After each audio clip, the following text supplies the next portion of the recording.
views expressed on Talk Real Solutions, hosted by Tyrone Thompson at TalkRealSolutions.com, are the views of Tyrone Thompson and do not reflect the views of TalkRealSolutions.com, YouTube, or etc.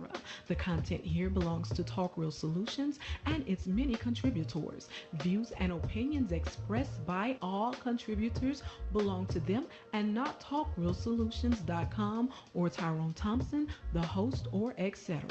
All data and information provided on the site is for informational purposes only. Talk Real Solutions makes no representations as to accuracy, completeness, correctness, suitability, or validity of any information on this site and will not be liable for any errors, omissions, or delays in this information or any losses, injuries, or damages arising from its display or use. All information is provided on an as-is basis.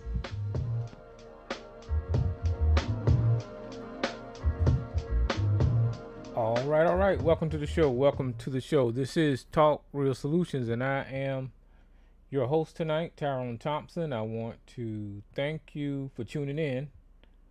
Today is May the 14th, 2026, and if you want to join the conversation, all you have to do is call the number at 1-717-908-1834. And I will open your line to allow you to participate in the conversation. And y'all know me, I'll allow anybody to speak on any subject matter as long as we try to keep it civil. You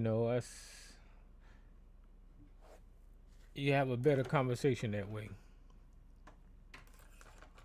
So I'm gonna be honest with y'all. I don't know what you call it, but I mean, I'm just at this point to where this country has let me down. I've put it to you like that. I mean, it's not like it ain't expected, but continually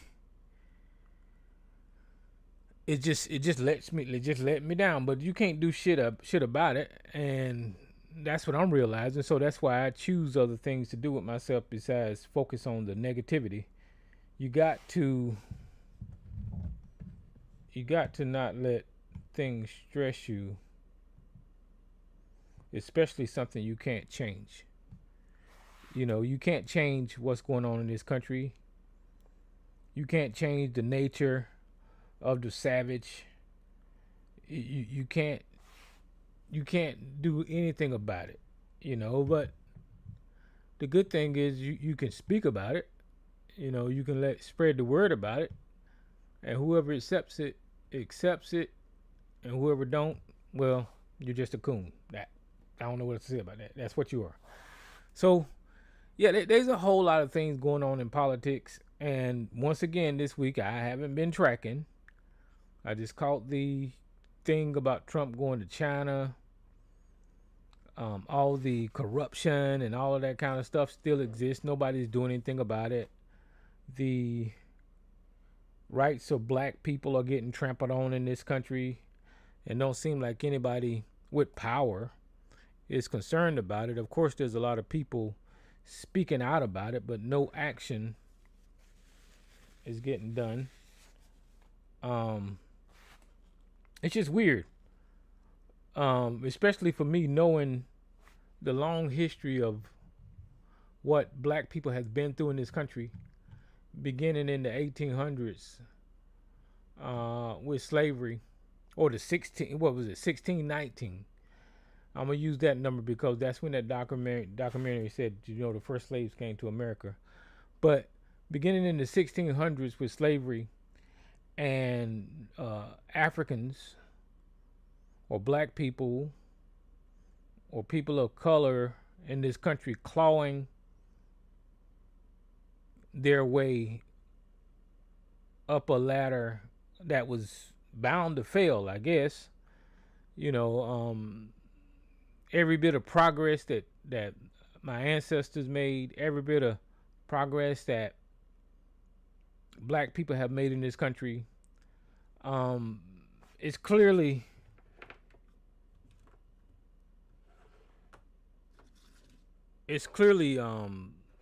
vulnerable to attack, you know. And I remember thinking a while back that, you know, whatever progress we made, there should be a way to lock it in. That was one of my conversations about the Constitution getting ripped up and destroyed. This is a prime example of what I was talking about when I said the Constitution need to be ripped up, because it need to be ripped up and rewritten so it encompasses everyone equally. You see, they're not going back in the Constitution and undoing any of the rights of white people in this country, right? Because the rights of black people in the Constitution were amended in. You know, amendment is a change. And people were under the impression that the amendment is a solid part of the Constitution, and it's not. An amendment is an amendment. So if a court amends the document, a court can unamend the goddamn document. That's clear. That is clear that's what's going on, and that's why I was saying that the Constitution need to get ripped up and redone again, because clearly the original Constitution was solely meant for white men. White men having all the privileges, all the rights, being in control, dictating everything. That's just the way it was written. And that's the core thought of these racists, and the racists in the administration and the racists on the bench, whenever they look at that Constitution, is that if you're not a white man, then, you know, we can move and manipulate and redo and rewrite how we want y'all to be treated in this country. You know, that's why that Constitution ain't worth the paper that it's written on for a lot of Americans, especially black Americans, because ain't one not one black American caused an issue with the way the country was running. But what you are witnessing is the fear that black Americans might use the power of that document to make a better life for themselves, and that just make white people uncomfortable. I mean, throughout history, whenever black people do anything, it just makes white people uncomfortable, and they go and destroy it and burn it down and make sure that, you know, black people will never represent themselves better than white people. That's just the fact, the nature in this racist ass country. So that's what they did with the Voting Rights Act. You know, because black people were and are learning about civics and the power of government slowly. It's not as fast as I want them to be, to do it, but our community, we're talking a lot about civics and politics and being more and more involved in politics, even though a lot of the thought from outside, especially what I see, is kind of I don't know, naive, not really understanding or educated on civics. But they were talking, the conversations were being had, right? And it's not over. It's not. No, I'm talking like it's over. It's not over. It is not over by far, but because they are attacking us through the Constitution, black people are not at the levels of power to counteract or undo the corruption and cheating by white America. That's just not where we're at. And once something is agreed upon at the higher powers in this country, like the Supreme Court, everybody just take it for what it is, no matter how corrupt or wrong it is. You know, once the Supreme Court does whatever it does, automatically everybody just calls it the law of the land. You know, the same way they used to say slavery was the law of the land. We knew it was morally wrong. And then sometimes you will hear people like Sarge get on here and talk about things were legal and right back in the day because slavery was legal. That dumbass fucking concept. What's up, ABC? And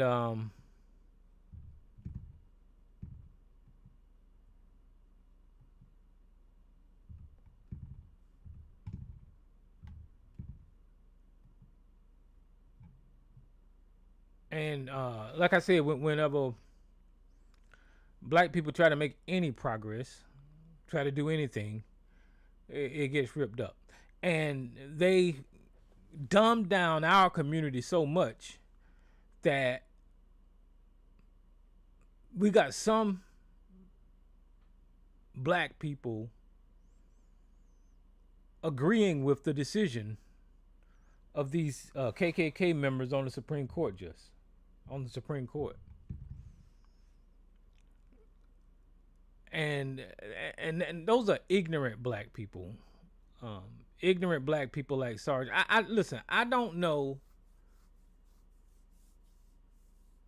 a lot about history because I am not an educator. I am not a historian. My life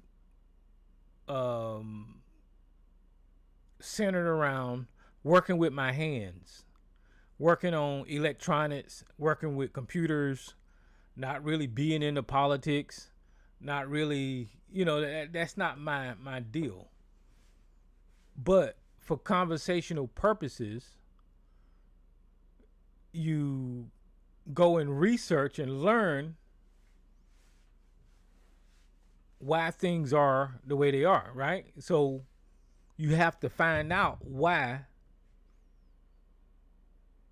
there was a civil rights movement and why there was a Voting Rights Act.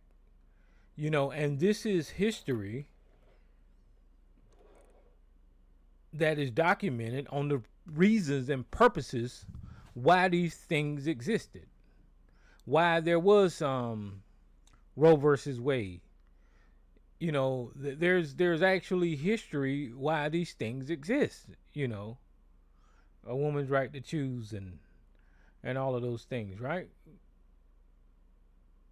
And once you find out the reasons why, it is beyond me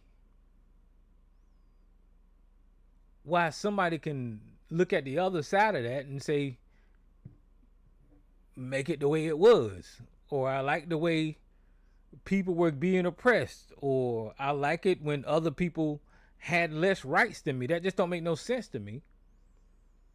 But that's the nature of white America and coons, that black people are stepping stones and it doesn't matter to them about the freedoms of black people.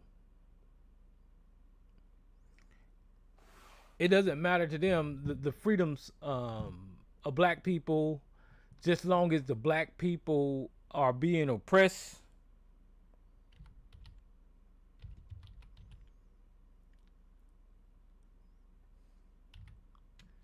They don't care. And their line is the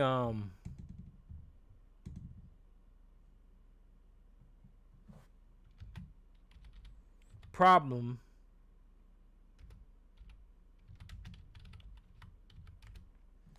because now you're fighting up an uphill battle. So yeah, we got all the talking heads in the black community, very educated, well-educated people that is explaining historically what is going on, and they're on point. I can't take nothing away from them. But then you got people at the lower levels that just muddies the conversation for the people like me that's in the middle of the group, right? And then you're getting stupid ass messaging when it comes to politics in this country. Now, I don't accept the stupid ass messages because I know better. People on this phone know better, right? But you still have the people that's not as well educated in civics that it sounds good to, and the white man's ice is always colder and all that kind of bullshit, and they accept it, even at their own detriment, and that's the sad part about my community in this country is that I know and I'm witnessing people that are getting bad messaging, being lied to, and they accept it because they think it's the right thing. There's some people that legitimately accept it, and that's one of the reasons that it was so important to me to talk about the psychological effects of religion, because religion from infancy turns the black brain into fucking putty. Religion from infancy makes you believe in a white savior. From the time you can talk and walk and see really well, the black infant in this country is told to look up to the white male figure. In your entire life, the thing that saves you from harm, from danger, from your own crises, is the white male figure in the form of Jesus.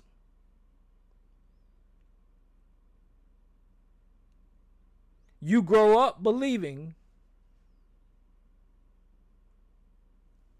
that no matter what you run into in this society, if you get on your knees, bow your head, just like the slaves did, and pray to the white man, all of your problems will be resolved.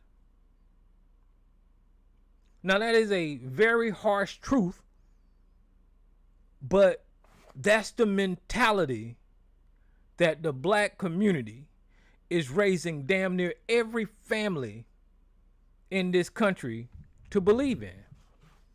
Now, you can say, I don't believe in God no more, or I don't go to church. That's a relatively new movement in our community. But the core beliefs of your mama and your grandmama is just what I said. It's been relatively recent that black people are changing the image of their God to start saying Jesus was a black man, which is funny to me. I ain't never seen people change the color of the race of their God, but that's what black people are doing. But what they're missing whenever they do that, right, is that all those stories and events and miracles and solutions in that Bible all come from white men. And then you have the ones that argue with you, well, the Bible come from Ethiopia, and black people written that Bible from this ancient African library and all this kind of, but no. Y'all can believe what the fuck you want to, but that text has an origin. And that origin starts with those fucking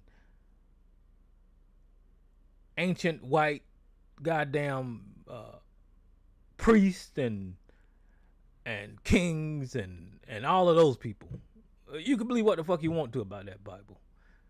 You know, I'm not trying. I know I'm not being clear about the origins. Like I said, I'm not a historian, but I know that I traced down the history of the beginning of that damn text, and every goddamn bit of it come from some old ancient ass white man.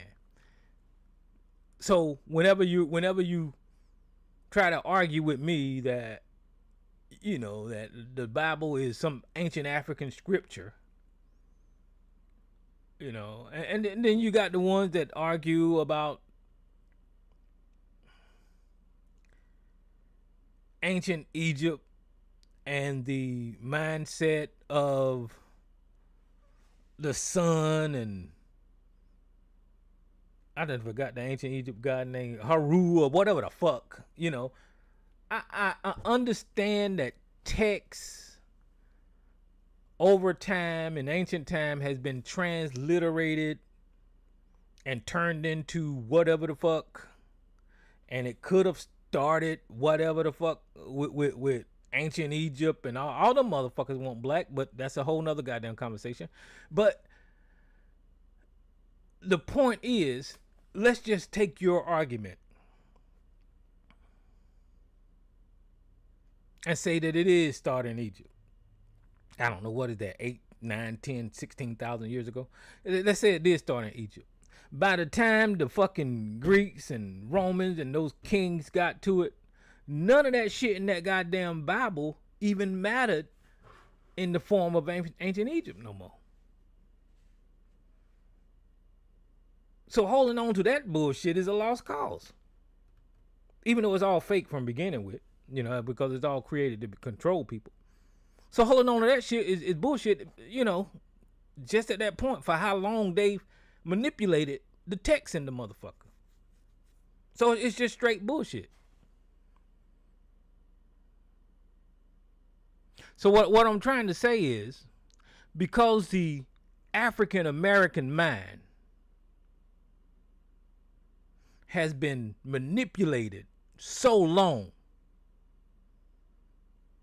and the idea of the white savior exists in our subconsciousness. It ain't your fault. It ain't your fault. But because of the idea of the white savior exists in your subconsciousness, by default, in 2026, when this white motherfucker does something, there's some black group, some black church, some coon, some sellout, some step and fetch it is going to trying a way to justify it. And to prove my point, I got Exhibit A and Exhibit B in the chat room. Named Exhibit A is Sarge and Exhibit B is ABC. Those step and fetchits will try to find any type of way to justify anything that the white man does to denigrate, embarrass, and destroy their own people. And it's all due to the manipulation of the black mind by the Bible. That is just the fact. And that's why I was on that so hard, because I thought that people would wake up and realize that it is scary. It is scary not to believe that book. It is scary because the first thing you knew out of your diapers was that Jesus hanging on the wall, and mama and daddy and grandma sitting in church shouting. All you knew was every Sunday you had to put on your Sunday best and go sit up there and listen to the preacher and pay your tithes. That's all you knew. That's how you was raised. That's a part of your culture. It's ingrained in you to to never question what goes on Sunday in that church. So it's scary to wake up to the realization that you've been lied to. You've been manipulated mentally. And it's hard to wake people up. You know, it's kind of sad in a certain way. You know, it's sad to see people in this state of mind, and there's nothing wrong with the individuals. They function well in society. They go on and make careers. They raise families, you know. But that one mental weakness that we have causes a big old gaping hole in our community and makes us vulnerable to anything that these white savages do to us. It's like a bug has been put in the system, you know. And with people like me and others on the line that actually know the truth, we can't communicate the reality of what is going on because it's ingrained in you. It's ingrained in you, and you're not going to let it go. You know, a lot of times I have these conversations, people bring up the fact that,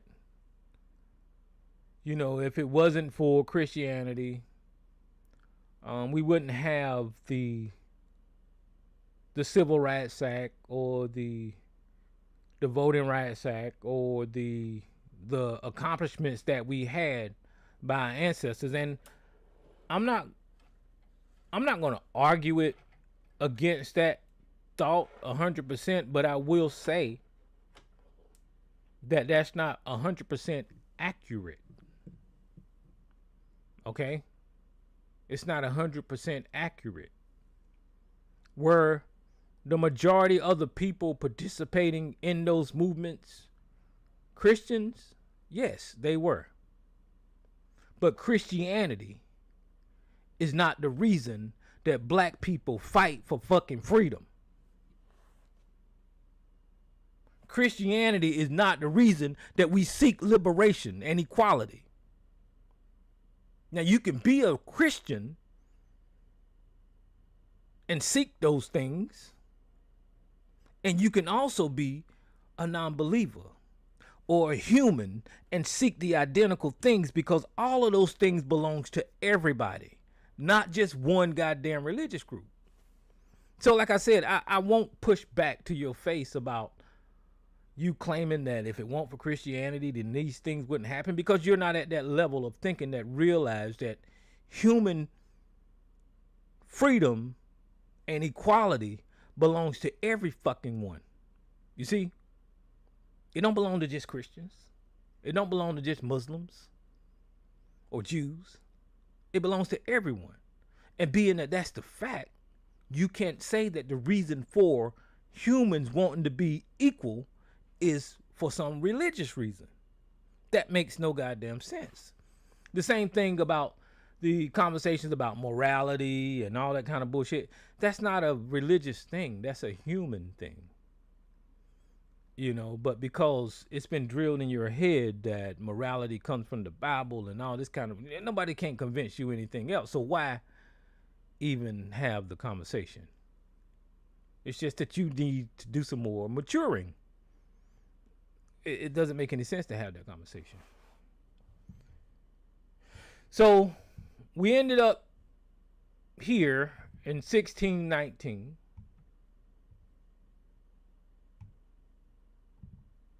As property.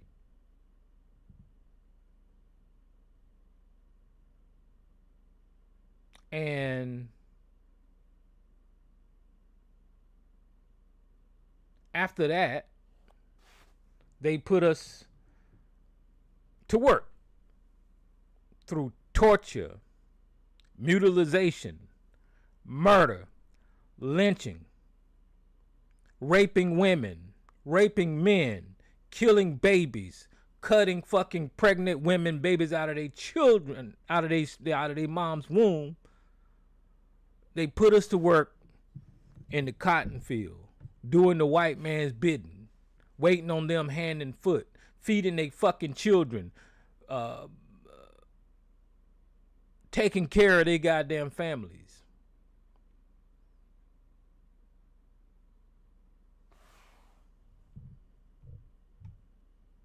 Now, in addition to that, you just got to argue that you had that Bible co-signing all of these actions by the white man. See, psychologically, all of this stuff is getting ingrained on your brain that the white man is right. He right, or he gonna whoop my ass. He right, he gonna save me. He right, and he gonna give me some food. He right, he gonna give me access to water. You know, and even though they had a lot of people under that control, they were still some rebellious people. You know, you had some white abolitionists. You had the rebellion of the famous black dude, Nat Turner, right? That was one of the most popular rebellions. That tells me that even though black people were oppressed, all black people wasn't in that mindset. And it's been so long ago since I seen the movie, but I think Nat Turner educated himself because he was allowed to read and understand the Bible. See, here we go with that Bible again. And he realized that the Bible wasn't really talking about black people, and he tried. Y'all can correct me if I'm wrong, but he took that information and he tried to spread the word and let people know, hey, this ain't right, and we need to do something about it. And then there was heroes like Harriet Tubman. They tried to free the slaves. They was white abolitionists that knew it wasn't right. And I think those abolitionists was mainly Christian, right?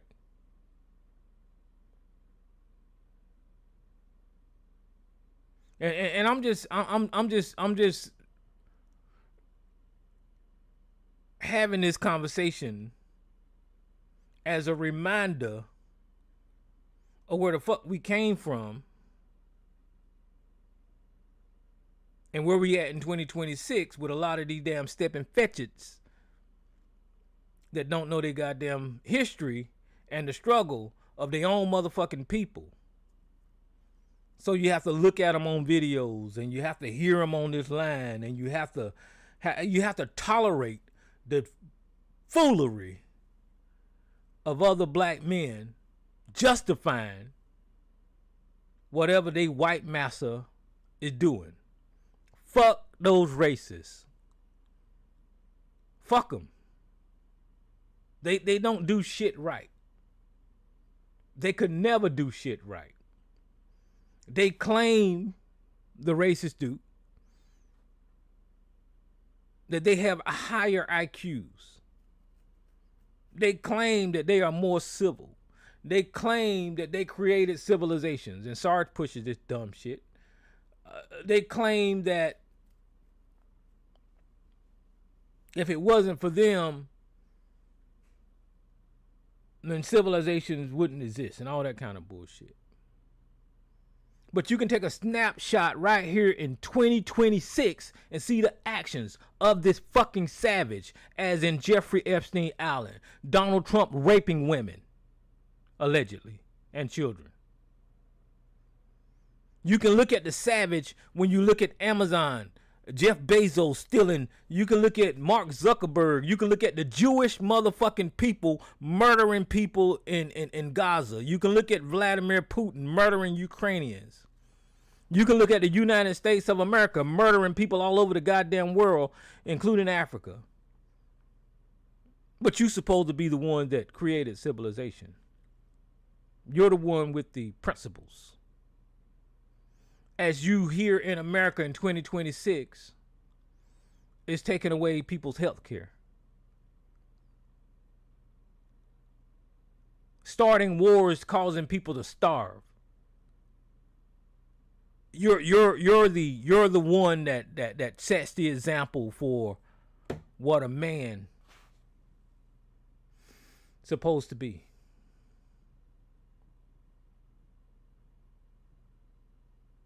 That's why I say fuck them. They put on this big persona because they own everything, because they took it. They destroy everything black people have tried to build, and they claim it for them damn selves. And but ignorant people credit them for creating this shit.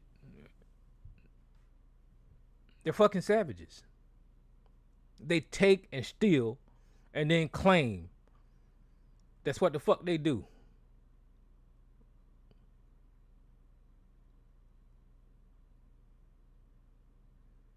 That's why I never respect those people. Now listen, and I have to put these disclaimers in there because I'm not saying all white people are this way. Now, that'd probably be the only time that I say that.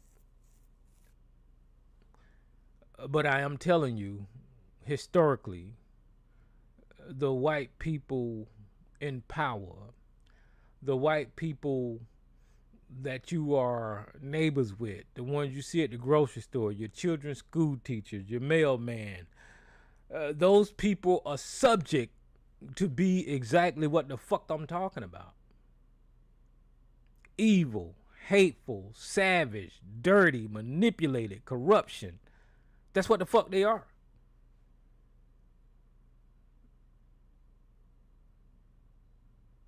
And then they manipulate dumbass white people to go along with them. The dumb poor white people and the coons and the stepping fetches. So we got to hear all of that. But long as you have a strong mind like I do, as long as you know what the fuck they doing, it won't penetrate you. You know what the bullshit is. You're not going to win against them. Clearly, you're not going to win. But long as you are not subject or you're not compromised anymore like you was when you was a child, long as you have matured mentally and know where you live at, you cannot trust these motherfuckers at all. You're going to have to live in their fucking world. You're going to have to maneuver. You're going to have to work, right? You're going to have to communicate.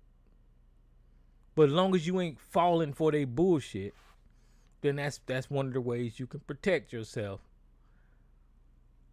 if you're not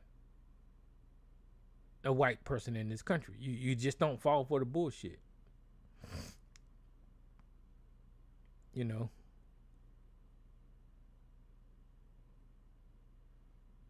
And while they're claiming to be the creators of civilization and all of this kind of bullshit, we know the actual history, and we know whatever the fuck they're claiming, 9 times out of 10, they've stolen it from somebody else. That's just a fact. There is nothing that the white man has created. Well, I guess he created porn and child molestation and things like that. That's what they created.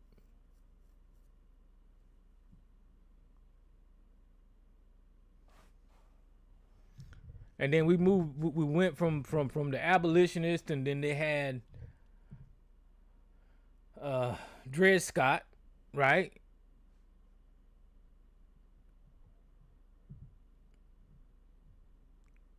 Where they said Dred Scott was property. when he was asking for his freedom. Now that's interesting because I started off this conversation talking about the Constitution and who it belongs to. And that decision there proves my point, is that the Constitution, the way it was written for white men, right?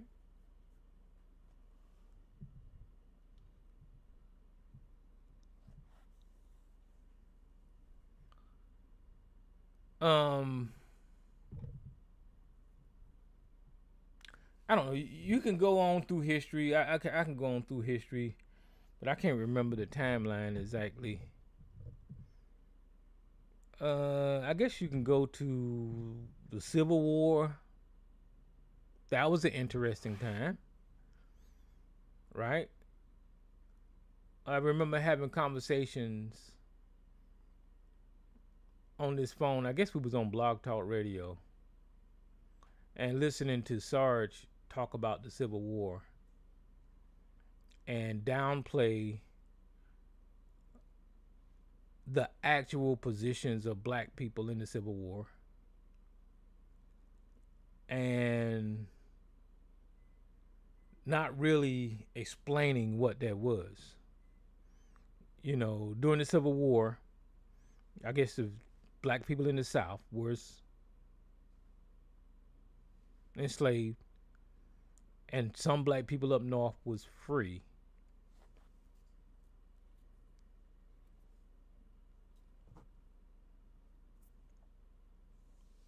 And the Confederacy was fighting to keep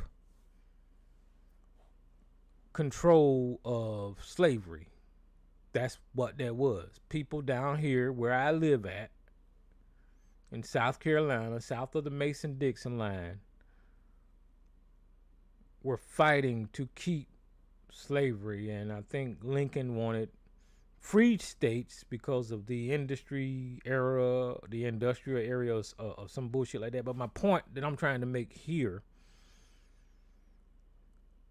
is that Abraham Lincoln did not free the slaves because of equality and justice, and he wanted black men to be, or black people to be free. Abraham Lincoln used freeing the slaves as a strategy to weaken the South.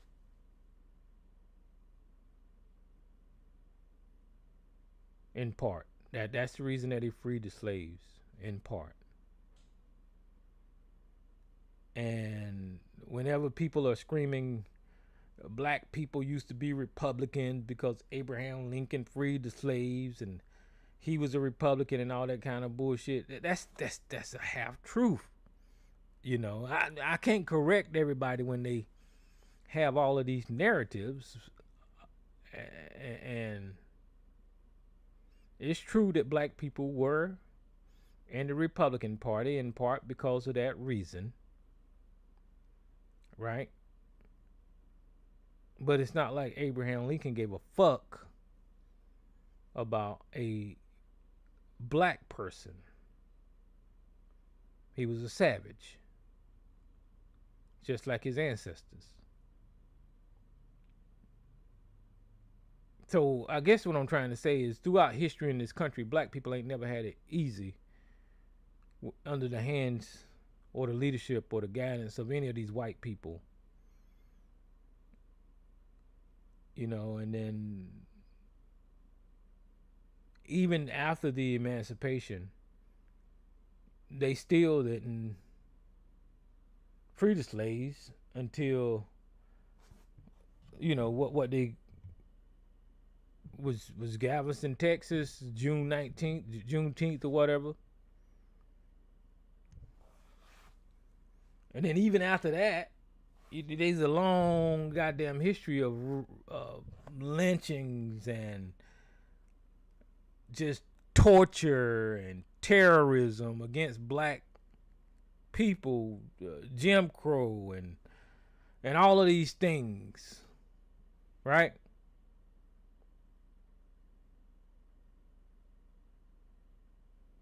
And then doing all of that tormenting of black America, somehow or another, our black leaders said that we ain't gonna take it no more, and they started fighting for rights for black people.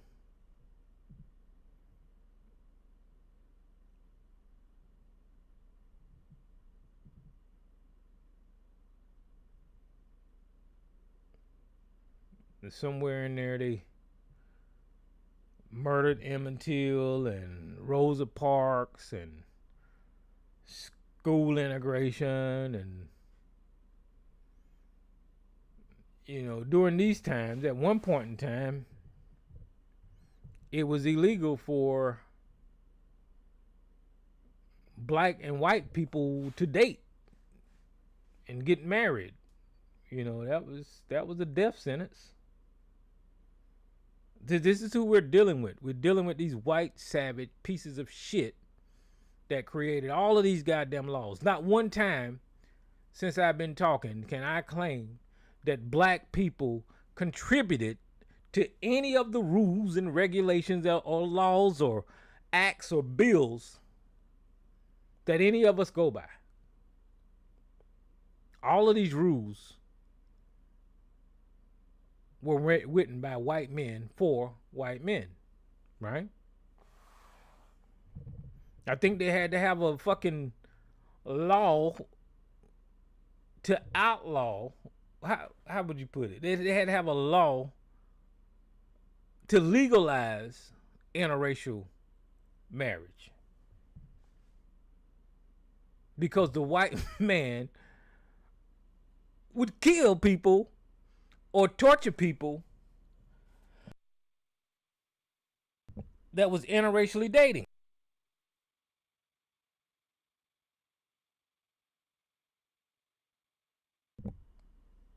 Right?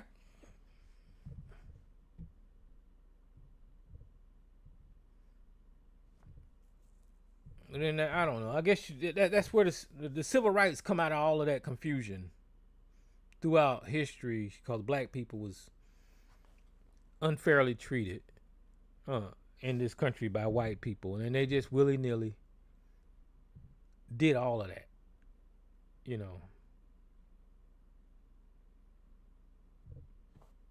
And then voting was a problem up until 1965.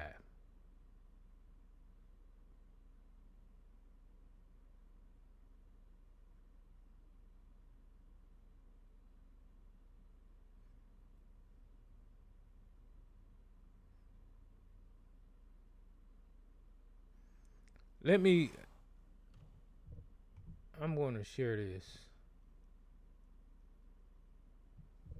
I don't want to get it wrong. It said the Voting Rights Act of 1965, less than a week after Selma to Montgomery marchers were beaten and blooded by the Alabama state troopers in March of 1965. That first sentence alone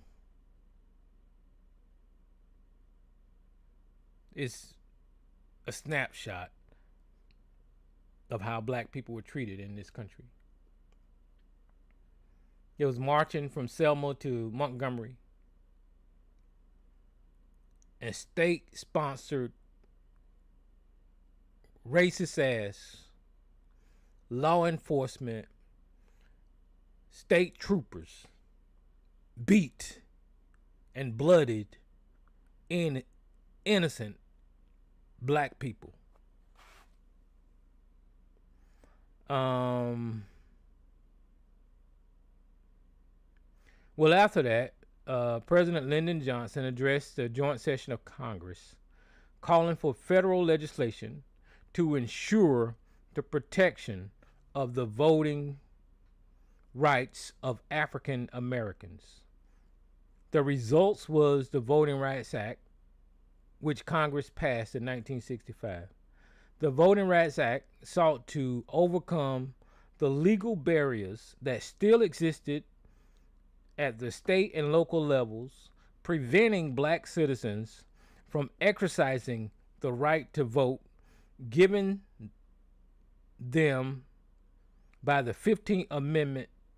Specifically, it banned literacy tests as a requirement for voting, mandated federal oversight of voter registration in areas where tests had been previously banned, and gave the U.S. Attorney General the duty of challenge the use of poll tax for states and local election.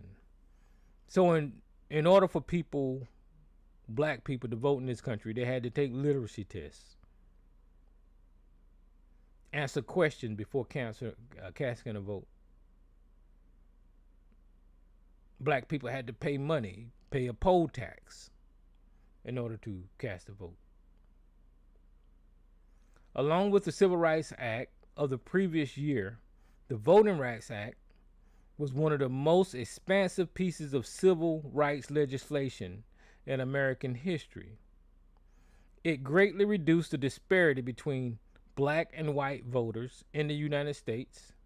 In Mississippi alone, the percentage of eligible black voters registered to vote increased from 5% in 1960 to nearly 60% in 1968. And in the mid 1960s and 70s, African Americans were serving as elected officials in the South, while by the turn of the century, there were some 5,000. In the same time period, the number of black people serving in Congress increased from about 60 to 40.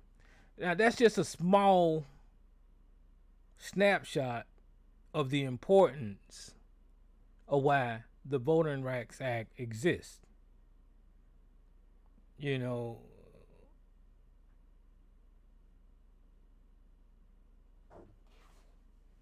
and a little bit of history on what African Americans had to go through to vote.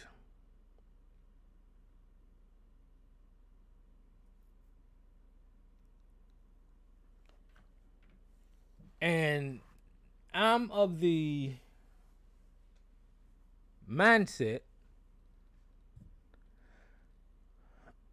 because I'm still in disbelief, but I'm of the mindset of,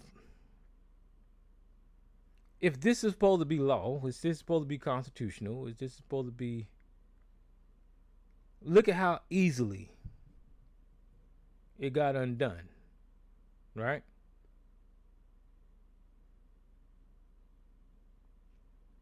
And there is really,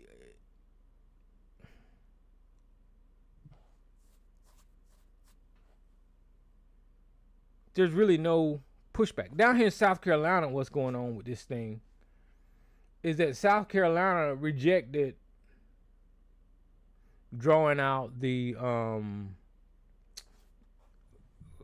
I think it's Clyburn district. They rejected it.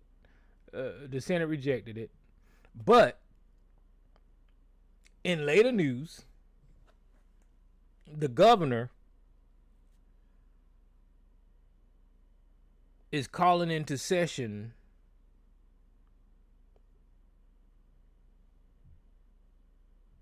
the members so he can override that decision and draw out the only black district in South Carolina. That's what's happening now, I think.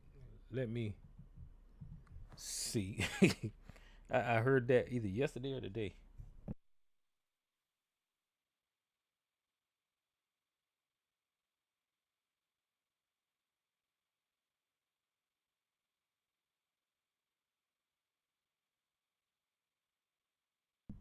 So we got one black district in South Carolina, and that's where Clyburn is, I believe.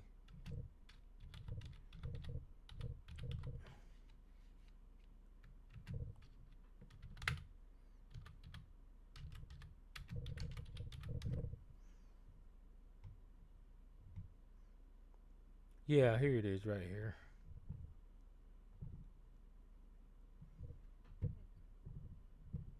Oh shit.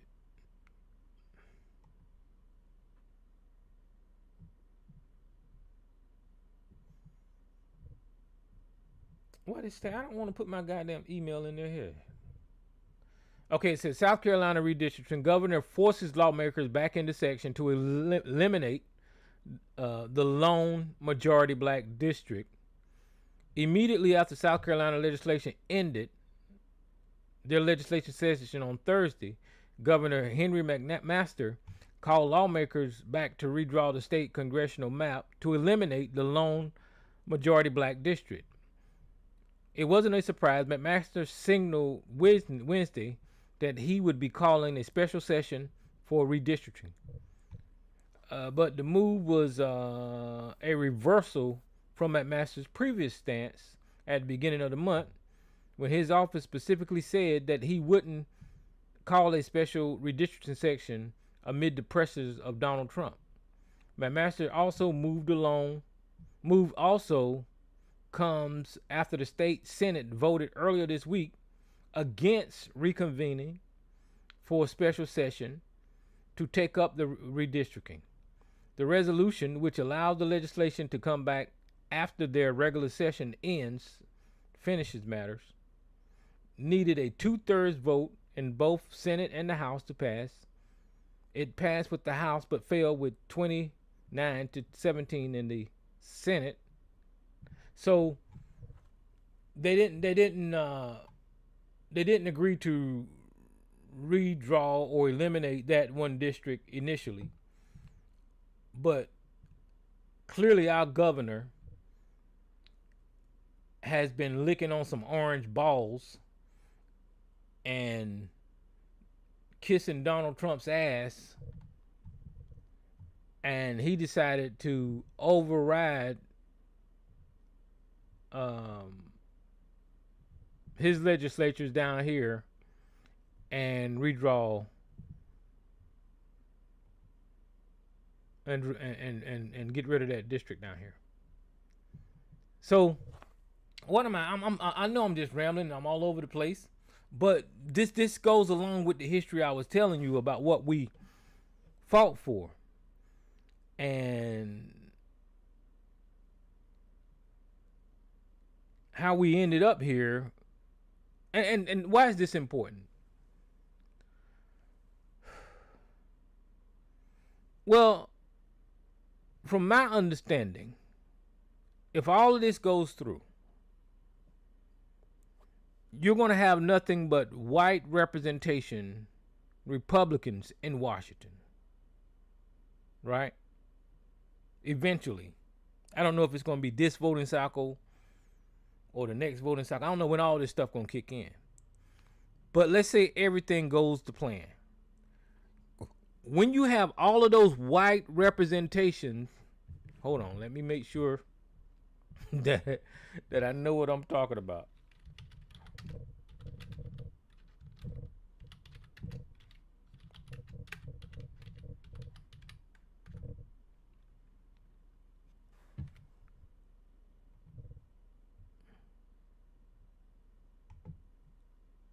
Okay, if you have all of that white representation, all of that goddamn savagery in Washington, it says right here, the U.S. Constitution can be changed only through rigorous process outlined in Article 5, which requires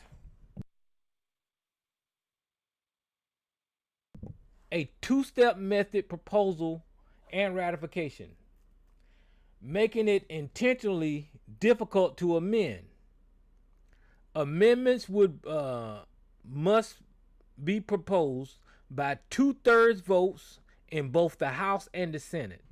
If you get 2/3 representation by taking all these goddamn seats in the House and the Senate, these people are going to eventually attack the Constitution, just like I proposed, but they're going to make it more racist. You see what I'm saying? So whenever they get rid of taking all of these goddamn seats, redrawing all these districts, and if they have 2/3 votes in both the House and the Senate,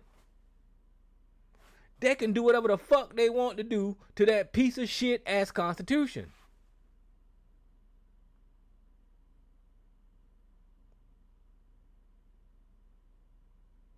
Now, I don't know what that means. I do not know what that means. And people are saying that it's difficult to change the Constitution. No, these people have figured this out. And I don't know what the end goal is. I don't know what the fuck the Constitution they want to change it to.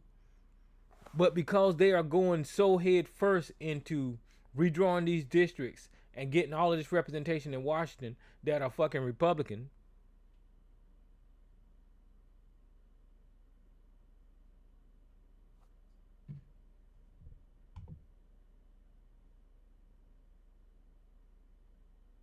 Okay, it says the proposal steps a 2/3 majority vote in both the House of Representatives and the Senate. Convention method, a constitutional convention call for 2/3 of the. Not that ain't what they're gonna do. Legislation method, ratification by 3/4 of the legislature, 38 out of 50. Yeah, so it'll be easy for them to do to attack that Constitution if they continue on the path that they're on, doing all this redistricting, drawing out black districts, and putting Republican districts. That is, I don't know what I mean. You can't put nothing past these fucking racists. They don't like the Constitution. We seen them attack the Constitution with Roe versus Wade. We seen them attack the Constitution with the birthright citizenship. We seen them attack the Constitution with the voting rights.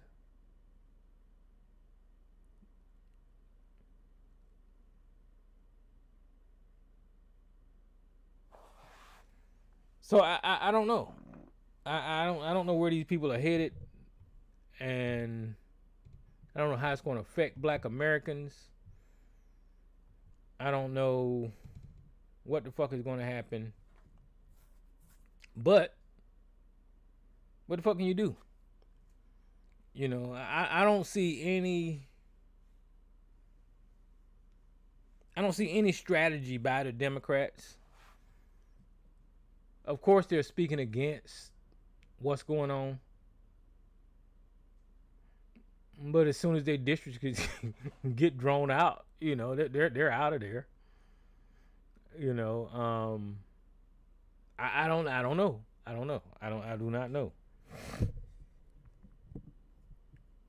Yeah, I don't know what the fuck gonna happen. I don't know how it will affect us.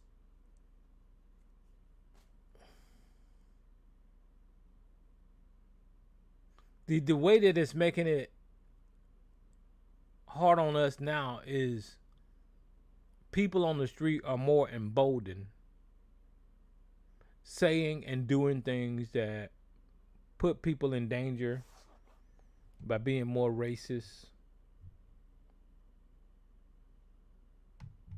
There's this one dude on the internet that's a prime example.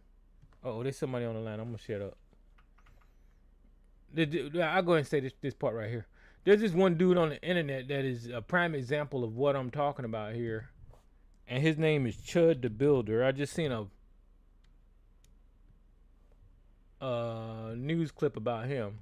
And it was this white dude running around, calling people the N-word, pissing them off, trying to escalate things. And he was walking around with a gun. And he was saying it's his First Amendment right to call people niggers. And as soon as black people get mad, his plan was to shoot them and kill them. And just this past, I don't know, was it yesterday? Yesterday, he actually shot a black man for antagonizing him first, getting into a confrontation, and then shooting the black man. The black man went to the hospital. I think this man, Chud the Builder, accidentally shot himself. But the reason that I'm pointing this out is that this is the environment that is being created by these racist ass, corrupt politicians that are taking away black rights and all of that. So let me see who this on the phone. Who this on the phone? Maze. Hey, what's up, Maze? How you doing? I'm just running off at the mouth. Well, you're just telling the truth. Mm-hmm. and what your president do? He's over there giving away whatever he's doing in those other countries. Then he'll ease back over here and have people like the Sarges and the other Looney Tunes with the racist mess. He stirred it up, and then he'll go do something else every time it come up by Epstein. And he'll straight out try to push the little racist stuff, the little bigger stuff that he has out, and then you got them all falling for it. And then I was saying, in 65, though, when they got the right to vote, and then in all of the different stuff they had to do, and it's 2026, and they still, you got to have 2 IDs, and all this unnecessary mess that you got to have to go vote. And I'm saying, in redistricting, and I saw a politician out of Carolina, that's old stuff, so we need to find new stuff to replace that with. That's what he was saying, and he repeated the same thing you hear Little Sword say. I said, it should be a way where you can recall those nuts that shouldn't be up there anyway. Yep. All they're doing is there for themselves and not the people. And the people elected them to do the job for the people, not go over in other countries and mess with them. But that's what they're doing. They ain't paying America no attention. Because America and people like Little Sarge and CBA, all in the midst of it, had nothing to do with it. So that's what I was looking at. And other people so busy doing other things besides, they want it to bother you. But they don't have a plan that it'll never work anyway. Everybody's stumbling over everybody, not knowing what to do. But it's going to bite them back in the face. Talking about some black Republicans. What do the black Republicans do? Just like Clarence Thomas. And he's going to regret the things that he did, too. Sitting up in the court doing nothing. Who is that? Clarence Thomas. Oh, Clarence Thomas. Yes. Because of the money and stuff that he took and bribes, he shouldn't even be sitting on the court. But some people like that don't have no shame. Like Little Sarge. He loves it. So he can care less and the right to vote. I'm sorry, but this stuff that they're doing now is illegal. Because you only do it when you do the census. So why all of a sudden they got to have it? And then they don't want Hakeem to, what's his name? Is Hakeem? Yeah, Hakeem Jeffers. House. Yeah. Yeah. They don't want him to be Speaker of the House, the Democrats or the Republicans. Because they know if they take over, he'd probably be Speaker of the House. Nancy don't want it either. So I tell you have to watch that side, too. They're not innocent. And all this stuff that's going on with the wars and stuff, because he was asking him, he said, so Trump was supposed to have 30 days, how did he get 60? The Republican gave it to him. And they still ain't working out nothing. I don't know why they won't throw the white flag and say that the laws keep on lying. And then I still don't understand why they messing with Cuba. So what does Cuba got? What kind of thing do they have that they can harm somebody with? Well, with these wars, I think that what they positioning themselves to ask for all of this money for defense, and they pocketing that money. They ask for money for Venezuela, they ask for money for Iran, and they're gonna ask for money for Cuba too. So then you got the American passes just going up and up and up, and then they blaming Obama for it. Anytime you get in a conversation, Obama ain't got to come in it. I'm like, he's not in office. Y'all in office, and the stuff that you did, some of the rural is in. The rural likes what Trump is doing. Rural not even with him. You know, it's crazy when President Obama was president and George Bush screwed up the goddamn economy and had us in a goddamn recession. Anytime anybody mentioned George Bush's name, they would always cut him off and say that was then. That Obama's in charge now. They wouldn't let them mention George Bush's name. But it's okay for Donald Trump to reach back past the goddamn president and blame President Obama every time something happened. These people are not saying you're in charge. You know, they're not even. It's bullshit. Yeah, they following him with the band-aids on the ear. They following him with everything that he do, and act like it's the greatest thing. And I always say, well, you just hate him. Hate don't have nothing to do with it. The people in this country, prices are going up and up and up. They don't see that, I don't guess. I don't know where they are. They see it, but they don't want to admit it. At first, they were screaming about eggs, and then eggs was costing more than gas, and all this stuff that's high now. You don't hear them to mention it. They don't say nothing. They don't say a damn thing. And you still haven't got your stimulus check yet, and I don't think you're gonna get it. You're gonna be coming out of your pocket with some stimulus to give to them. They're not getting no stimulus. Donald Trump done stole these people money for that damn fake ass phone that he got. He done made $59 million off of those phones. And those people is just as stupid, ain't say nothing about paying them that damn money for that fake ass phone. And I guess Sarge purchased a coin too. They stupid. They stupid. To me. You got them stepping fetching out there, they be stepping too. Fetching everything that he gotta say. But reality gonna step in. Because a whole lot of people that used to that voted for him, sure regret that they did. And the gas prices going up, and everything else is going up, and banks are closing, going out of business. Now, whose fault is that? And who's in charge? Yeah, it's their fault. It's MAGA fault. It's Trump fault. It's these stupid ass coons fault. They fucked up this country. Sarge, ABC, MAGA, y'all screwed up America. That's just the bottom line. They was a part of it. So I hope they enjoy what they're looking at, because they're sure not complaining. So that's all I have to say. I just wanted to give my piece. All right. Who's this other unknown caller on the line? What's going on, Tyrone? How are you? What's happening, Joe? Yeah, I just wanted to say, I don't know if you're paying attention to what's happening up here, but Mamdani closed New York's budget, which is kind of a unusual thing. Yeah, I seen that. I seen him doing a victory lap.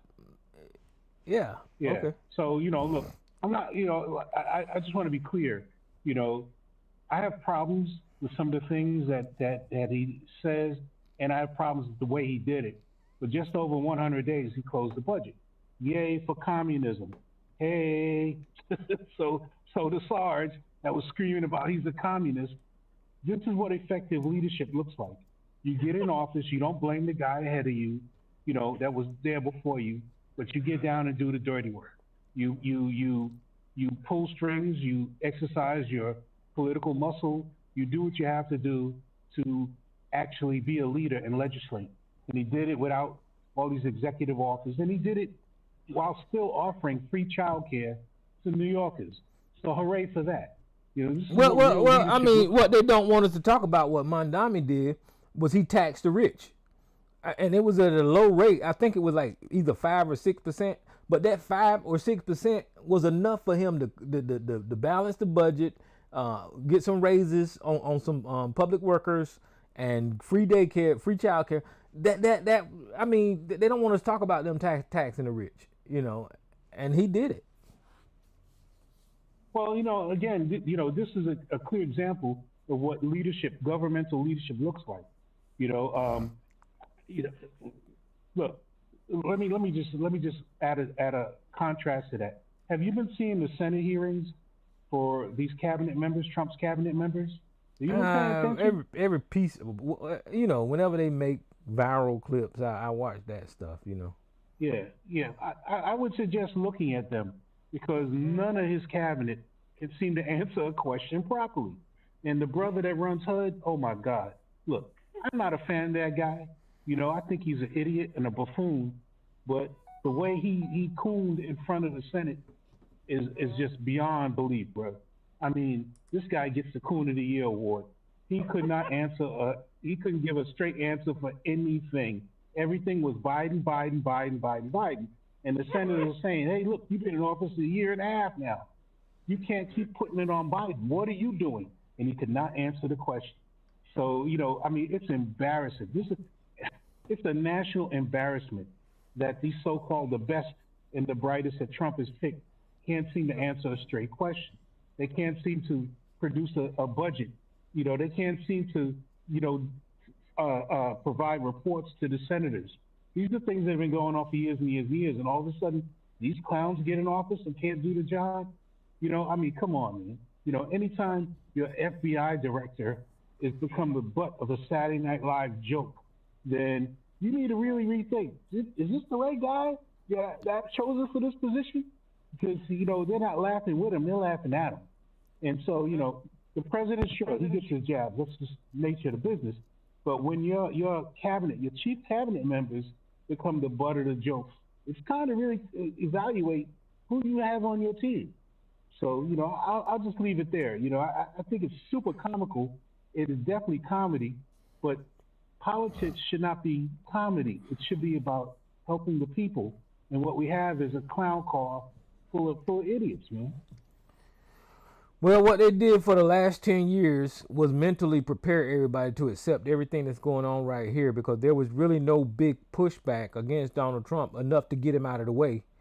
And whatever's going on now, everybody is accepting it. The media organizations is accepting it. The talking heads, they're not really calling out Donald Trump like they would previous politicians, and that's where they're screwing up at, so I don't know. Donald Trump say something stupid that makes news like it's really something important, and he doesn't say anything. There's nothing Donald Trump said that's relevant to anything that's going on. He's losing the war in Iran. I know today he went over there kissing goddamn China's ass, and China's supposed to be our adversary, and China's running circles around America right now. That's why he embarrassing this goddamn country. And I seen a headline to where Donald Trump was asking China to build factories over here or some bullshit. I'm like, what the hell going on? Yeah. And hey, Tyrone, just to interrupt you a second. Somebody tell this fool that presidents do not salute generals of opposing armies. Somebody please tell this fool stop doing that. I don't know why he feels the need to do that on a world stage, but I'm sure everybody clapped their hand to their head like, what is this fool doing? He saluted their generals. I see. I watch him. I watch him saluting at the wrong time, and you know what that is? It's like an immature mind that is impressed. Whenever he gets regardless of decorum or what he's supposed to be doing, he's so impressed, like a fucking child. He just automatically do stupid shit like salute, because he's not ready for that job, man. He's just not ready for that job. And you would think with Sarge, with all his military pride, would at least say, "Come on, man," But no, he's gonna cape for him. He's gonna say Sarge is gonna call. I guarantee he's gonna call in and have a Trump-splain about why he did that. And so, in his mind, he's already made sense of this as something that you should overlook. In the world's mind, though, they look at him and say, "This buffoon, are you crazy? You do not salute." Particularly a country that may be your enemy in a few years down the road. You definitely don't salute their generals, man. Well, no, China is definitely our adversary. I mean, that's the way it has been. So, same thing with Russia. And he rolled out a red carpet for that fucking fool. So, what can you say?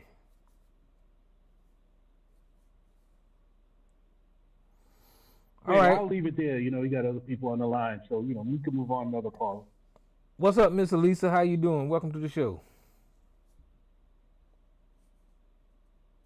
Hi, Tyrone. Good evening to everybody. What's happening? How you doing this evening? I'm doing all right. Nothing much. Oh, I want to say one thing. Correction. Everybody is not, I'm not. I don't know about the rest of y'all, but I'm not accepting whatever Trump says. And all of the media is not accepting what he says. You have some that has already been turned into CBS and different ones like that, turned into state media. And a lot of the regular media, they go easy but not all of the media is accepting what he says and just going along with it. Not everyone. A lot are, but not everybody. Because when I hear people say, everybody's just accepting what's going on, no, everybody's not just accepting. We have to stop thinking that way because everybody isn't accepting. Oh, but you all was just speaking about something I didn't know about, that the commander-in-chief is not supposed to salute other other countries' armed forces. their generals and things like that. You salute your own, right? Well, yeah, he can. He don't have to, but he can for courtesy. But he don't even have to do that. Well, I know Barack used to. Yeah, they can. You didn't even All have I'm to saying that they salute you. can. They can do it. They can salute their own, but they don't have to. They're the president. They don't Oh, supposed. They're not supposed to salute oh, nobody. The people that's lower down oh, I supposed didn't to. know that. The people that's lower down supposed to salute the higher ups. But they can salute their own. It's out of just respect for like thank you for your service type Yeah, thing. yeah. But they don't. It's Okay, not. It's not part of a rule. But if you're lower than but they're somebody not. else, then you salute the higher. Mhm. You know, and there ain't no way in the Oh, world a okay. foreign military is higher than than American president. That's crazy.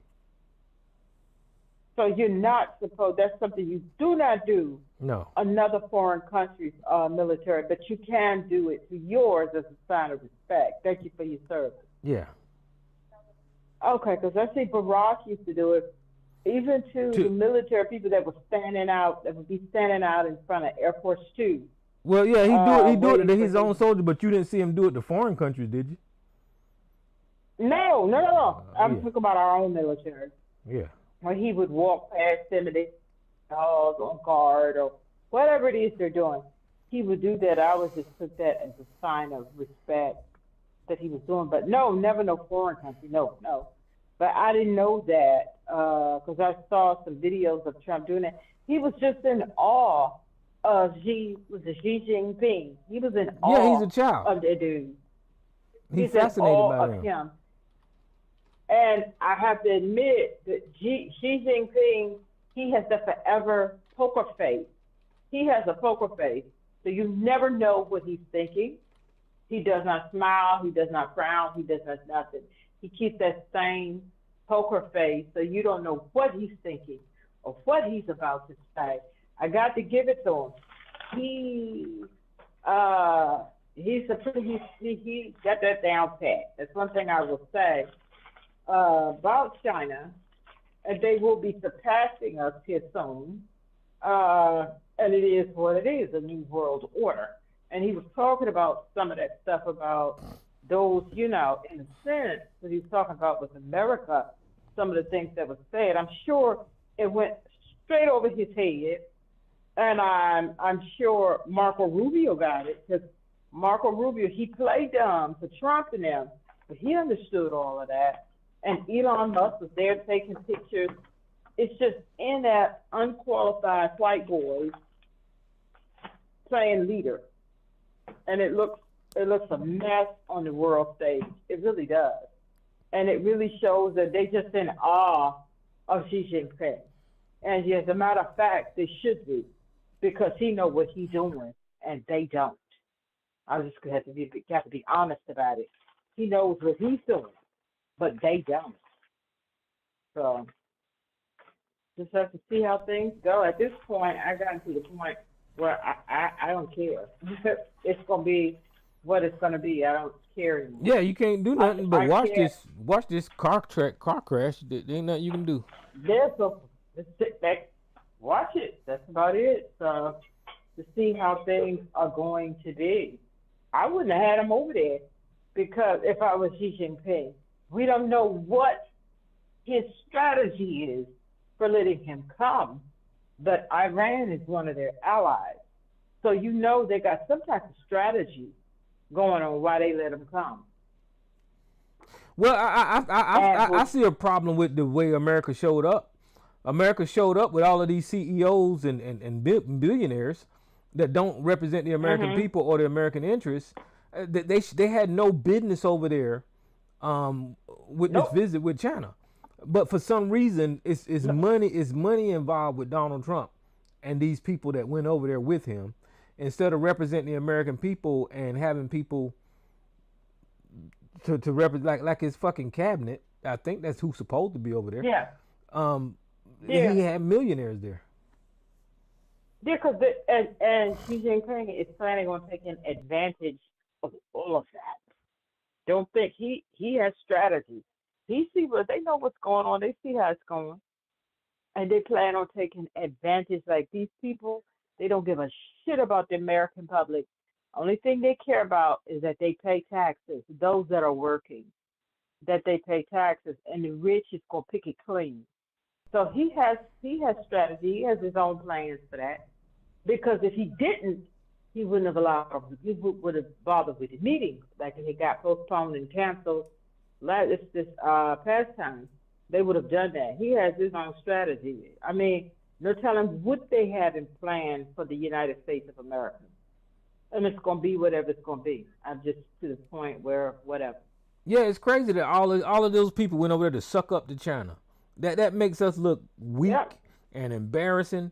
Elon Musk, all of these people went over there to kiss China's ass. That's crazy. Mm-hmm. They should. They all have factories over there. China know what they're doing. Yeah, they all have factories over there, or they get raw materials from China. So they need China. They don't have the ability to build or do what they're doing solely in the United States. So yeah, they're gonna go over there and they're gonna kiss a lot of ass. Absolutely. That's crazy. Kiss a lot of ass, make a lot of deals, and China's going to allow them to do it.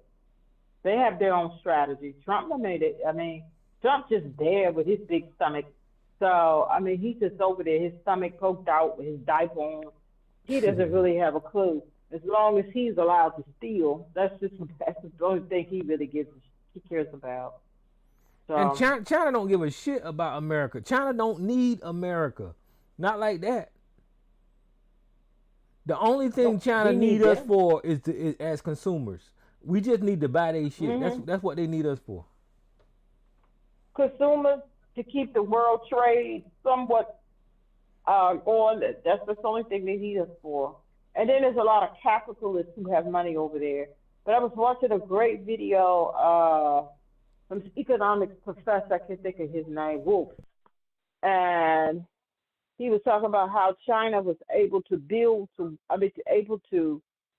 and gain power in the way that they did it. They communist government, but they also have an infrastructure of capitalism as well.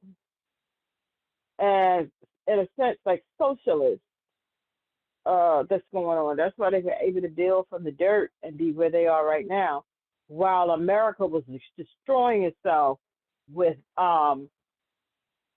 America was destroying itself by not.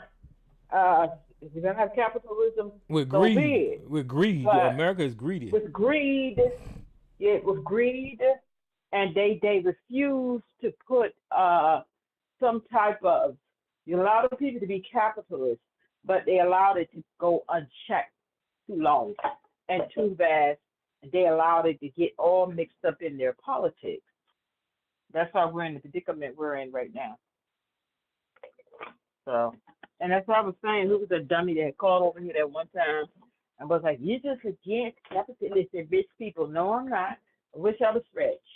I wouldn't want to be a billionaire, but I wish I was rich. But I do believe all capitalism needs to have some type of checkpoint to it. They need to be able to, and we never had that here, and it was able to run amok. And that's why they're doing what they're doing, dismantling it at the behest, not behest, but at the sake of the taxpayers. And these wars and stuff, they're gonna ask for money to steal more money. That's what all of this is. And some of the money they will probably have to borrow from some of these capitalists that they allow them to go unchecked. They will borrow from them for some of these wars and pay them back with interest. We're just in a bad predicament. We're in a bad predicament. Yeah, we got the wrong people running our government. Well, and everybody's double dipping and triple dipping. Yeah, you're better than me because I'd love to be a billionaire. And the first thing I would do is buy Sarge's house and ABC's house and kick them the fuck out. I see you want some other stuff, and I feel you, and I ain't mad at it. But I don't need to. I don't feel as though I would need that kind of billions and billions left. Some millions and millions and millions, some couple 100 million, yeah. But billions and just hundreds of billions. Yeah, nobody or needs 50, that money. 60, The I only don't reason need that all those, that. I the don't only need reason, the only reason that they gather that kind of money is for power.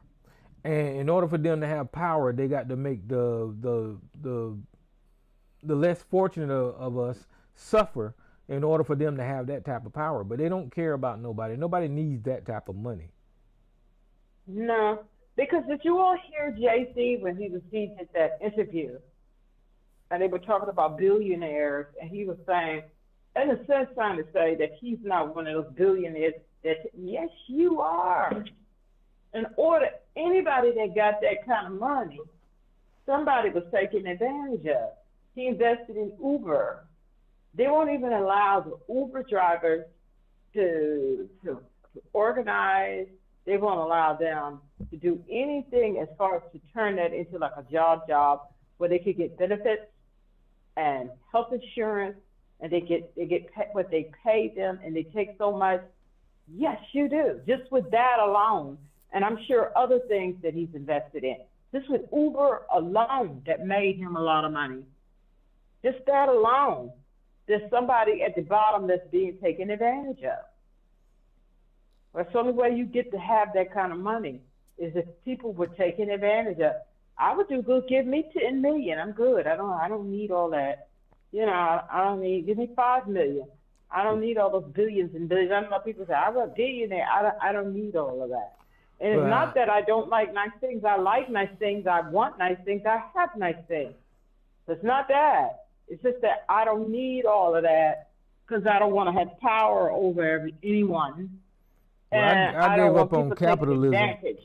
I gave up on capitalism a long time ago. This shit don't work. It just don't work. It does make people it does make people rich. It does. But the other side of capitalism is what you're looking at with this economy and people struggling to put gas in their car. Take capitalism as a whole. Advantage of. You take capitalism as a whole, you're going to have somebody suffering and you're going to have somebody extremely rich. And I don't like that economic model whatsoever. That's why I lean towards the socialist. Extremely rich. Go ahead. Me too, socialism. But I don't mind if people are rich. But we have to be able to put some restraints on that a little bit. And we haven't. We allowed this thing to grow out of control. Just like they want, take the post office. That was something that was created for the people to use, small businesses and different things like that, for the people to use. And now they want to go ahead and turn it into for profit for someone to own. The same thing with the railroads. That's what they do in education. They want that. They privatize the same education. thing. They want to make profit out of it. Things that were created for the people. Those things were created for the people to be able to use. You have your other, like say with the post office, you have your FedEx and your different other things like that. That they can compete and get into the market. But the post office was an entity created for the people, so the prices wouldn't be so high. Small businesses, things like that. That's what the post office was created for. And Elon Musk said the post office is something that has just losing money, not making money, not the amount of money that could be made from it. It was not supposed to be about that, making money. It was something for the people to use. See, that's what capitalism is out of whack. And they want to take all of our Social Security. Rich people want to take all our hedge funds and stuff, want our Social Security, put all that shit on Wall Street so they can make money off it. They want to make money off of everything. And if you want to make money off of everything, then at least give the people health care and education and something to keep them going where they can get food and housing and things. They don't care about that. They want to strip you, you earn 5 cents, they want 3 of that.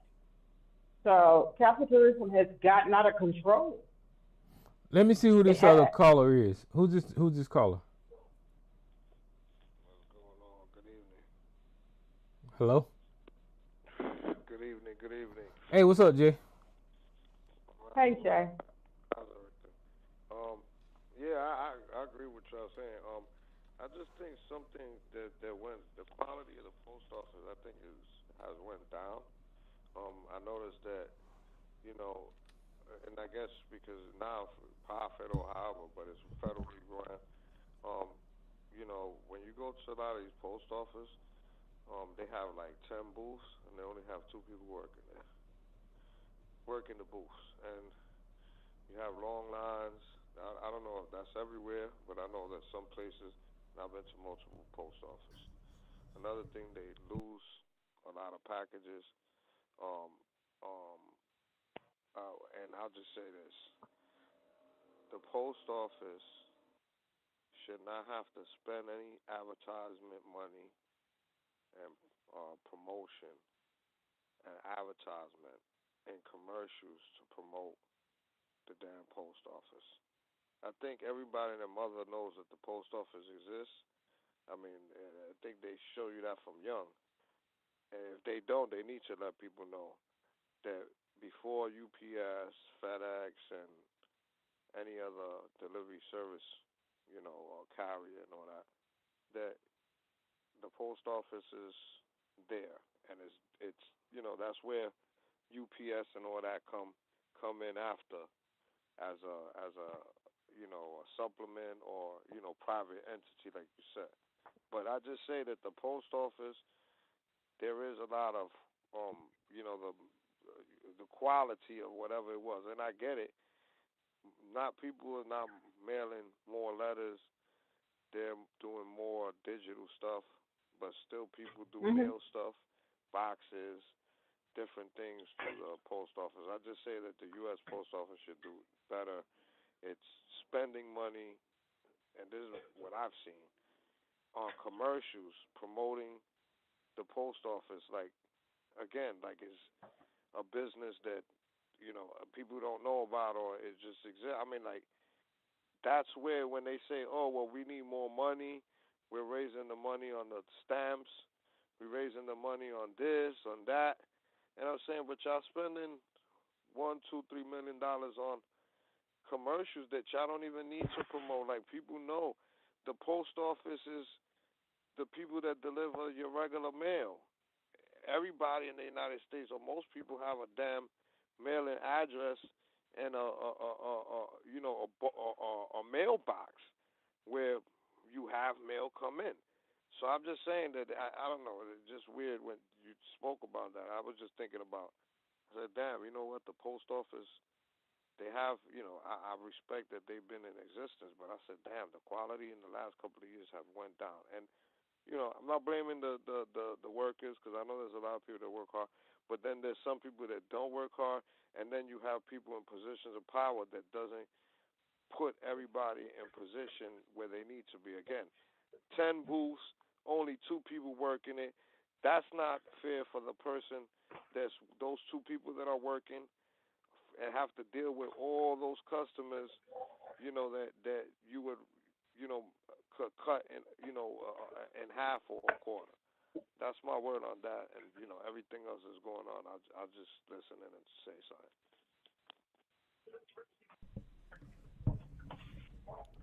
Well, yeah, I think the post office make enough money where they can hire more people to handle customers better, but they don't. That money going somewhere else to these people that's got their hands in the pocket of the post office.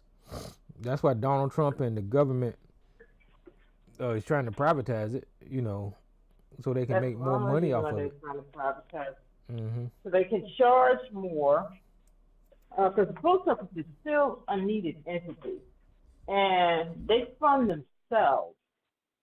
It's part of the government, but it's also a separate part.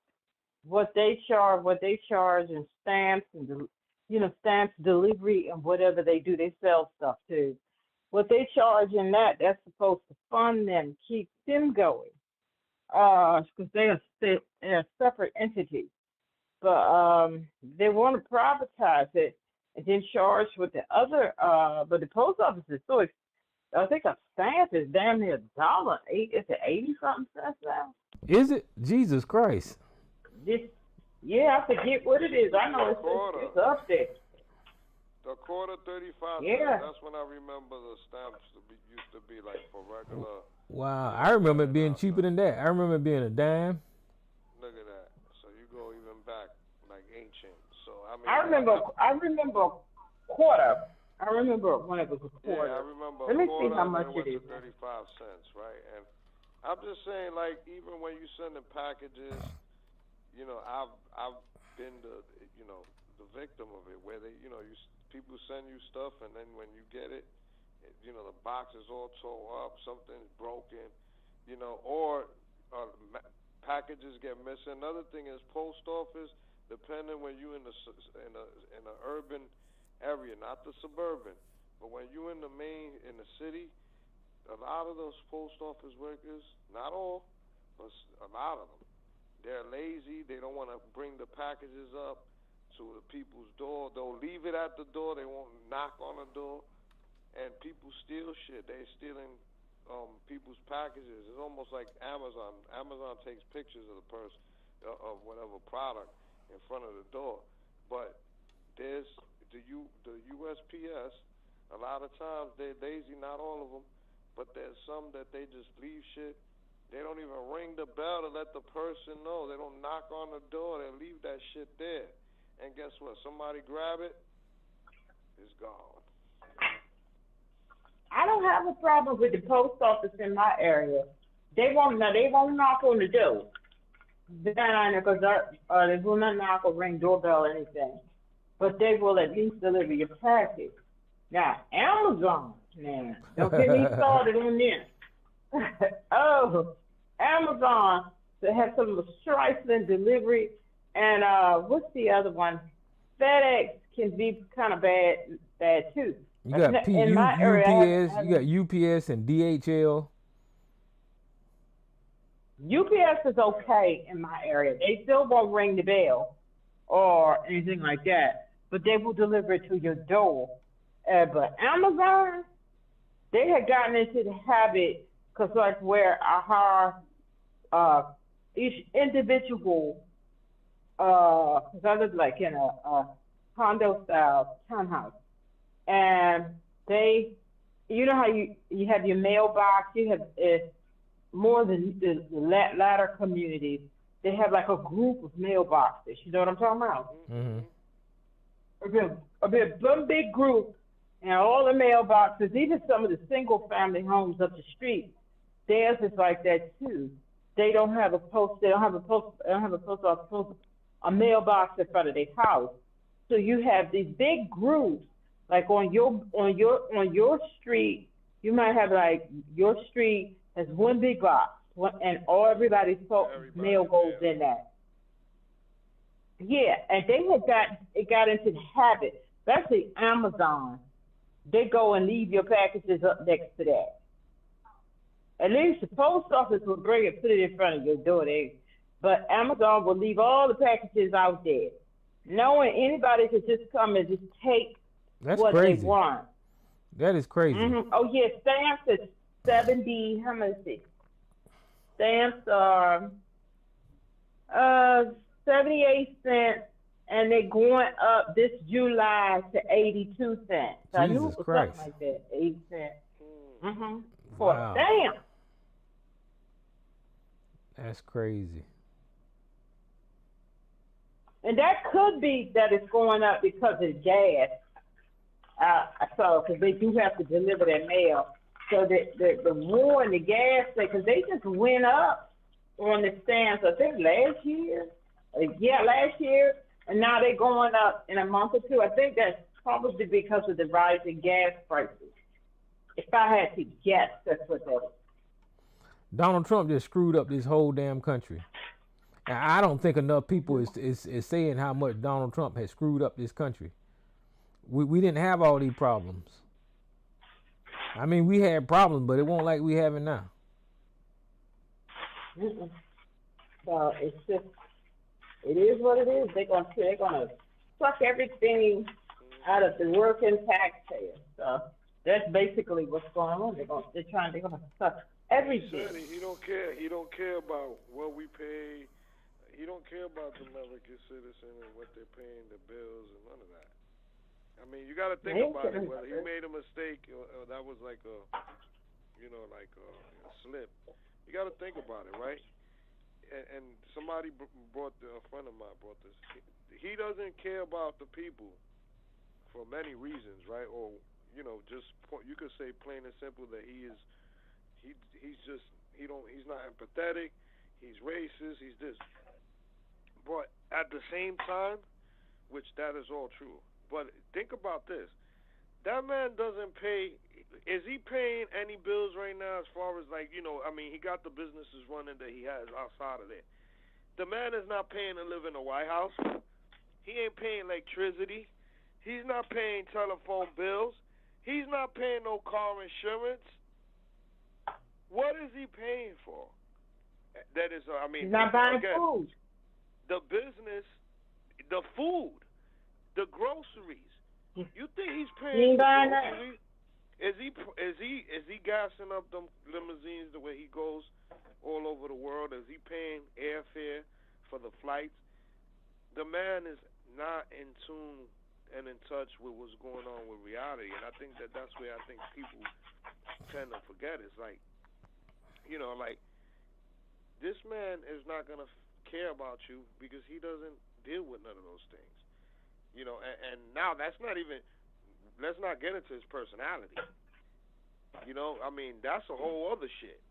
He don't care about nobody in his personality, but being in the position that he's in, again, how we have empathy and all that, and people do have it that might have money and not suffer through those things. But think about it. He's not really. He doesn't understand what's going on in the country because he's not feeling it. Well, that's why I was saying Donald Trump suffers from that affluenza. When people are so rich and they just don't know how else to live. I think he suffered from that stuff. I don't know if y'all remember. When he was broke, he felt it. When he was broke, he felt it. No, Donald Trump ain't never been broke. Yeah, yes, he was. That's why he did that whole thing with The Apprentice. You need to get into that whole documentary made by that. Well, he did not have the money broke, that people. Yeah. The broke that you're talking about, Tyrone, is not our broke. You know what I'm saying? And no, he was rich. People broke. But he was down and out because it's a think about it, right? He could have all those properties and everything, but if you don't got no income to continuously pay for that shit, you're gonna have to minimize things, and that's when you start going, I gotta sell this house, I gotta sell it, or there's no income coming in. So what he does, or the profits ain't evening out. He does The Apprentice so he could maintain all those things that he has, and he don't have to sell that shit. Mm-hmm. And a lot of that stuff that his name was on, he didn't. Even to this day, he didn't own all that stuff. Right. He didn't own all that. He was allowing them to use his name. Leasing out his name. They pay him. Leasing out his name. He didn't own all of that. And all them casinos and different things like that. And they were saying he didn't even have the money to get his office and things fixed the way he needed to be up there at Trump Towers. He was rich folks broke. Put it that way. When I say broke, I don't mean like if we broke. He was rich folks broke. And when they spend that apprentice thing that was for him, he was able to get money that way. Mm-hmm. And then able to pretend. And they wanted to use his you heard of, they wanted to use Trump Towers, his offices and things, and when they went in there and looked and they saw how old it was, desks needed to be replaced, this needed to be done. The place needed, he wasn't putting any money into it because he didn't have it to put there. So they had to build a set. He didn't have money.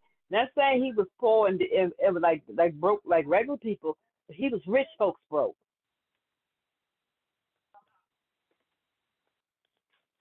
That man don't know what's going on. And for people that the way he speaks, and even the economy guy, or this guy with the glasses is talking, everything's gonna be all right. It's okay. They don't understand that. A lot of these people are eating for free every day. They eating free lunches. They getting transportation driven to and from work. They going to these galas and expensive dinners. They got second and third homes. Something's paying for them to live in Washington. A lot of them live in D.C., but then live in their own place. These senators and all that, they're not in tune with what's going on, man. And that's part of the problem. And again, those people that thought that he was a businessman and he's for the people and that he's like a renegade. They were like, oh well, Donald Trump is going against the system. He's gonna go against the system for himself. For his rich people, not for your poor ass or anything outside of him. He's there to enrich himself. And it's unfortunate that the system has opened up, or not open, but opened years ago, and allowed itself for people like him to get away with stuff like that. And now that nobody wants to change the laws, they don't want to hold these people accountable because they're all getting a piece of the pie. So I was just saying to the same person, imagine these senators say, oh, well, we're going to regulate on all these things that they're getting money from, like the endorsements that they're getting from all these corporations, letting him do the business that he's did, regulating, like, oh, his son went to China. They were saying, yeah, what his son was doing there, it was all about business. How they regulate that, say, well, you can't be involved in business because of a conflict of interest, not to say that we don't like you, we don't want you to be rich, but in the position that you are, you're vulnerable, and you should not be using that position to enrich yourself, at least at this time, because it's dangerous. That's what he's been doing the entire time, is enriching himself. The uber wealthy is, you help us to keep our money, you help us to make our money, you help us to do all of this, to cipher all the things that we want to do, and you can still grift and do what you want to do. And that's what's happening. Exactly. That's what's happening. He had the money that he claimed that he had. They offered him a chance. You can grift and steal. He made it. He always wanted to be accepted by the uber wealthy, the creme de la creme, and they never liked him. They always thought he was kind of a joke and he was crass. But the uber wealthy said, we could see a way for you to get in this thing. You take care of us, you can do whatever you want to do. The system is set up biased too, because it shows you, like, if you got a certain amount of money and you're in certain circles, you're able to get away with a lot of stuff. You can get away with just anything. Like, people have been reporting on the old Trump phones. And when you sit back, when his sons and them, they allowed them people, the more crooks, some people, more scamming people, to use the Trump name. And they have gotten away with tens of millions of dollars. And when people was reading with the contract with them fools who got them phones, they're not getting in the phone, because the bottom line said, you had to pay like 100, 150, whatever it is, for the thing, for when the phone is ready. They said that was non-refundable. And this does not mean that this phone is ever going to be put out to the public market. So just so you know that. And it was all in the writing. And you dumb people, y'all sent them 100, 150. They said just on the $100, whatever it was, they had people sending in to get the phones. Yeah, it was $100. They made over 60. And the phone, it was $60 million. But the phone gonna cost $500. Now they moved it up to $1,000. What phone is this? And now it was the Trump phone, that gold phone. And now that they said that Trump has taken $59 million away from people, and ain't nobody got their phone yet. They're not going to get them, because the contract said just because you paid this initial $100 that's non-refundable, that does not, that we are not awesome, whatever the wording was, that this phone will ever be produced for the public. Yeah, so they your money is big gone. Scam. So you bought an idea. They bought an idea of something that might happen. They bought an idea. That just shows you how stupid white people are, and that's why I keep talking shit about them. Uh-huh. These people are just dumb. Mm-hmm. When people start reading them contracts, because people were saying, "Don't y'all get into that? That's a scam. That's a scam." And then when people started reading what all was in that contract, how it's not refundable, and you can't do this, that, and this does not guarantee that the phone will ever be produced for the public. And they have the right to discontinue, like if you raise enough sand, they have a right to cancel your contract and you will not be getting a refund. I believe ABC and SARS got one of them phones. That is just, it's just so brazen, the theft. Stuff like that. It's the theft is just brazen. And these wars and things that they got going on, these other countries see the slickness in this, how the theft and stealing is going on in behind this. It's like, it's just the American people is just too stupid to see it. And they try to put Hunter Biden in jail for way much less than what them damn Trump children are doing. Way less. Hunter Biden didn't do nowhere near what these guys are doing. Basically, Hunter Biden was trying to get a couple million, some kind of something he was trying to do, which I wasn't mad at him. Your father president, you need some money, try to get some. I wasn't mad at it, but that youngest one is already $1 billion, them hundreds and hundreds of millions of dollars, them old crypto coins and things that they doing. Barron making him money. Melania, all of them, they're just stealing from people. But the people keep giving them their money. So I don't feel sorry for any of them. It burns me to see the blatant stuff in all of this.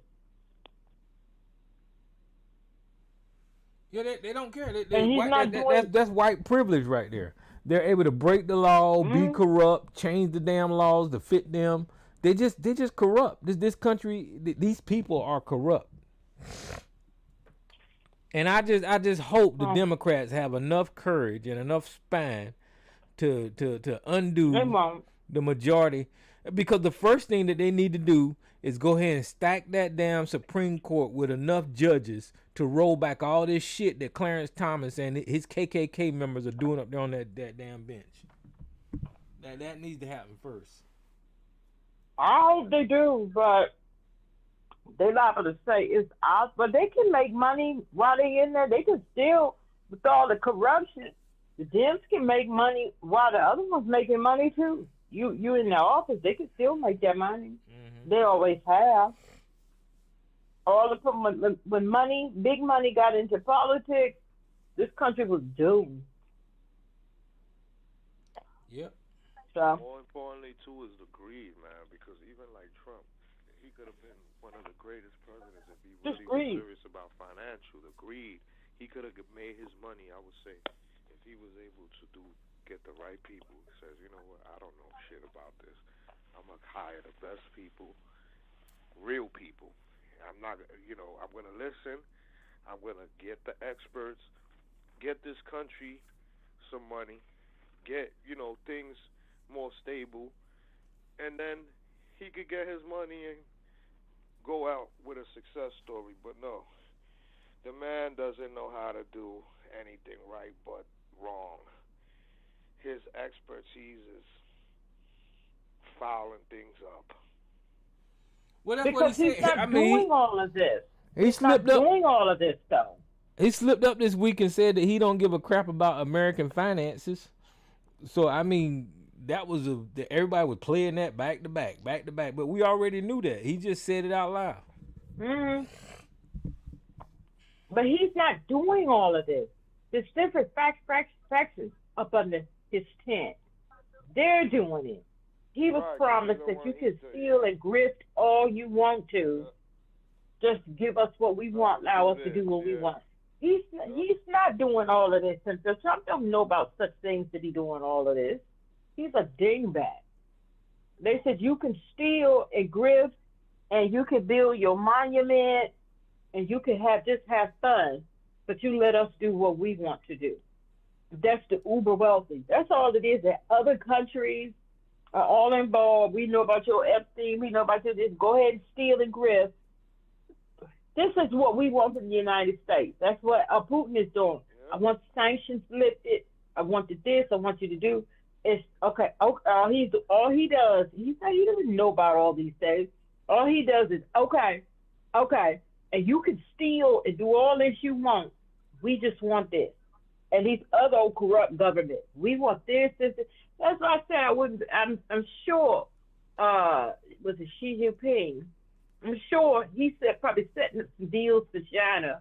It's like we do all of this, that. We want this, we want that, we want this, all of that. The country's just being sold out to the highest bidder. As long as he's able to grift, and steal, and his family. That's what it's all about. He don't know about such things. Trump don't know what's going on. He does not know what's going on, and we've got to stop saying that. He's doing this. He's doing it. Trump don't know about such things. He's even suffering from dementia. Please. All he wants to do, if you could just leave him alone, let him do his ballroom, his art. He's painting the, what do you call it? The such and such pool. He wants the statues. And if you just, and play golf. If he could, and figuring out how to get things named after him, putting his name and face on the passport. And decorating the White House and cheap brass. That's really all he wants to do. And everybody else, y'all steal. Okay, well, Trump, we want this, that. You could do this or this if you want to. Okay, we want this, that. And we'll turn our head and look the other. Okay, I want this, and that, and I will donate $100 million to your such and such. Okay, that's what's going on. Trump does not know about all these things to do. He's not doing all of this. It's the people around him, the factions that's under him, and the people that put him in office. Then you got the evangelicals. Well, he don't care about them either. Well, you need their vote, and you need them to support you. So promise them this. Oh, okay. I promise y'all this, and then they vote. That's what's going on. He doesn't know about such things that's going on. It's just a dementia diaper-wearing ridden fool. And whatever somebody say they want to do, okay. As long as he can see his money is coming in, everybody is just stealing. They're just stealing wide open. He's not doing this. He's more, because like when things is going on, he's talking about the draperies and stuff he's going to put in the ballroom. And he don't know about Trump ain't doing all this. He just wants to steal and grift, something he's done his whole life. That's all he wants to do. Well, he's like she's like a little child right now because he could do all of this and doing all this stealing. His son's got much more sense than he do. And his son-in-law is taking full advantage, stealing. Everybody's just stealing. Oh, yeah. He's getting them deals done, setting himself up for the future. And they already setting themselves up, and their kids, their grandkids, they just stealing. He don't know what's going on. Like people be talking about, hey, he did this. They told him, you're meeting with these group of people over here. Tell them you're going to do this for them. Like the mothers against some type of something that it was in the food. He said, yes, when I get in, I'm going to start an executive order, and you all don't want that. They was like, yeah, we voted for you.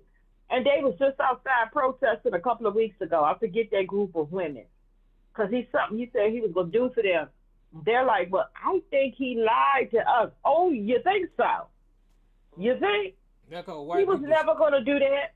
White people because the corporations want to continue putting that in the food. They want to continue putting that, want to continue using that. So the corporate, tell them you're going to do that for them. Okay. And the corporations will put $50 million over here on you, this or that. Now don't do this and do such and such. And that's exactly what's happening. And people don't see that. He didn't even know what that was all about. They just said, this is who you're going to meet with. tell them, yes, you're going to do this. It's that simple. Some things is not even that complicated. I mean, they can be, but it's that simple. It's a lot of, it's like what could, I give you money, do this for me. You want us to what you need? All right, we could supply that. We need this done. Yeah, and the reason I say people ain't paying attention to what Donald Trump do really and reporting on it is because like with this Iran thing, I think we had 15 military bases over there. Iran destroyed every damn one of them. And that should be fucking big news. As a matter of fact, we should be heavily engaged in a war for them destroying our bases. But we're not. These people don't know what the hell they're doing. We lost that shit in Iran. And it should be bigger news than what the hell it is right now. Oh, okay, here they are. They call them the Maha Moms. It's mothers against pesticides in the food. And they was right out in front of the White House a couple of weeks ago, some weeks back, protesting because he had promised them that he was going to sign an executive order to stop these big corporations and people putting some type of, it's a particular type of pesticide spraying into the food. They want to spray that because it helps, whatever it is it does for the food, and it's cheaper for them to do that instead of doing this, that. And he turned right around and they got rid of it. Y'all can put as much of it in there as you want. And they went out there to protest. It really is, he doesn't even know what that's about. They told him what to say to get those women and those groups to support him in the election. Then he turned right around and double crossed. You hear so many of these stories all over the place. And that's what he did when he was running for office. Promised a whole bunch of stuff. They said, this group is coming. Now you tell them that you're going to do. And he, yes, I will. And he lied and turned around and do something different. That's all that's going on. It really is that simple. Trump is not a smart man to be doing all of this. He doesn't understand what this stuff is. He's the puppet for big business, big pharma, and everybody who wants to steal. He doesn't know what's going on. As long as he gets to steal and grift, that's what this is about. And a lot of those people are talking about Trump. Trump ain't did shit. It's the people behind him. He's the puppet. That's what's going on. And that's why like that phone thing. Like that phone thing. The Biden never would his son let them use the Biden name to put out. All that was a grift. And they was like, okay, how much y'all gonna give us out of this? 30 million? Okay. All right. That's what's happening. There's no crypto stuff. That's the same thing. Something's not smart enough to do all this. Who's this unknown caller? And a lot of people don't get it. Who's this unknown caller? Yeah, hey, it's me again, Tyrone. Hey, I just wanted to tell you, too, I don't know if you're aware of it, but the Trump Department of Justice has sued the National Archives saying that the Presidential Records Act is unconstitutional and they're not complying with it. And so this means that anything that they're doing, which normally gets preserved for the public record, they don't have to do it anymore. They're trying to so they could destroy documents. They could hide. Yeah. So this is the first president that's ever challenged the Presidential Records Act as being unconstitutional. Now, why would he be doing that? If he had something to hide, or if he was, how did he say, the most open? I think he said he was going to be the most open. President. Ever. So why would he do that? Makes you think, doesn't it? Because all this dirt that these people got him doing. So somebody told him that this has to be done in order so we can hide a lot of this stuff. And he's like, okay. Just like, if you notice during this so-called war, there have been no journalists that have been in the field or embedded with any of the troops. Yeah, I said that the other week. It's so funny. In fact, it's so funny because, again, during these Senate hearings, they had an admiral that was supposed to be in charge of all of this, and they asked him, specific questions about what's happening, and he couldn't answer. He had no answer for them. He had no answer for the Senate. So what they're doing is tightly controlling news. And so, we have to go to alternative news sources like Al Jazeera and other places to kind of get an idea of what's going on. Because this particular government, and after firing all of these so called unloyal generals and admirals and various flag officers, we don't know what's going on.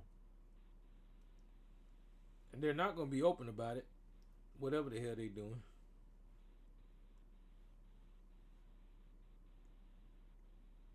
I can't believe how many people before this was actually out here promoting Donald Trump, saying that he was going to do the right thing.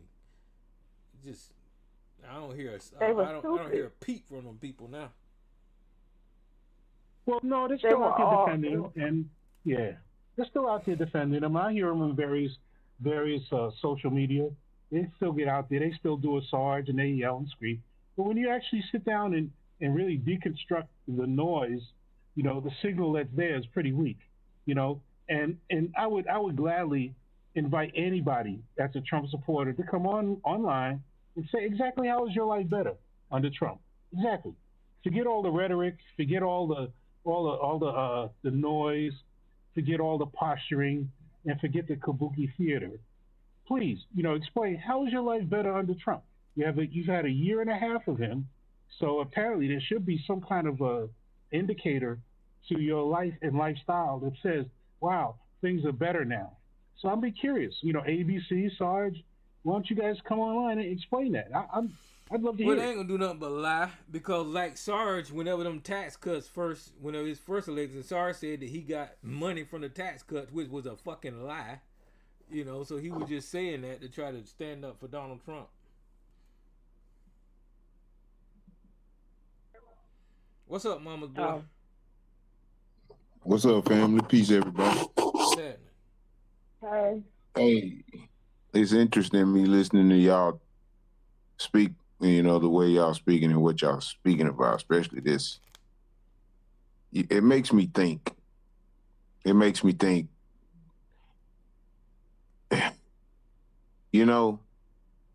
Fuck Donald Trump.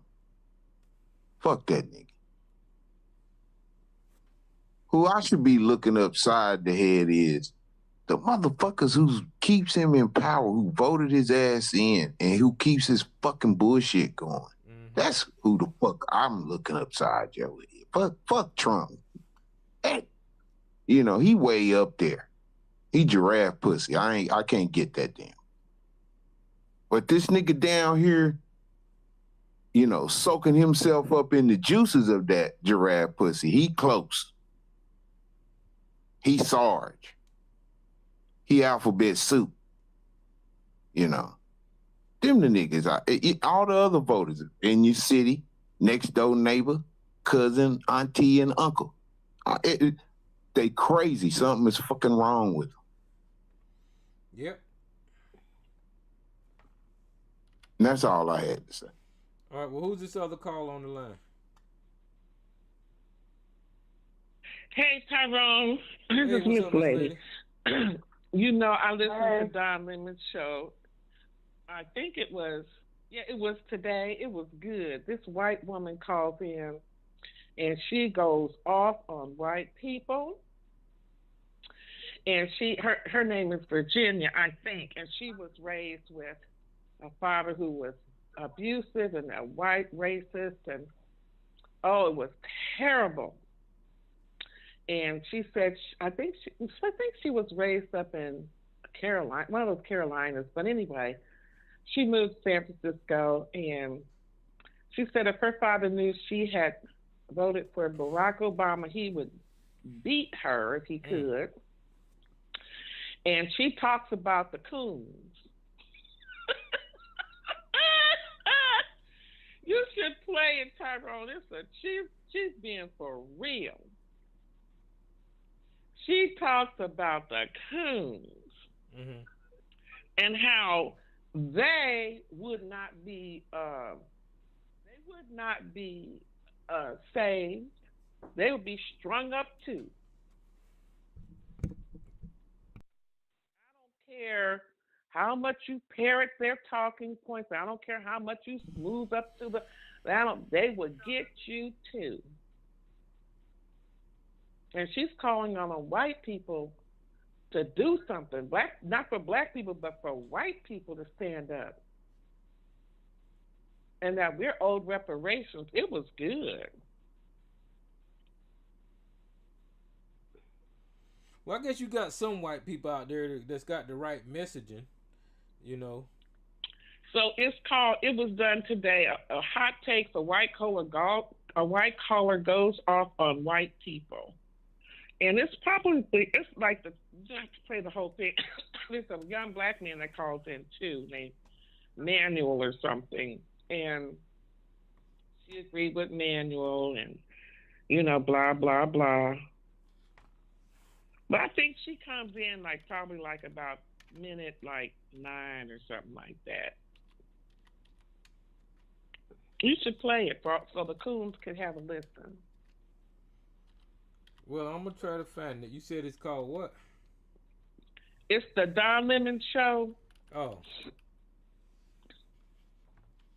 And it was done today. It says hot takes, ! A white collar goes off on white people. I think I seen the title of it. I just didn't click that video. Tyrone, can I say something real quick? Yeah, you can. Sister Mays, I know you out there. Told you so. That's all I want to say.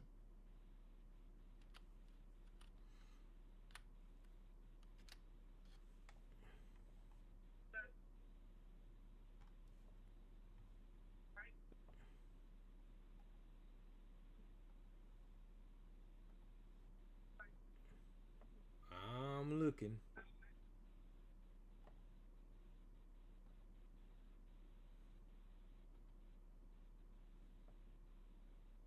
Oh yeah, I found it. It's 19 minutes long.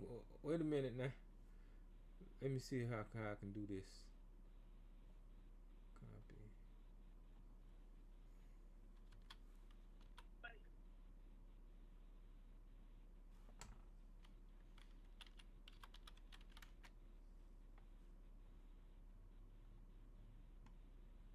I watch Don Lemon sometime. I think he all right since he off of CNN. When he was on CNN, initially he was kind of cooning a little bit, but as soon as he lost his damn job, he turned into a damn nigga, a gay nigga. But he good people. But that's what got him. That's what got him to lose his job, if you remember. Yeah. Because he had started changing on CNN. And saying certain things that they didn't agree with. Y'all saying it's too nice for him. Y'all being easy on him. He was always a nigga. And that's what got him fired. Well, now, Don Lemon said some coonish shit. I remember saying this motherfucker, he walking a thin line with the shit he's saying about black people. He tried to play the corporate role, Tyrone. He tried, he with the big company, And he trying to play, that too. Square shit. Joy Reid too, but now you can't get. She tried it too, and so all the other ones, and you can tell the more radical ones go first. My sister. You can't get no blacker than Joy. You can't get no blacker than Joy Reid now. Cause I was like, Jesus Christ. They better stop playing with that white man like that. They be wanting the big checks, man. That's what it is, Tyrone. Well, I understand they got a job, man. But, I mean, shit. They be wanting the big checks. They want to be, in order to get the big checks, you got to be in the limelight. You the face of once you get up there. Pick an organization. Pick any news, any television, anything. Pick a company. It doesn't matter. You are the face, the representation. And it's going to have to match the people who are the shareholders to put the money up. Who you see what I'm saying? Mm-hmm. And he tried. And whenever somebody black tries it, We switch up. We know how to do it. But when you lose yourself and you now think you are it or part of it, you forget that you a nigga. That's when shit they remind you. They don't. You don't even have to make a mistake unless you swallowing like Clarence Thomas. They gonna eventually, when you get to your tolerance level or their tolerance level for you, they gonna move you on. And the difference now is I honestly, once Joy Reid started talking about black issues the way she did at the end, I didn't see nothing wrong with what she was saying. But of course, the corporate did. No. But because you black, Don Lemon think they got started. squeezed up there. They did. Don Lemon, we all know how to code switch. Him and Joy Reid, they started letting that switch drop and saying some things and acting a certain way, and they were gone. That's what happened. They started calling out Trump's racism and his supporters' racism for what it was, and they just couldn't. But when Don Lemon left, Trump wasn't out. When Don Lemon left, he was calling out all white people and their racism on a lot, just Trump, a lot of different things. He was speaking up. Don Lemon was always busy about that. He was always busy about that. Abby Phillips finna find out the same thing. I mean, what is Abby? Ain't that her name? Yeah, Abby. She's still playing the game. I haven't seen her. She's still playing the game because she. She's good. She's good. Sellers. No, wait a She's minute. really good. That horrible man was on there being real disrespectful. That white man, you should see it, was recent. And it just kind of blew up. Bakari Sellers was on there. He kept interrupted him. That Mr. Not So Wonderful from Shark Tank. Oh, he was being so terrible. And there was another one. They were ganging up against Bakari. And when she tried to stop all of that, she told Bakari to let them finish. But she didn't tell them to let Bakari finish. Listen, I warned y'all about this girl a long time ago. I tried to tell y'all. I know who Abby Phillips is. Abby Phillips, okay, she's of Republican origin. That's where she got her start. And they setting her up the same way. She thinking because she Republican that she can play the game. And she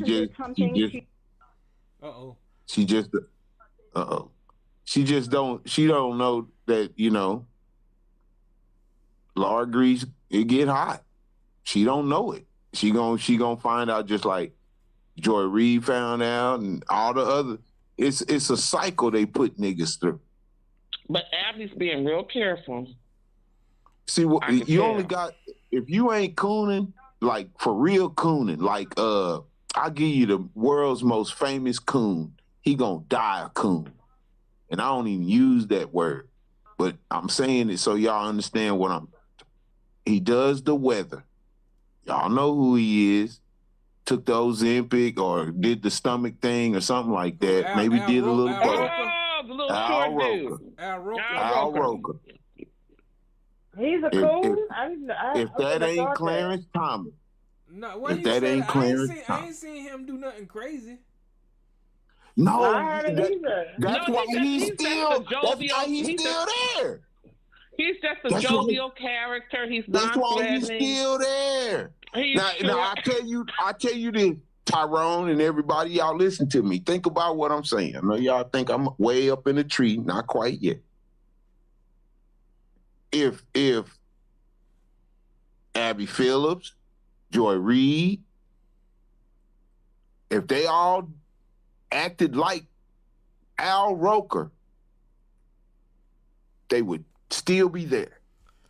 They would still be there. Yeah, but he's not. There's a difference. Hold on. Wait a minute. No opinion. You ain't trying to do no. Okay, wait a minute. Hold on for a second now, Mama's boy. His role is different. Okay, but Al Roker is the weatherman. He's not giving news and all that kind of stuff. I know he sits at the table sometime, But he's the weatherman. That's all he did with the damn weather. Do you watch the Today Show? I do not. I haven't watched the Today Show in like 20 years. I'm gonna let you in on a secret. Al Roker is a thing. Just like that white boy with the khaki pants is a thing. Especially in this media age. He's a thing. No, what I'm saying is, do Al Roker be giving political? He's got his own group of people. Okay, he has a big ass following. Okay, what I'm asking you. But the thing is, I want to ask you is that does Al Roker do his like political commentary? No, but you'll catch his political views if you follow him. Oh, I don't watch that stuff. But look, I got this audio. I saw Al Roker. Wait a minute, let me just say this about Al Roker. I saw him do. You remember back when Trump, they played that when he was running the first time, and they played that video with him, and I forgot the guy's name, which family he was from, when Trump was talking about grabbing by the crotch. You remember that? Mm-hmm. And the white dude that was in the let me get his name. Hold on. Let me get what was that guy's name? His family is in there. Was he a Bush? Wait a minute. I think it was Bush. Who was Trump?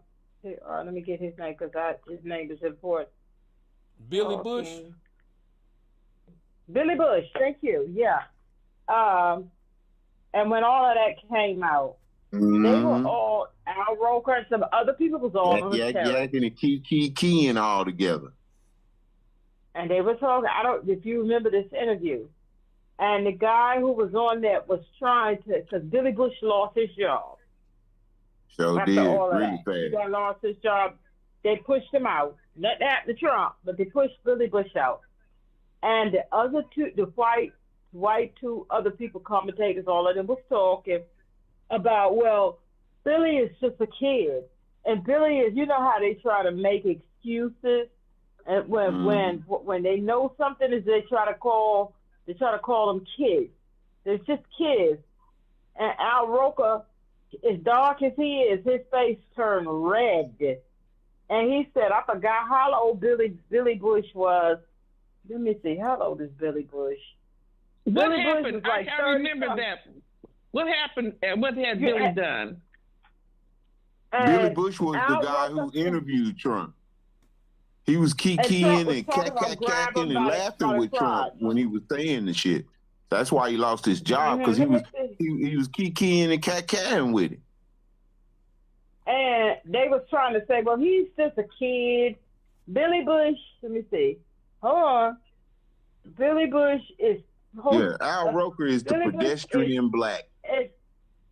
No, but Billy Bush is 54 years old right now. So back then, he was, when that happened, Trump was running, when they played when that tape got released. No, when it happened, he was like, 20. Then he they fired him when he was like, shit, had to have been a middle-aged man, right?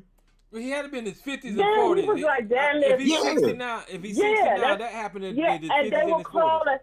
And the white men were calling Billy Bush a kid. Well, he's a kid. He's a kid. And Al Roker said he's not a kid. Exactly. And I was surprised. You the weatherman. He said he's not a kid. See, Al Roker had let his code switch drop. He said he's not a kid. I'm going to tell you something about Al Roker. He's like, well, let me finish. And he was like, he's not a kid.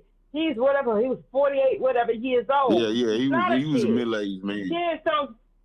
Yeah, and he was like, so stop calling him a kid. Stop making excuses for his behavior. And Al was hot sitting up there, and they went to commercial. And when they came back, he went back to code switch. Oh, so that nigga got back on code. Yeah, I think Al Roker was playing that game because I remember when Tamron Hall was on the news. Oh, he's paid. He's made. Those two white women anchors were so jealous of Tamron Hall.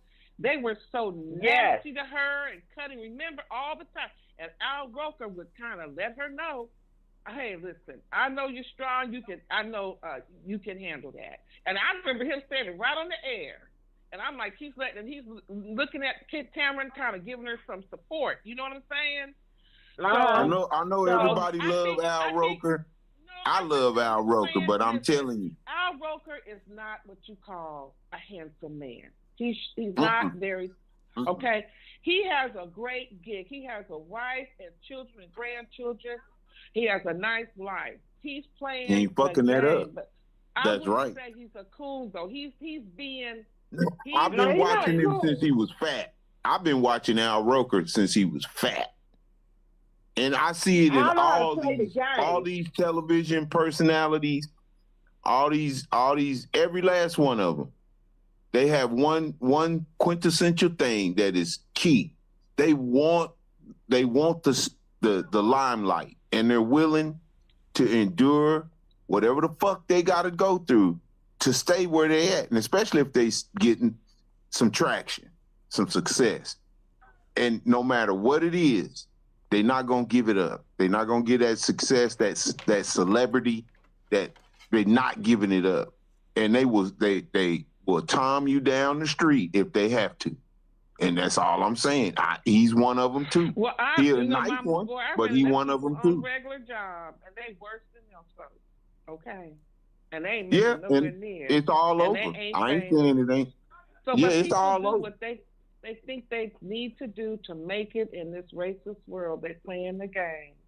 And I know. You know, unless they're just really seriously being a coon, like some people I can't stand to even listen to. I can spot the subtle ones though. I can spot the subtle ones, sister. And maybe that's my problem to live with, you know. I don't think there's any difference between the subtle one and the egregiously acting one. I don't think there's very much difference. They both the same nigga on the same floppy ass coin, and that's gonna be our biggest irritant. Especially for Harris Perry, they got rid of her years ago, and she was way up on their side. She was. Listen, when you see him keep that job for a long time. She had been a professor, and I think but she said something they didn't like, or she had took a position. When you see him, my thing is, I don't think keep their job. Go ahead, finish. I was just gonna say, when you see that they keep their job for a very long time, a position or whatever that you know them as for a very long time without any issue, it's kind of like McDonald's. You know, you don't have that kind of wealth unless you done screwed somebody to get it. You don't have that position that long unless you done timed or Clarence Thomas your way in so far you can't come out. You good. Clarence Thomas is good.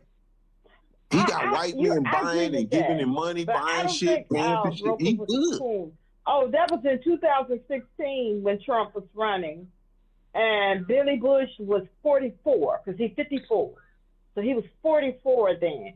And they was calling, he's just a kid. He's just a kid. And Al Roker got hot in behind that. He's big enough to do that. Upset off that thing. Y'all sitting up here making excuses. Yeah, to get his shit back on behavior. And Al Roker made it known, but he pulled it back. The context is August 2016. Al Roker he has a mortgage to pay. He got a family. I mean, do what you got to do. No, that was that Brian Loki. But anyway, Billy Bush was 40-something years old. And he got suspended because because Billy Bush was on the Today Show, or whatever show that is. And Al Roker challenged him several times. And then Billy Bush was later suspended from the Today Show October 16th following a leaked Access Hollywood tape with Donald Trump and Al Roker addressed actors on air saying, you can see Billy Bush will not be joining. Al Roker was hacked. He was not going to. I wouldn't call him a coon. He knows how to play the game. He's playing the game. He knows how to play the game. He knows how to play the game.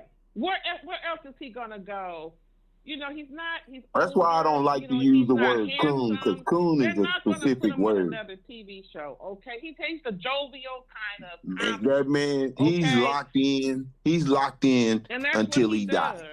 He good. He good. That man. He good. That man is an expert at what he do. He's a motherfucking certified bona fide master. Cause I've been watching him for years. Al Roker and he know how to keep his motherfucking head down. That man know how to keep his head down. They're not gonna be jealous of him, like they was jealous of Tamron Hall. But see, people like Joy Reid. He's non-threatening. People.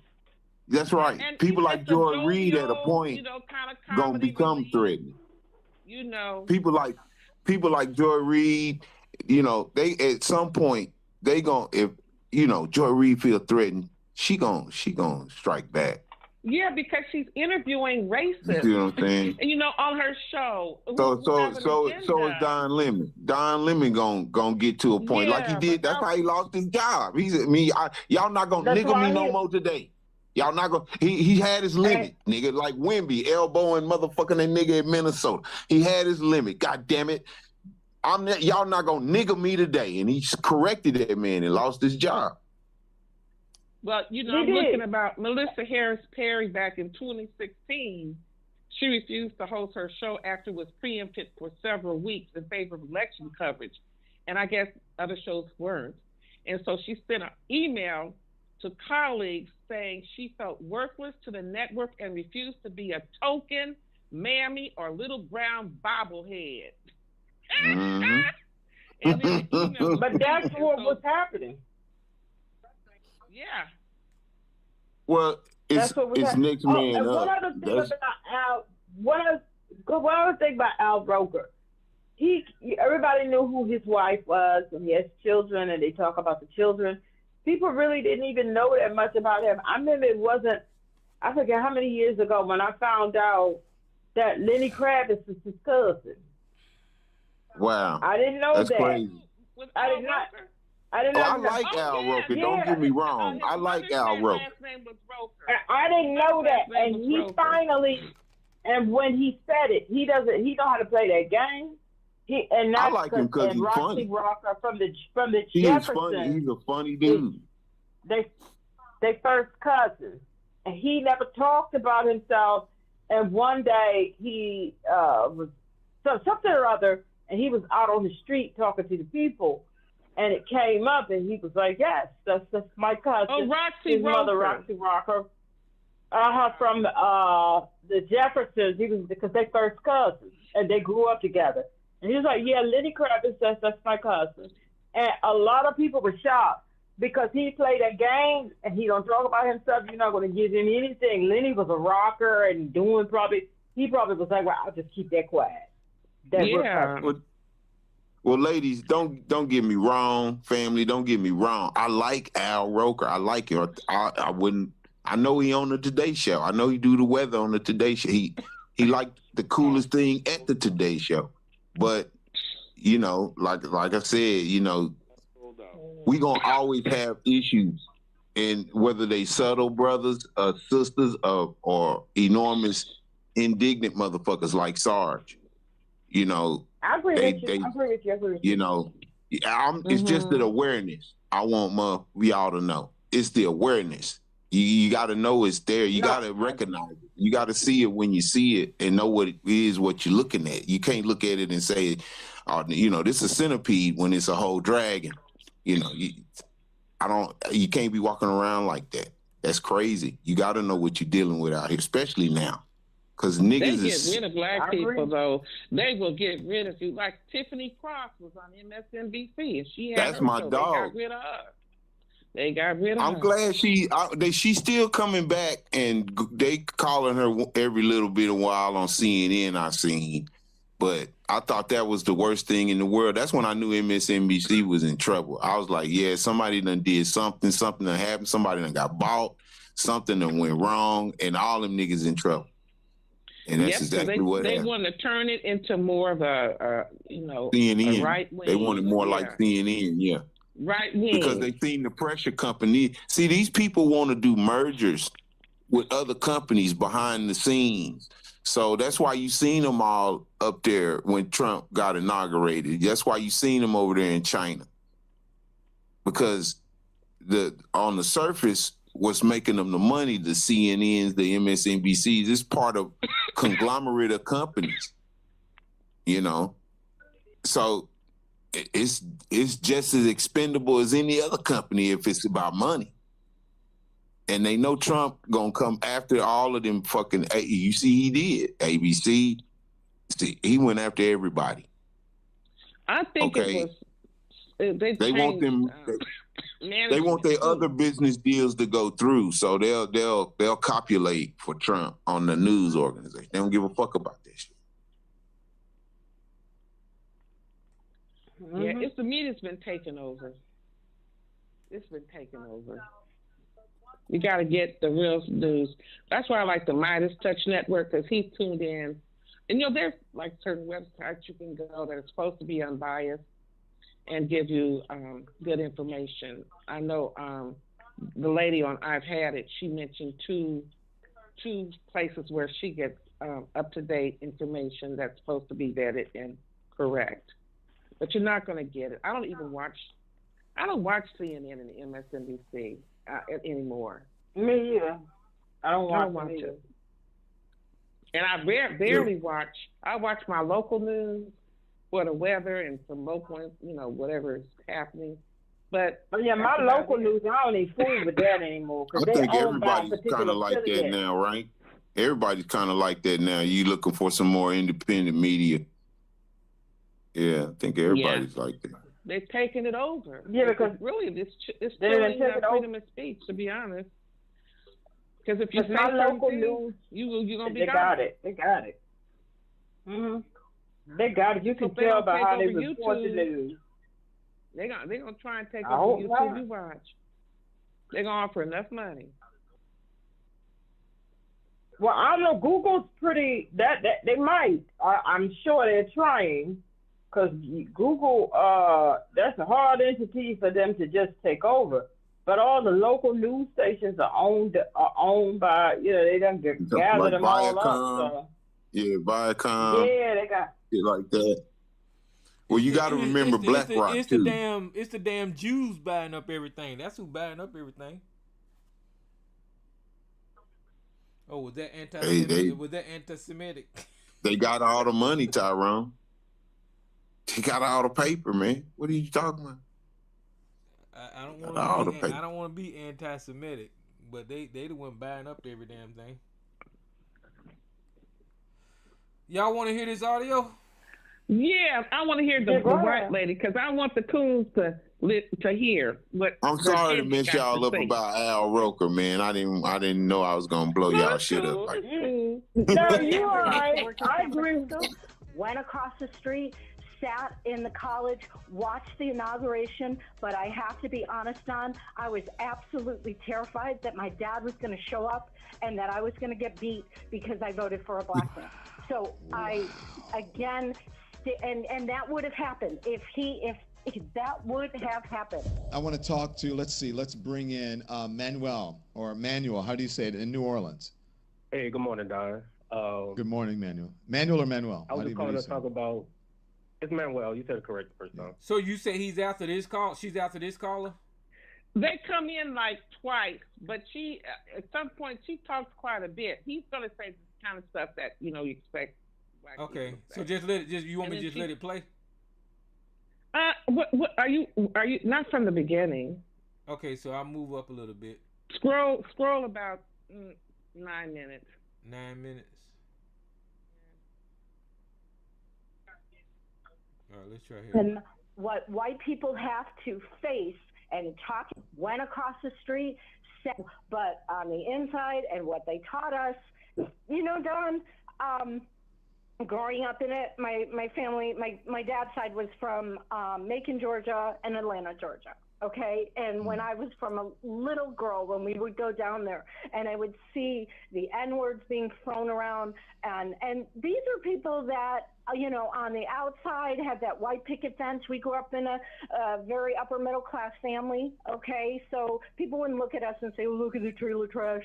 No, they're, oh, look at that fine, upstanding man. Look at that great Mason, blah, blah, blah, But on the inside and what they taught us, and what they did is they said, basically, if a black person did something to you, that is the evil, that is the bad. But if a white man did that to you, that's entitled. They're allowed to do that. And that was in my DNA. So, for example, when Barack Obama, which I voted for every time, when he first became president, I live in San Francisco, worked in San Francisco, went across the street, sat in the college, watched the inauguration, but I have to be honest, Don, I was absolutely terrified that my dad was going to show up and that I was going to get beat because I voted for a black man. So I, again, and that would have happened if that would have happened. That would have happened. And that is, again, what white people have to face. And talking about Donald Trump and talking about all of these men that sit there and gaslight us and do all of that and say that black women are horrible and black men are horrible and, blah, blah, blah, blah, blah, and they're taking this and that. That's bullshit. It's bullshit, and it's gaslighting, and it is the man behind the curtain. The evil is behind that curtain. The evil is your white dad, your white grandfather, your white great-great-grandfather, their behavior and our behavior, because we continue it, because we stand on the sideline and say, oh my God, that's so horrible, that's awful, and don't do a goddamn thing. Silence is compliance. So we are no better. That's why I'm saying every day I have to look in the mirror, Don. I do, and work my damnedest not to fall into that, because it feels like it's in the DNA. It's groomed in. And I'm 64 years old, and I'm sorry. If I can do this, you other white people who hear what I am saying, you can do it too. Read the books, watch the videos, teach real history. This is our history. We have to be accountable. Reparations. This is our reparations. It's not just about the money. Don't get me wrong. It is, you deserve millions. Everyone deserves millions. But it's also in our actions. Our actions. What are we doing to make this better? Because we owe you all a hell of a lot. Every day. Okay. Every day. So, Virginia, sorry. You've said a word. No. Stand by. Virginia, we're going to try something. I don't know if it's going to work. Hopefully it doesn't kick you off. But if it does, we really appreciate you. And you continue to call back, and thank you for supporting. But don't hang up. We're going to try to bring you in with Manuel. Manuel, are you back? Okay. Yes, I'm here. Can you hear me? Yes, and Virginia. Hi, Manuel. Hey, you're both on. Hi. Okay, so great. Manuel, I wanted you to finish. Stand by, Virginia. I wanted you to finish your point, Manuel. Yeah. Because we cut you off, and then I want to ask both of you a couple questions. Go ahead, Manuel. Yeah. What were you saying? I was just saying, you were asking me about, are people my age motivated to vote? Do we understand the history? I want to say most of us, we know the history, but like I was saying, I don't think that we really understand how things can repeat itself, how history is repeating itself. And I was just saying, the Republican Party is trying to draw this on party lines. I think because they're saying like black people can still go vote, even though they're doing everything to stop us from voting, and they're trying to pass the SAVE Act and all these different things. But I just need people in my generation to understand all of the rights that we have, it starts with the vote. We can't do anything until we secure our vote. Our vote does matter. This administration in Louisiana, they're doing everything wrong. Jeff Landry is wrong. The Attorney General in Louisiana is wrong. They're doing everything to unseat a black man that was duly elected in the city of New Orleans with 68% of the vote. Yesterday, they sent down a letter threatening the mayor, Helena Moreno, 5 city council members, the district attorney. We're removing them from office because they're just doing all kind of reconstruction type tactics to suppress black people in Louisiana and black people in the South. So young people, please go vote. If you can't afford a home, the reason is because you don't go vote. If you can't afford to pay for your electricity to get around in the car, it's because you don't go vote. All these things matter. We pick these people. People aren't perfect. People are flawed. So you have to be okay with, sometimes getting behind the person that's going to win in your best interest. People are not perfect. I'm not perfect. Don Lemon isn't perfect. God. Barack Obama isn't perfect. Nobody is perfect. We are people. We are human. Y'all have to understand that. Nobody is. And we have to get rid of that whole Jesus purity Christ is not test. coming down.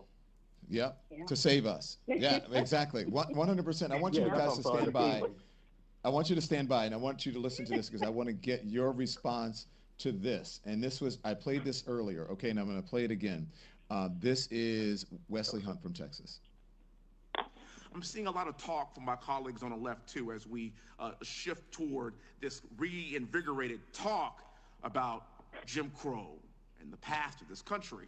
And as someone who is a direct descendant of a slave, as someone whose great-great-grandfather was born on a plantation, I can assure you, slavery is over. Jim Crow is dead. When I go anywhere, I don't see any white-only signs. I don't, I promise you. I am a black man that represents a white majority district in Texas. The great-great-grandson of a man born on a plantation stands before you today as a proud conservative Republican from Texas, as a believer and follower in Christ, and as a believer in what this country can be if we allow equality for not just Muslim Americans, not just Buddhist Americans, but also Christian Americans like yourself. God bless you, young man. Manuel, you're a man of color, right? I am a black man, yes. What do you say to that? What I got to say to that is, he could talk however he wants, dress up however he wants, but at the end of the day, all the white people still see is a nigga. And I'm going to just say it clean like that, Don. That's what they see. And that's not to say, like, you shouldn't be respectable, professional, dressed up, but I'm saying we do these things to conform in society, and sometimes people like him, they tap dance, just like Clarence Thomas at the Supreme Court, they tap dance for these white people, just like the 5 Republicans who are in the House, or 4 Republicans who are in the House who won't be returning to the next Congress, they tap dance for these people, but I promise you, they still see us all the same. All they look at is the color of your skin, and they see that you're a nigga. Yep. Virginia, when you hear that, I'm an educated person. Yep. Go ahead, Manuel. Finish. Exactly. Sorry. When you see Virginia, let me ask you this. So when you hear what he's saying, and you heard what Wesley Hunt said, when you said your dad, you feel would have beaten you had he found out you had voted for Barack Obama, a black man. So for people like Wesley Hunt, what are white people saying about him? Is Manuel right? Do they still see him as the N-word? Oh, absolutely. Absolutely. I mean, again, the generational, if you look back, this is, I mean, they're just getting orgasmic over individuals like this because they can cart them out and parade them around and say, see, this is what it is. We're doing a great job. This is, et cetera, parading them around to, again, make themselves and validate themselves that they are not doing evil and bad, good and bad. Do you see what I'm saying? So, again, the evil is behind the curtain. The white man is the evil, and this is exactly, he is absolutely right. And I feel bad for Wesley in the sense that I don't know him, but if he thinks that saying those things is going to protect him, and is going to keep him safe, no, absolutely not. And, they would hang him as easily as they would hang somebody else if they needed to make a point of him. Do you understand what I'm saying? Because this is really evil and darkness, Don, that is going down, and I hate to be a pessimist about it, but Manuel is right. We have to vote, and as whites, we have to vote, but we also have to get people to the polls and find where their district is. Don't just stand by. Virginia, actually do it and register. Anyway. Well, sorry. Virginia. No, that's okay. So look, I want you to, I don't know, Andy, do we still have their phone numbers? Is it up, or do they have to leave us that information? Yeah, we have them. You have them. Can you write down their info? Because this is how you get new correspondents and producers in the field. And we will make sure you jot their numbers down so that we have it, and then others as well. This is why one of the main reasons we opened up this the call-in line. And so just real quickly, Manuel, how do you feel about having the opportunity and a platform where you can actually get your point across like this by calling in or being, on the phone or on the actual screen with us or in the comments? Are you happy? Do you feel that this is productive? Because I don't think you get this anywhere else. Yeah, you don't get this anywhere else. I'm very happy, Don. I've been a member for over a year now. I've been following you since, I want to say, the 2024 election cycle after Kamala lost. I comment, I like, I subscribe, I watch every day. And I want to say that this channel does give me hope. I feel like there's other people who think like me, who are seeing like the bigger picture here, who are understanding what it's going to take to save our country. So I am appreciative of this platform to get on here and speak. Because sometimes I feel like I'm speaking to people and they're not hearing me, but I do feel heard here. Yeah, and Virginia? Oh my God, I am so honored, seriously, I'm so honored and humbled that you allow us to talk in your platform, because it is your platform and it is your place and your space that you allow people like me to come in and talk. It's amazing. And let me just say really quickly, when you were on CNN and all of the horrible different events would happen, I looked at my kids and I said, if anything happens to me, because like I said, I worked in San Francisco, I said, you are only to talk to Don Lemon, hand to God. Wow. Because I felt like you were the only one that was honest and safe, and if you weren't around, then it was going to be Anderson. But I said, go to Don, because he's safe. Two good choices. Me and Anderson. And two good choices, both of you, Virginia and Manuel. Thank you so much. I appreciate what you said, Manuel. I appreciate what you said, Virginia. And thank you for being part of the Lemon Nation. Continue to subscribe and just be well and happy. Thank you. And so, love you guys too. Thanks for watching, everybody. I appreciate you. Make sure you like, subscribe, and turn on notifications. Okay, all right, well, so that you was hear what she's saying? Yeah, that was interesting. I mean, she basically been they saying. would get them too, and they would string them up too. Yep, she basically saying the same thing that I've been saying for years, but that's a white woman saying it. So maybe ABC and Sarge heard that white woman saying it, and they won't be mad because that white woman said it. I've been saying the same shit. It's ingrained in those white people to be that way against black people. It's in their DNA. That's what the fuck they do. They fucking savages. And, it don't sound like she woke up. She woke up, I guess, when later on in life when she was a little grown, able to vote and all that kind of stuff. But, she was programmed just like the rest of these motherfuckers are brainwashed to hate us for no damn reason. And that's what the hell they do. Well, you know what? If they stealing kids and torturing and drowning them and eating them and stuff and raping them to their own people, my God. That's what they've been doing throughout history, though. And then just think about it. We're the most traumatized people on the earth, and I keep bringing it up. Our last names belong to them. And I have to live with that since I was a teenager and realize that Thompson is not a black name. It came from a white man.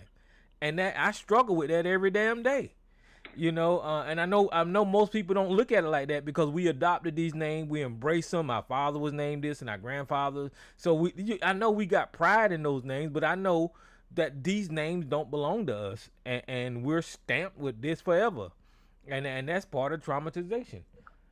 I know other people don't look at it like that, but it is. So fuck these people. When Manuel spoke, I was kind of confused when he said, if you don't vote, you don't have a house. That's why you don't vote. You don't have a house because you don't vote. It was that makes sense? Yeah, I mean, I understood exactly what he was saying, because if you don't vote, then you're allowing the policies for the economic system in this system to just go sky high like it is. You see what I'm saying? So prices will go up if you vote for the wrong people or if you don't vote. Housing will go up if you don't vote. I mean, all of that stuff is true. ABC man, he said a gay black man and a white lady validating your inferiority complex. ABC is a goddamn coon to the core. ABC, you are who this white lady was talking about. They will string your ass up, ABC. You just need to know that. Now some dumbass brown educated white woman. Oh, now Sarge said now some dumb educated brown educated white woman gets in the final say on the matter. If they don't think it's true, let's dare them to go into some rural area up there by themselves, up there with no guns, up there in West Virginia, up in the Appalachian Mountains, or where was that man where they tied him behind the truck and dragged him and his head was decapitated in Texas? I think it was Texas. Because I worked with someone years ago. She was shocked. It was a young white woman. She was a teacher at the time. She was had gone on out there in some town in Texas. She said, my God, the people were so racist, they were hateful. She was shocked. She had never even come across that kind of hate. She stayed there but a minute and got up out of there. I bet you they wouldn't go skip their little black butts down in those kind of towns. No, Sergeant ABC is burning up. I guess that they don't agree with what this lady said on the show with Don Lemon. They just don't like that. I don't get it. I don't like Don Lemon. You know that. Y'all just coons. That's all the hell wrong with y'all. The truth, it doesn't matter who it comes from. It's the truth. Y'all just coons. That's a way to like minimize what she's saying or to discard it. But the truth is the truth. They don't want to deal with you know, Sarge gonna black get. men. That's what I think. They really have it underneath all that. I don't think they really want to be black men.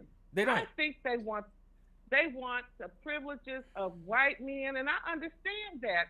They really don't. They don't want to be black. They definitely don't want to be black. You right about that. They don't. They hate themselves. And they think by denying that racism like that exists and that they be strung up in some parts of the country, denying that when it's coming from the person that grew up. But in that, here's the strange thing. Here's the strange illness with people like ABC and Sarge, right? They will come over here around black people and say this dumb shit. Why the fuck don't they go around white people where they want to be and act the same goddamn way? It's weird. They're in the wrong goddamn area saying this fucking shit. I don't understand that. If you want to be white so bad, go over to the damn white people. They're trying to pollute the soil over here, Tyrone. Huh? That's all it is. They just trying to pollute the good soil that's over here. That's it. Oh, they on a mission. They on a mission. Good point, mama's boy. Yeah, I guess they on a mission. They don't want to hear anything positive about black people, and they just want to screw whatever the narrative up. It's crazy. Well, that's why it's always the same rhetoric, Tyrone. I mean, Sarge has been saying the same shit for all these years I've been calling. He ain't missed a motherfucking beat. And then when you debunk him in real time, he waits a couple of days. Everybody wonders where the fuck he's at. Then he creeps in on the show at 2 a.m. and starts spitting the rhetoric. Well, he been programmed like a good little boy. I guess they pat him on the head and sent him out the door on his mission. I told you that nigga got a barcode. I told you he got a barcode. So he been on his mission now, I ain't gonna lie. For years, for at least a decade, he been on this same damn mission. That's crazy. How long he been on it, Tyrone? How dedicated he is to the mission? They still string his little black little. Well, I know we've been doing this for about 10 years now, at least. Who's this unknown caller? Mm-hmm. I just want to give you guys, Dan, you guys are doing great, man. Talking about those nigga pets, man. And how many times do you got to call a motherfucker dumb, a coon, and a fool for them to actually be like, damn, let me do some, some self-reflection. How many times do you get up here and call that man a dumb bubba, cool, this and that, and that man just, it's great. At some point, Tyrone, you telling the damn truth. It ain't a joke. How can a motherfucker take that for 10 years and say, this shit is crazy, man? These motherfuckers are weirdos, bro. I'm done, Tyrone. Good stuff. Yeah, Thanks yeah. for It's bringing it's that in up. just like that white lady said it was in her DNA. It's in these guys' DNA. These guys' DNA has been compromised, and that's just who the hell they are. You know, they hate themselves when they look in the mirror every day. Now, what I don't understand is how they get along with their families, like their cousins, their brothers, and their sisters. I don't know how that, because I know the whole damn family can't be like that. You know, because I got a cousin, he's my first cousin. I got a cousin that's MAGA too. So I don't know how the fuck he got like that, but he is. If you listen to him talk, he sounds just like Sarge. I don't know how the fuck they got like that, you know? Well, even some of the white MAGAs are leaving MAGA. Because that, you know, now it's affecting their gas prices and their food and all of that. They're upset. They're leaving MAGA. But well, some that's are good. Just die hard. They just in denial and they die hard. They'll go down with the Titanic. Sarge will be the last person. Well, one thing's true. One thing's true about the house nigga. When that white man got the important motherfucker, the super important motherfucker coming by the house, that porch monkey get put in the barracks with us. Tell the truth. Donald Trump proved it over and over again. He had all of these black people, Tim Scott and all these people out here helping him run for president. Tim Scott damn near kissed him on stage, and then he ain't put not one of them niggas in his motherfucking cabinet. Not one. Not one. And you got that HUD director. He fucking white as hell. So and you don't hear nothing about him, do you? Nothing. Yep. It's like he doesn't exist. So Donald Trump don't give a shit about no black people, but these black people love massa. Yes, boss, we see it. Yes, well, y'all just forgive me when we sick show up in the barracks and I show that nigga no mercy. Okay, just turn your head. Okay, act like y'all don't see what y'all see.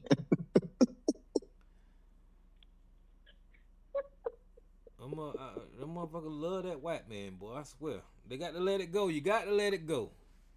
Because they don't love them. Yeah. You know, it's a one-sided love affair. And I'm a humanist, man. I love everybody. You know what I mean? But living in America, when you have a white American that is racist, fuck them people. Fuck them people. You know, black people give their heart to everybody, you know, but they ain't finna give my heart to nobody who fucking want to see me swinging from a damn poplar tree. Or don't care if you lose your health insurance and homeless and your family's messed up and you get jacked up on your job because of racism and you're up under all that stress and all that. No, And they live in comfort. They feel entitled. Yep. No. Nope.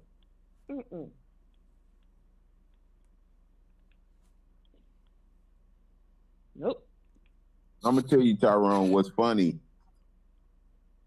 When the master done kicked them out, because the Klan master done came through and they got to do their little ritual rites and go over their little monies and shit. And nigga show up in the barracks, the first thing they want to do is the shit that they do now. And it's I think it's the very tell sign that you dealing with a clown ass nigga is they show you a big old mouth of teeth. You know what I'm saying? You're gonna see every last one of them they motherfuckers. Smile wide, huh? They got wide smiles. Yeah.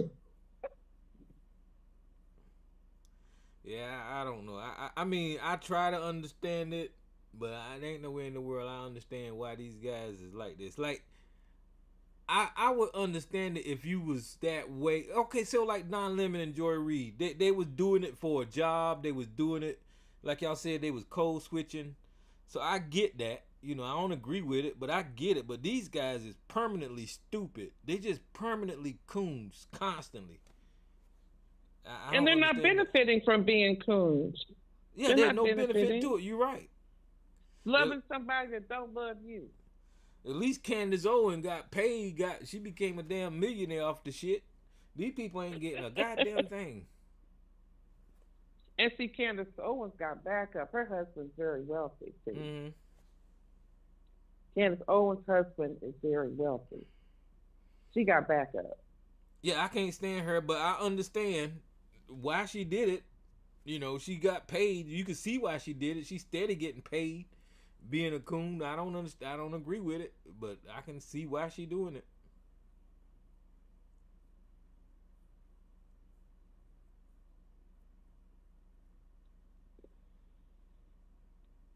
She's different, isn't she? She's unlike anybody I've seen before. She's about her business, and her business is political speak, and she's good at it. I ain't gonna take that from that girl. But see, when you have a very wealthy white husband behind you, and there's other people behind Candace, she wouldn't be saying all that she's saying if she didn't have some hidden hands behind her.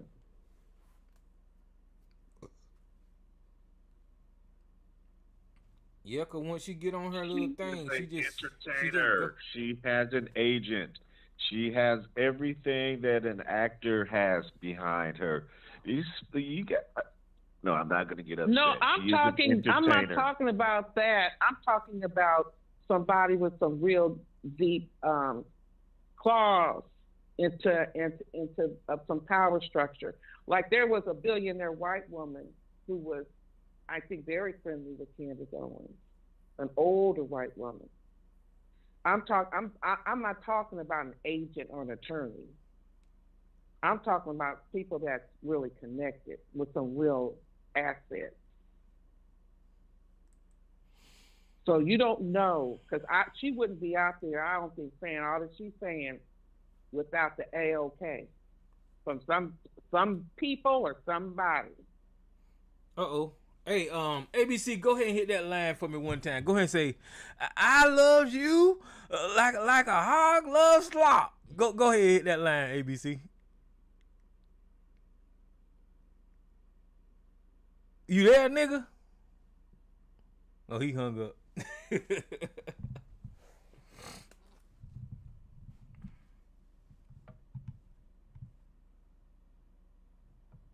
I'm just building up his propaganda machine right now so he can come on. What I was trying to go at is they have people behind them that tell them which way to go on subjects, what subjects are hot, and which side to be on, and which takes to take. They all have that when you get to that level that she's at. So I'm just saying, keep that in mind, and don't think these people are doing that because they care about you or me or anybody else. They do it for money. They are entertainers. That was my point. I'll back out. Ain't nobody caring about. Yeah, that's obvious. Yeah, but like Tyrone said, they getting paid though. They getting paid. They eating well. We got Steven on the phone. Go ahead, Steven. I miss you like a hog miss slop. Go ahead, Steven. Come on in here, nigga. Go ahead, Steven. Hit it one time. What's up, ABC? Hey, whenever Steven is finished, I'll pop it. No, that's kind of funny, man. Alphabet soup. I was just going to comment, much of it is having to do with what you was talking about earlier, but, that Don Lemon and that white lady, got y'all all warm. Well, I ain't going to say y'all because I don't want to start going at everybody. I'll just talk to you, Tyrone. But got you all warm and shit and fuzzy and feeling all good. Well, yeah, she understand me and shit. Her and the gay black dude and shit. if that's your support system, you need to take a minute and think about your position, because those are the people that's pushing the stuff that you own. Yeah, but And what those about, people ain't nothing positive for the black community. but what about what they were saying? What about the subject matter? You gonna speak about that? Yeah, I can speak about it. Yeah, look, white people got their thing too. They programmed. She said that her people, she grew up around them, and they all like that. They racist.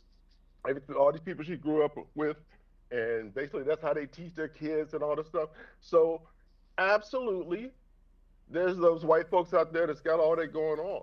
And what I said is, it's all programming. They program. We program to be victims. They program to be afraid of us and to kill us on sight or do whatever and all this kind of shit. Be racist. They program to think they superior and shit. But to be honest with you, I think the guy behind the curtain is those Jews and shit. And white people, it's an innate. They're gonna have some inferior. I don't know if it's inferiority. Afraid of our melanin and shit. But I don't think it's this thing where they just want to kill all of us. I think that's those Jews behind the curtains pumping up that innate fear that they have of being annihilated and shit. And they keep telling them white folks, hey, that big black buck gonna be screwing your daughter. You don't want that shit and all that kind of stuff. So it's all manipulation. But the main point that I'm making is you decide who you are. And I ain't trying to gas you up or nothing, but you done made your way, Tyrone. You went to the military, you and your wife had a thing, y'all had the daycare or something. You was able to make a life and live a decent life and all stuff in the midst of all this chaos. And you ain't no better than nobody else. And that's the main thing I be getting at with all y'all.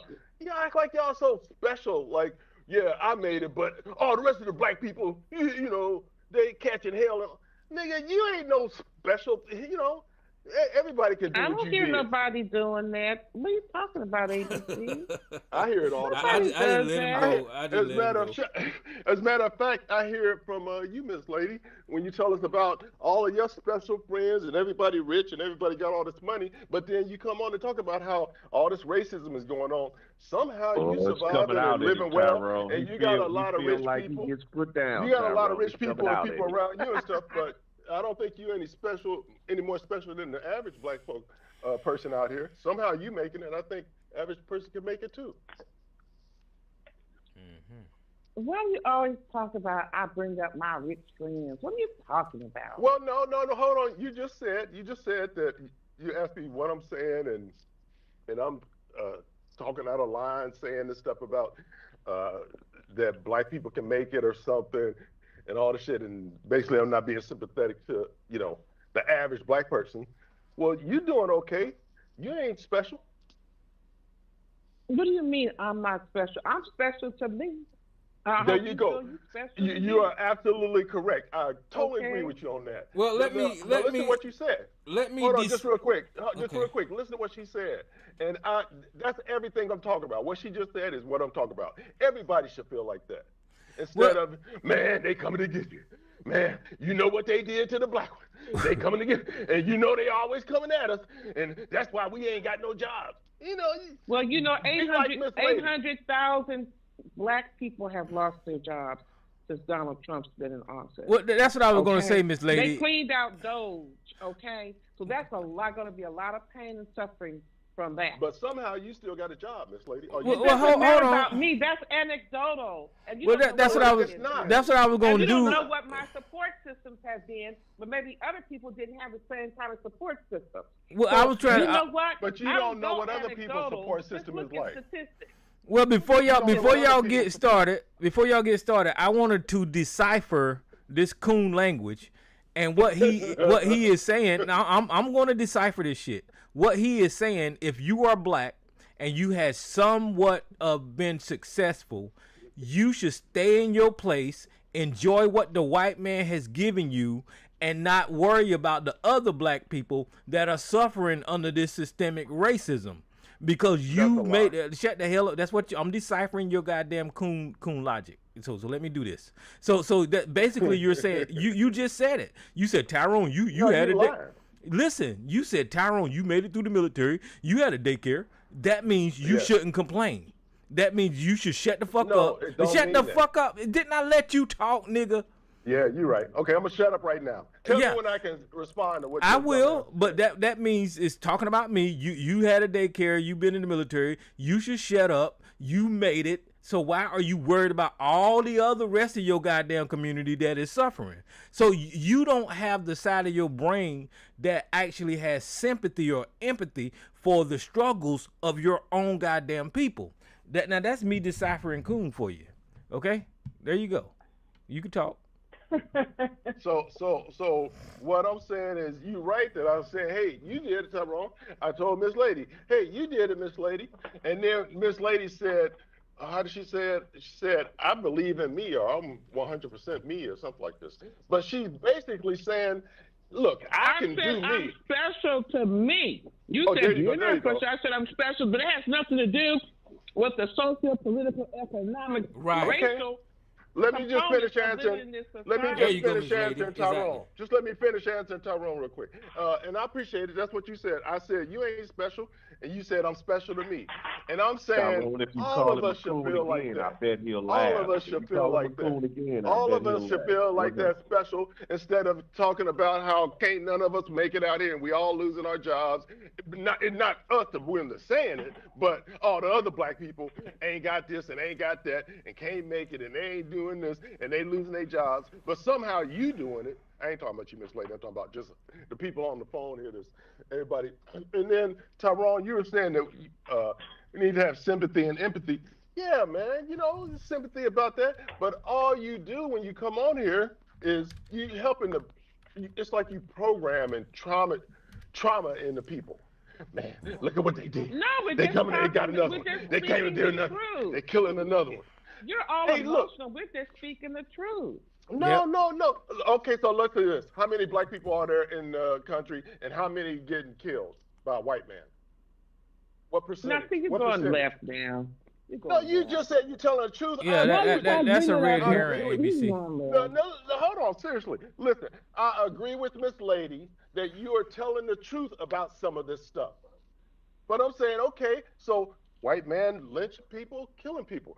What percentage is getting hurt like that? A bunch of black people lost their jobs. What percentage of black people were out there working lost their jobs? There was high unemployment with black people anyway, and now 800,000 have lost their jobs under Trump. I agree. And those. I'm not disagreeing with that. I'm just saying, and they just got rid of a lot of federal workers. A lot of black people work for government because it was too difficult in corporate America. It was very. They wouldn't be that's hired. What you're doing now. Now you're doing the trauma thing. I'm trying to. No, it's not trauma. It's Can I ask the question? Well, let me say this right here. Listen, what ABC doing, I have to decipher Coon again, is he's ignoring like what Miss Lady said. Yeah, he's ignoring like Miss Lady said, the social. Wait a minute, hold on. He's ignoring, like Miss Lady said, the socio-economic conditions that white people put in place that black people are suffering up under. And that's what our conversation is about. But ABC don't want us to point that out. He wants us to point out success and be happy and just say yes a boss and all this kind of shit. But we have a whole community of black people in this country that is suffering, including you, ABC, whether you want to admit it or not. You and Sarge are suffering, but y'all don't want to admit that. Y'all don't want to say that because of white supremacy that you're suffering. And I'm not going to try to make you acknowledge it. So what about this? And because I don't agree with Sarge, he'd be going too far with this defense of white folks and all stuff. So we ain't on the same page about that. Okay. But to what you just said, to what you just said, so the difference between what I'm saying and what you're saying is, I'm asking the question, okay, so what are we gonna do about it? And then I'm going from there and saying, look, you can do this, you can do that. Other people doing it, you can do it too. You can get a job, you can do this, you can start a business. Everybody else is doing. And I ain't doing all that stuff, but I picked which one I'm gonna do, and I'm doing that, and making it work. You pick what you gonna do, and you doing it, and you making it work. Miss Lady is doing her thing and making it work. And I'm saying, okay, you want to tell about the trauma side? Okay, that's you. That's how you are. But how about giving this other side too? About hey. We ain't all out here getting shot or suffering, or everybody lost their jobs. You know, people making it away this way. People making it away this way. And the stuff that I talk about, when I'm saying how we can improve ourselves with the focus on our family, niggas like you, Tyrone. I got you. Check this out. And you talk it down. Let me explain it to you, because you just proved your point when you came on the phone tonight. Without even being told tonight, you came on here and told us how successful Miss Lady was. You came on here and told us how successful Tyrone was. That did not have to be announced. But what has to be announced is the trauma and the horror that black people are going through currently, day by day. Recent news. If a black person gets shot by police, you already know Tyrone is successful, but Tyrone is telling you that another black motherfucker was a victim of racism. That's new news. Do you understand that? I don't have to go around hold on. I don't have to go around and wave a flag and tell you how successful Elisa is or Sister Nobody is, because clearly you already know that they're successful. So why do you want to dwell on something that is you already have knowledge of, when this new stuff is happening by white people, racism that is fucking news? That, you get what I'm saying now? I just answered your question. I absolutely get what you're saying. The difference, though, is that you said, why would you tell about I'm successful? Or why would you say that I'm successful? Why would you say that Miss Lady's successful? You know, we already know that. I'm telling you this thing about the racism. And I'm saying it's the exact opposite. You act like we don't know about racism? You don't know about that new story that just happened? I don't watch the news. Oh, exactly. Nobody is informed like you inform? Is that what you're saying? Well, if it's a new story and it involves black people, we need to share it with other black people. So other black people ain't watching the news, so it's your job to spread it. In every part, time you come on talking about all the racism that goes on. And look, I ain't saying it's the worst thing possible he didn't watch to talk news about now. some of this stuff. My point is that you choose to focus on what you can do positive and making your situation positive and being around people that's positive and working your way through this, or you choose to come on like you do, like you said, it's your job to come on and they killed another black guy. Well, they shot him and his kids ain't got no daddy. And I'll give you a perfect example. Let me give you a perfect example. I am so confused. I'm confused, Tyrone. Let me give you another perfect example of current news. The Voting Rights Act just got fucking took away from black people. Now that is something that we should talk, and it would happen because of white supremacy and racism, right? But if we're having that conversation, you would tell us we're wallowing in trauma and all this kind of bullshit. whenever it is actually currently just happening, and that is a conversation that black people need to have. Do you not agree?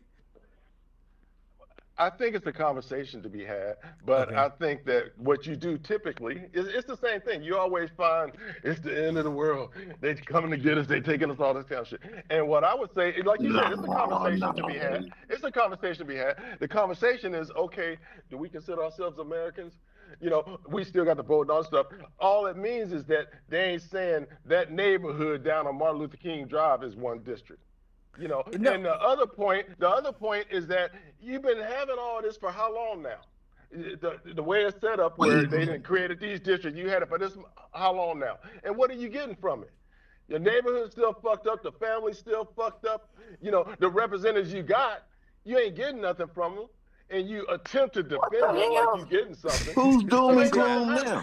I let him talk, man, because he. No, I'm gonna get off. Can I say something real quick? I'm his boy. I can't talk with him. Go ahead and you can talk. I'll listen, but I ain't talking to him. Okay. That on the road. Wait, let me see who this unknown caller is. Who's this unknown caller line I just opened?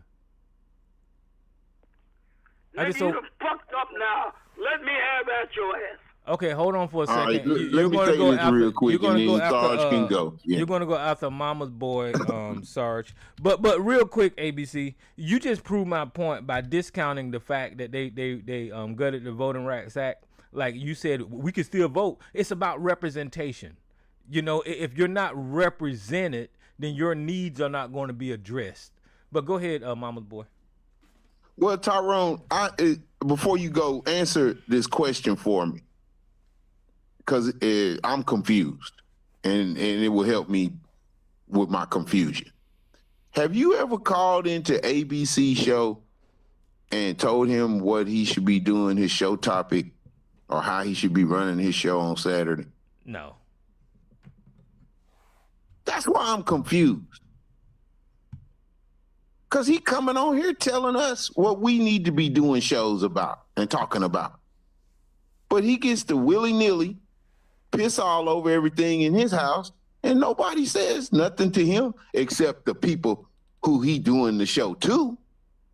You know, we throwing rotten tomatoes and cabbages at his ass while he performing, but you don't, the owner of the motherfucking concert hall, don't come down, examine his show, and pull an NBC on him and say, I don't think your programming is, I think you need to do it this way. This nigga is the pot calling the kettle black. Yeah, turn this fucking water off, Tyrone. Well, hold on. Before Sarge go, there's another caller that called in. Who is this? I want to see who this is. Yeah, hey, I had to comment on this fucking bullshit silliness, the ABC is pushing, man. Look, here's the deal, in a nutshell. When you go all Pollyanna, it gives white people the pass that they've been waiting for. And they've been waiting for that, we forgive you for all that shit from black people forever. Because then they say, wow, we're post-racial. Remember when Obama got elected? There was a whole bunch of white folks that said, look, now you got a president with post-racial? No, I ain't giving them that pass. And you shouldn't either, ABC, if you're a smart man. But apparently we have to Sesame Street this shit down for you. So break out the crayons, Tyrone. Break out the crayons, because it's going, we got to really dumb this down. Do not ever give white people the pass that they're waiting on. Never, ever. Never play that card, because once you do, that's it for you. I don't mind ABC, but Sarge, it's your turn, Sarge. Is it really my turn? Will you get that mute button ready to shut up anybody tries to interrupt me? Okay, well, let me say that. Do not interrupt Sarge, y'all. Do not interrupt Sarge. And y'all niggas can keep masturbating with each other. Don't interrupt Sarge. Say it again, Tyrone. Do not interrupt Sarge. Go ahead, Sarge. Thank you. All right, now, I admit, I wasn't going to call in tonight because the same old boilerplate bullshit that you and that psychopathic bully, Mama's boy, spew all the time. I said, it's nothing new. There ain't nothing new to go over. I'm just going to let it go over like usual. But a slightly new dimension was introduced tonight in the endless personal attacks that are constantly directed at me and ABC, and I thought I ought to comment on them. Now, first of all, let me just get a couple of administrative points. Huh? Tyrone. Yeah. Motherfucker. Yeah. You want to mute that motherfucker or what? Say what, I'm Alicia? not a motherfucker. Tyrone, I have to interrupt because my stomach hurts. Okay. That's all. Okay. I'm sorry, Alicia. I hope you get ready soon. I apologize. She's suffering from my stomach. No, I did that on purpose because you said don't interrupt you, and I just wanted everybody to know that my stomach hurts. Interrupt me for that. That's okay. I don't mind. That's okay. Okay, go ahead. I know why your stomach hurts. Hope you get better. All right. First of all, a couple of administrative points I'd like to deal with right now. First of all, I have gone boar hunting with what you would call redneck white men in remote areas where there's not even cell phone communication, and we've killed boars together, and they got rifles with plenty of ammunition, and they're standing behind me, and they can blow me away anytime. And I come out healthy and better for the experience. Now, do I believe a race war could happen in this country on either a general or a limited basis? Yes, I do. I think that people like you and your allies are encouraging and making that probability more likely. I don't know what shape it's going to take. I don't know exactly what form it's going to take. I got an idea, but let me tell you and all the rest of these motherfuckers out here, white, black, and other, any motherfucker come in my sight that's about to harm me and mine is going to get it. They're going to get it right then, right there. I don't care what color they are. And on the side I'm going to be on is the side that's going to restore order and the constitutional basis of this nation. I don't care who they are or what color they are. And I don't care if you like it or not. And finally, I heard somebody here accusing me of wanting to be your usual thing, wanting to be white and all this other shit. And that same person here is probably the ultimate materialist on TRS. I mean, this motherfucker craves every bit of white luxury that white people manufacture, the cars, the clothes, the houses, the luxuries, and brags about him and gushes about it endlessly. And I heard one of the biggest criticisms directed about white people, not the only one, of course, but one of the biggest, is how materialistic they are. And this person is the ultimate narcissistic materialist here on TRS accusing me, who really don't give that much of a fuck about it, except my portfolio and my bank account has considerably expanded since Trump has been president. But I'm not using it just for luxuries. It's just a buffer whenever this discord breaks out that these fucking liberals and Democrats are fostering. I intend to be ready, because I believe it's inevitable. And believe me, baby, when the shit goes down, I'm going to be as prepared as it's possible to be. And that's all I got to say about that. Well, hold on for a second, because you brought up a good subject. You used the word race war. And in America, when you use the word race war, we're talking about black people against white people. Okay? So black people Not against... necessarily. Yeah, that's that. You said race war. Not necessarily. That's one aspect. Okay, yes. well, give us a description Only of your. one. What's your race war then?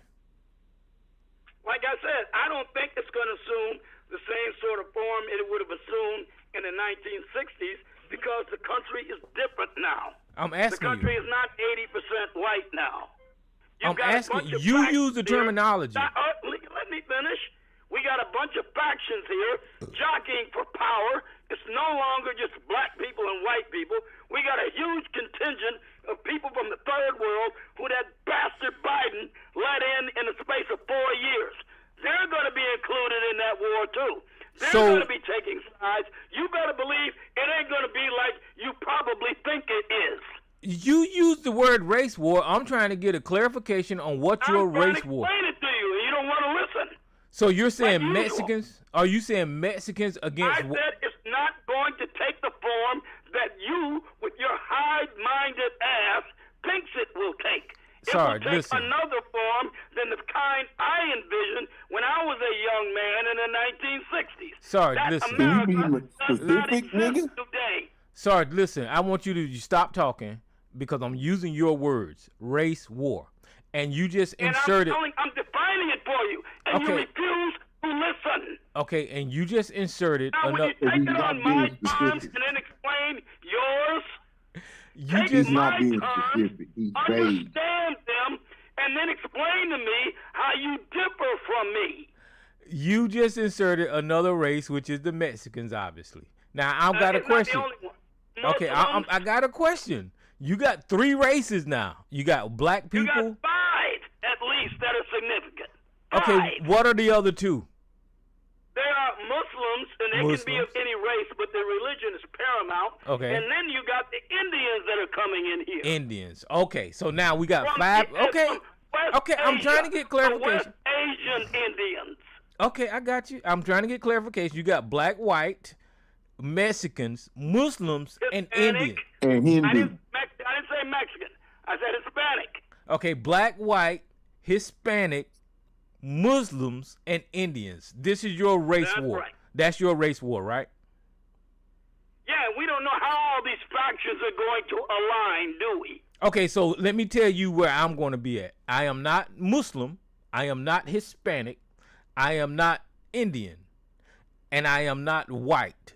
So I would most likely end up on the black side. Now, to you, where would you end up? With the faction fighting to restore order and the Constitution. Whoever that is, Well, there I you will go, make that Tyrone. determination. You will not There you make go, it right for there. me. There you go, right there. Will you shut the fuck up, nigga? I will make that determination for myself. Okay. So it's possible.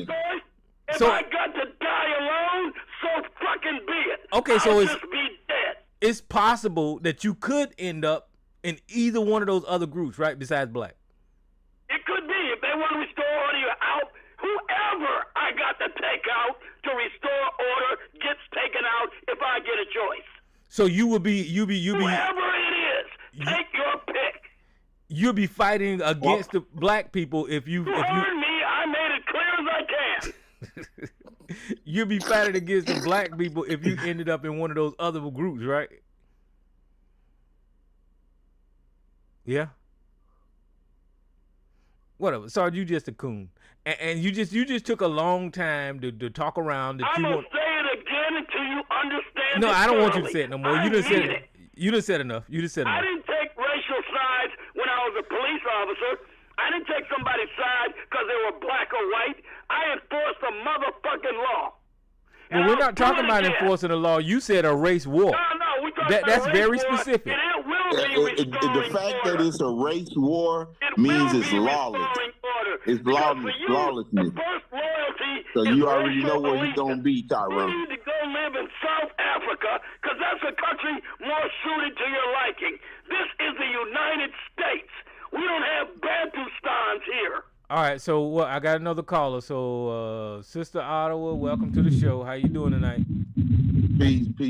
And I just want to say that is such a vague, unclear statement that just you don't know who you fighting.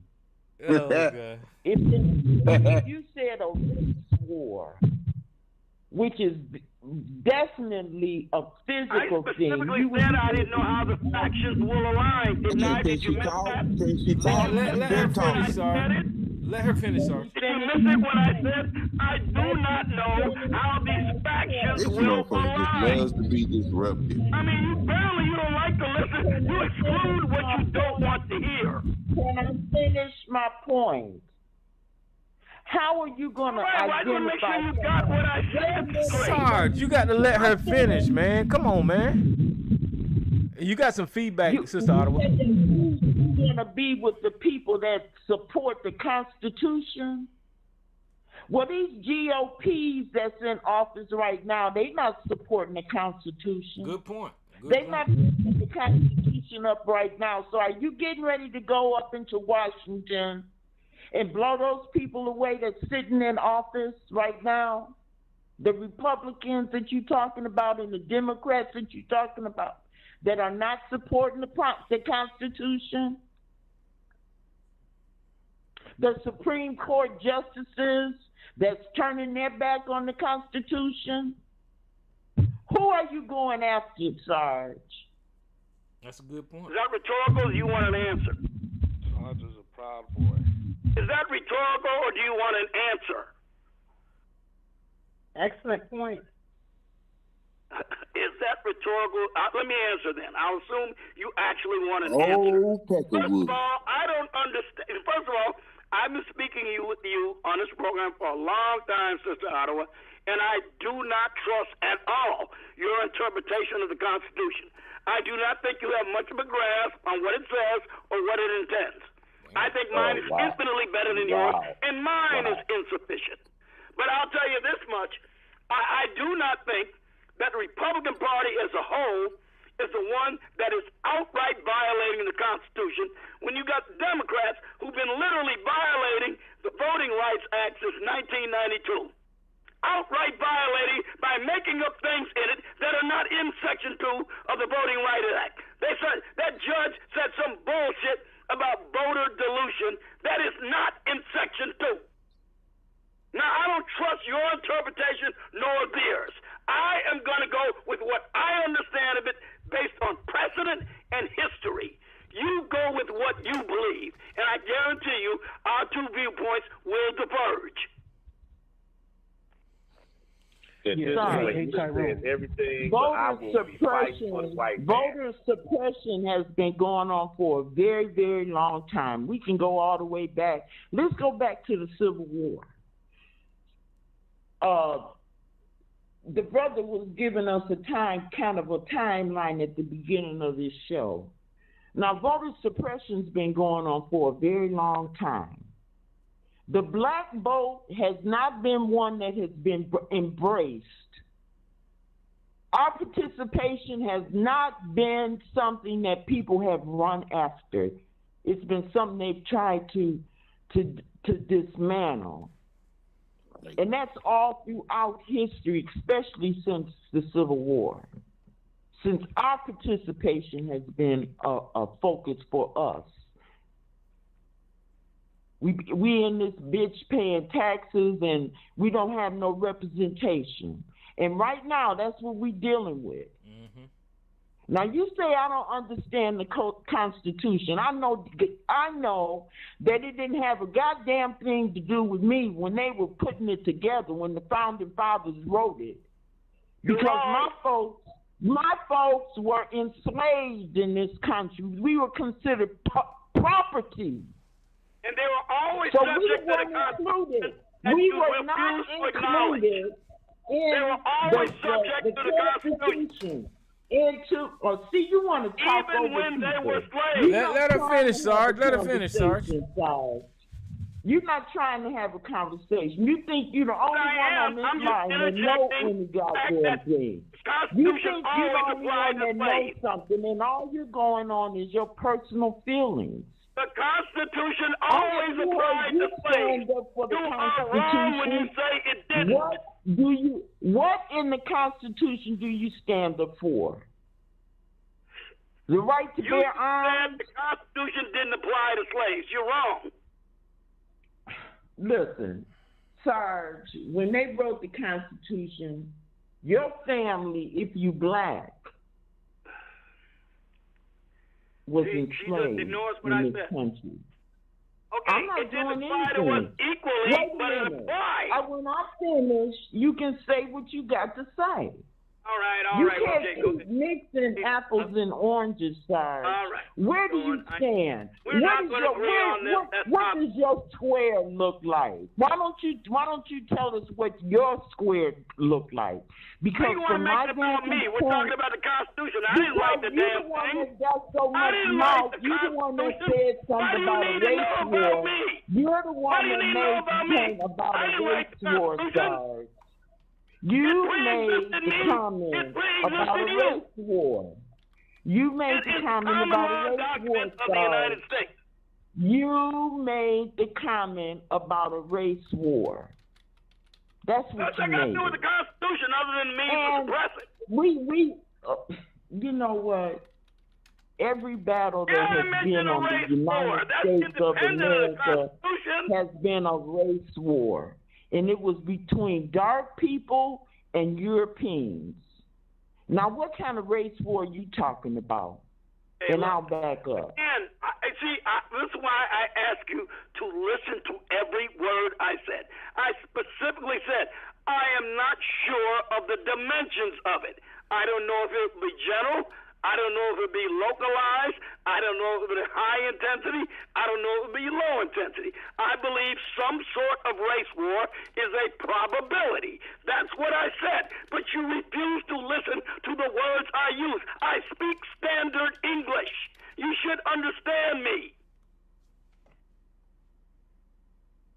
I don't, because you're speaking vaguely. It's really hard to communicate with you. Specific, even if you don't agree with me. What kind of race war, other than it can be between dark people and white people, Europeans? I can give you some historical examples. And that's the only race war that has ever existed on the United States land was a race war between the Europeans that came into, the foreigners that came into this country, and the indigenous Native Americans and black folks that was on this land. Now, what kind of race war are you talking about? Okay. Nigga. Nigga, since you asked the question, Madam Nigga, let me explain it to you. Here's what I say to that.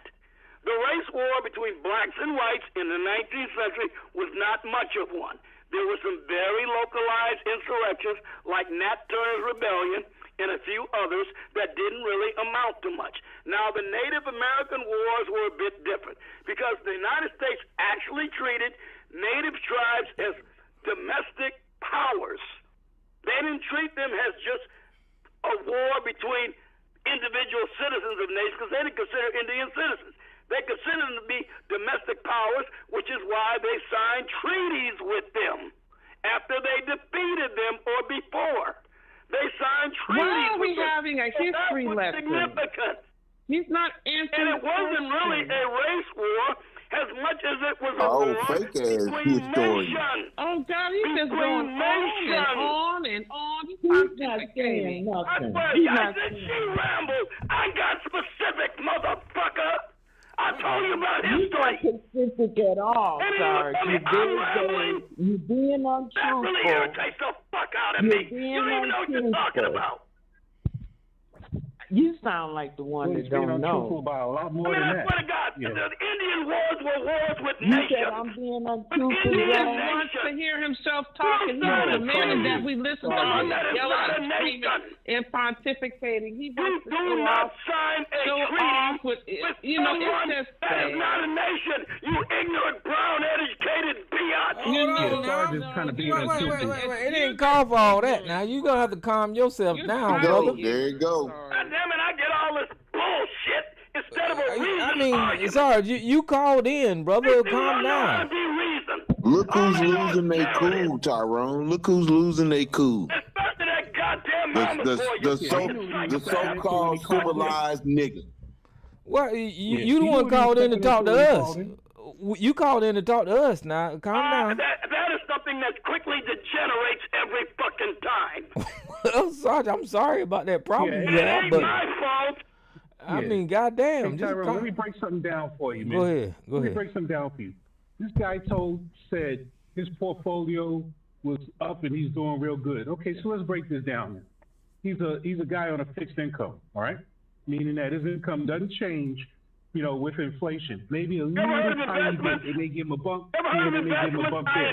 But you're telling me, Sarge, that your portfolio is beating the S&P and you're doing better in the age of rising prices for everything.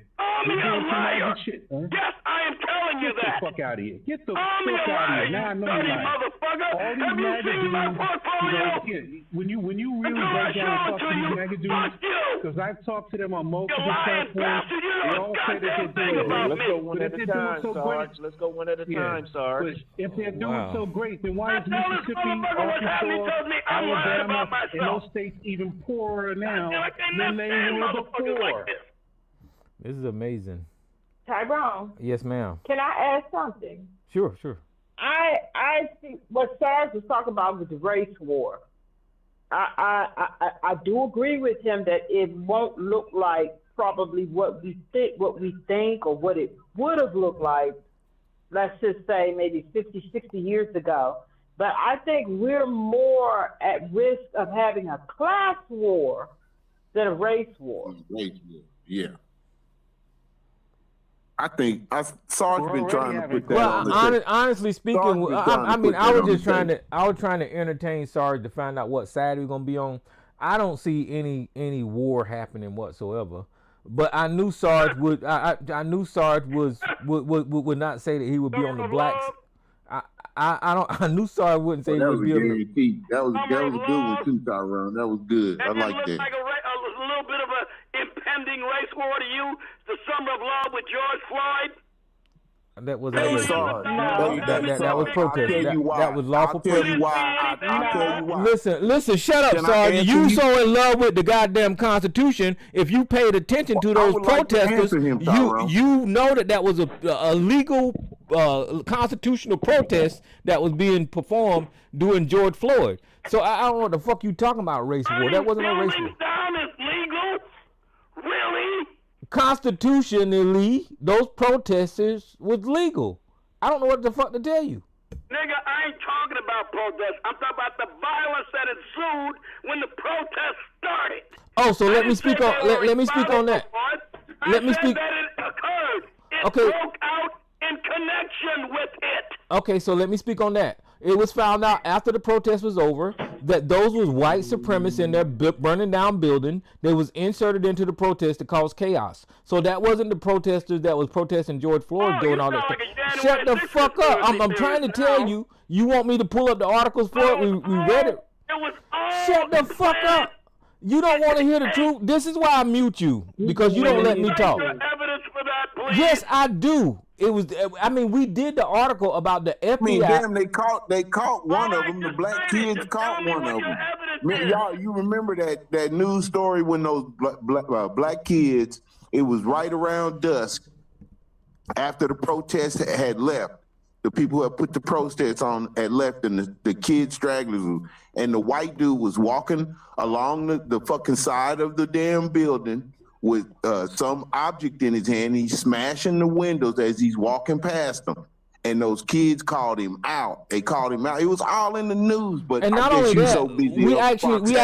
we actually did the article here where the FBI agent was telling us about them being undercover and what they was doing. We read the goddamn article here about them people being inserted into that goddamn protest. Now it's just you that just your ignorance. I read the article. Yeah, it's your ignorance that you don't know that.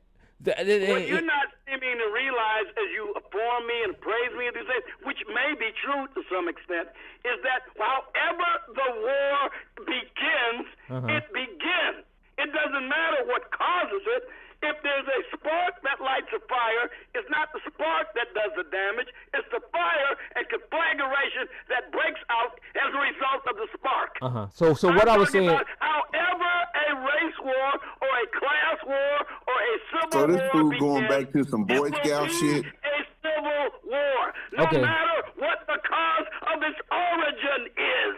Okay, so what I was saying is I don't think that Do there. you understand the words coming out of my mouth? I'm not trying to. What I was saying is I don't think that there's going to be a war because Sarge has been programmed with propaganda from his master saying that they're going to be a race war. That's all he know how to do is come on here and tell us that they're going to be a... Boy just said a little while ago what he's going to do to me when he get in the barracks. When he get in the barracks and the war starts, he's already thinking for what he's going to do to me. I'm He talking... already believes in such a thing. See, hold on, wait a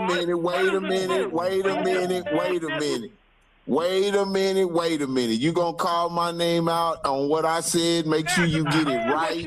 Make sure you get it fucking right. Make sure you get it correct. So I'm here to correct your ass. It had nothing to do with no war. All it had to do with was a regular day in your house nigga life. You sitting on the damn chair, eating a goddamn biscuit that the motherfucking black woman made for your stank ass parents, and your daddy brought his ass home with the Ku Klux Klan master and looked at you and said, "You gotta get the fuck up out this kid." All right. Go put that nigga in the bus with calm your down. neck. Okay, calm. Why the fuck are we doing this? Like, seriously. Okay, so... Put your shit down with my notes. Okay, shut the fuck up. Sarge, calm down. So, okay, so let me. I just want to get this. I want to finish my thought. Oh, go ahead, Tyrone. There is not going to be any type of war in this country. You know? No. Okay, I'm just shut up, Sarge. Let me say this. There's not going to be any kind of. Oh God damn.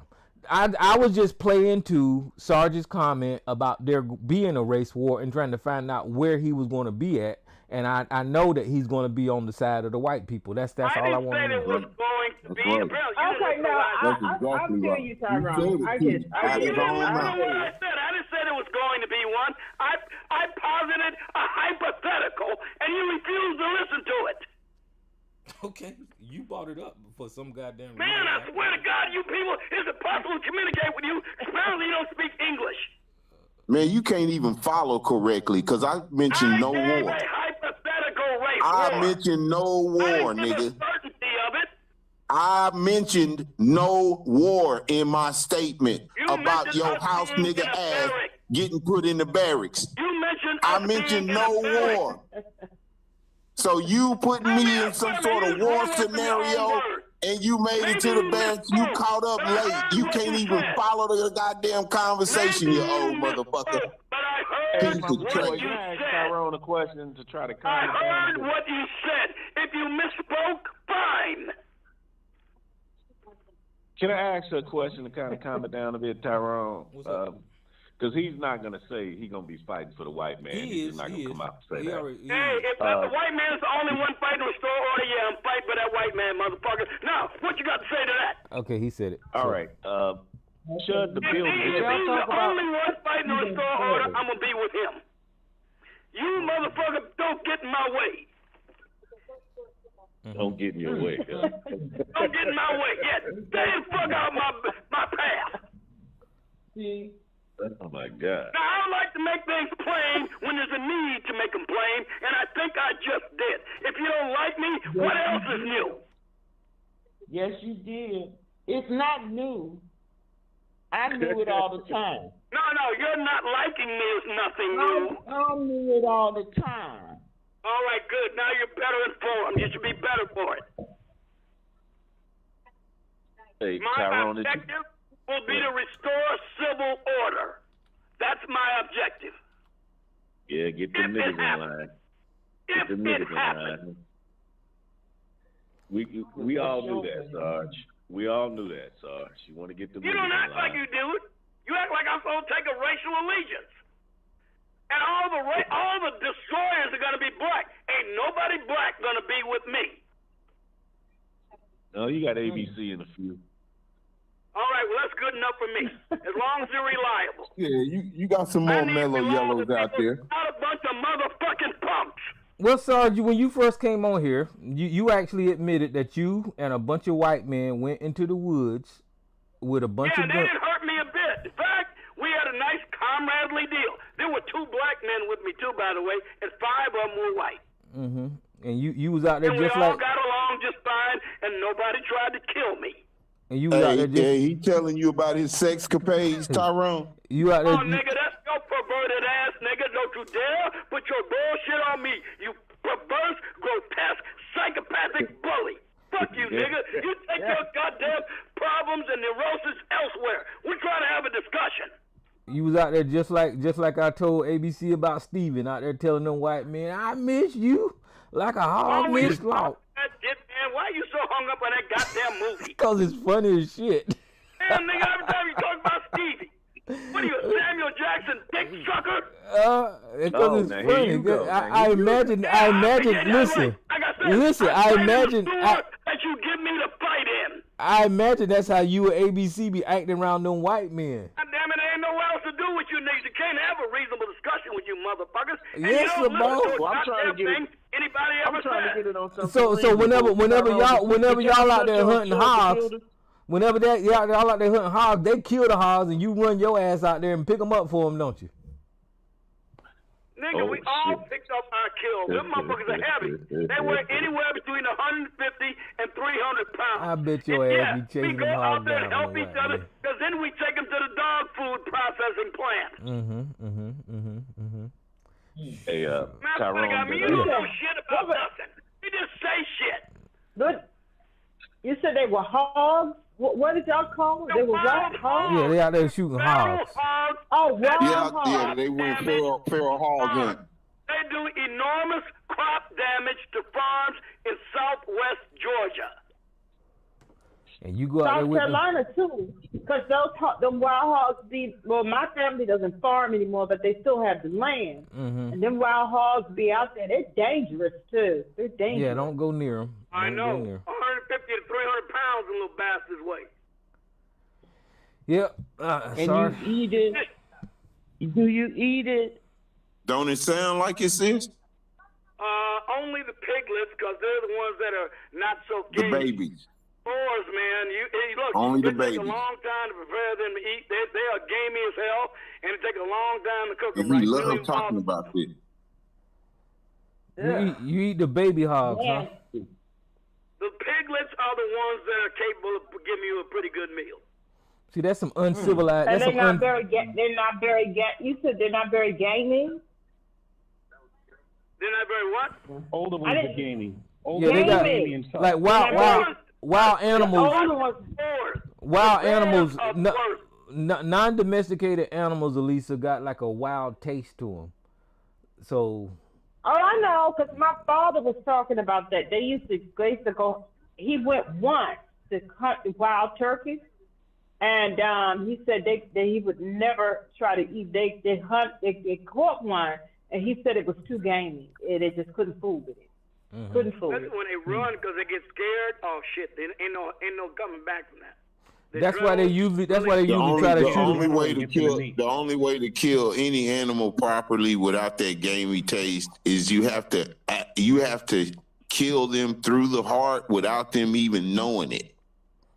So they don't get. Oh, okay. Yeah. So they adrenaline doesn't get in their body. And so they don't get scared. Once they get scared, and muscles in the meat, right? Once they get scared, that changes the meat taste or some shit. It's a wrap. Yeah, it's a wrap. Oh, I didn't know that. Yeah. But Tyrone, I didn't know that. I wanted to ask Tyrone, did you guys talk about that Chud the Builder YouTube guy or whatever the fuck he is? Did y'all talk about that? Well, I mentioned him, man, but fuck that dude, man. Yeah, okay. Yeah, I mentioned I've him. done a little investigation into it. Here we go. Oh shit! Before you talk, I'm gonna tell you that you're gonna defend Chud the Builder. I don't want to hear anything that doesn't comport with your narratives, but for me, the facts are more important. Okay, go ahead. Give us what you got. Yeah, hey First Tyrone. of all, let me just say this up front. I'm gonna have to say this maybe about 5 or 6 times because you're pretending you didn't hear me say it. The guy is a racist piece of shit and a goddamn public nuisance. All right? Let me say it again. Sarge, that's you. He's a racist That's piece you. of shit and a goddamn public nuisance. Let me say it How the third time. fuck can you call the He's kettle a black? racist piece of shit and a goddamn nuisance. Let me say it a 4th time. He is a racist piece of shit and a goddamn nuisance. Now I don't go need to ahead. say it anymore if you heard me now. Now go ahead and blame the black guy. Go ahead. No, I'm not blaming anybody yet because all the facts aren't in. But here's what I have discovered. Here's what I have discovered. That there are videos of the incident. Mm-hmm. And in those videos, it is said that he had turned away from his attacker as the attacker came up behind him and punched him in the back of the head when he was walking away.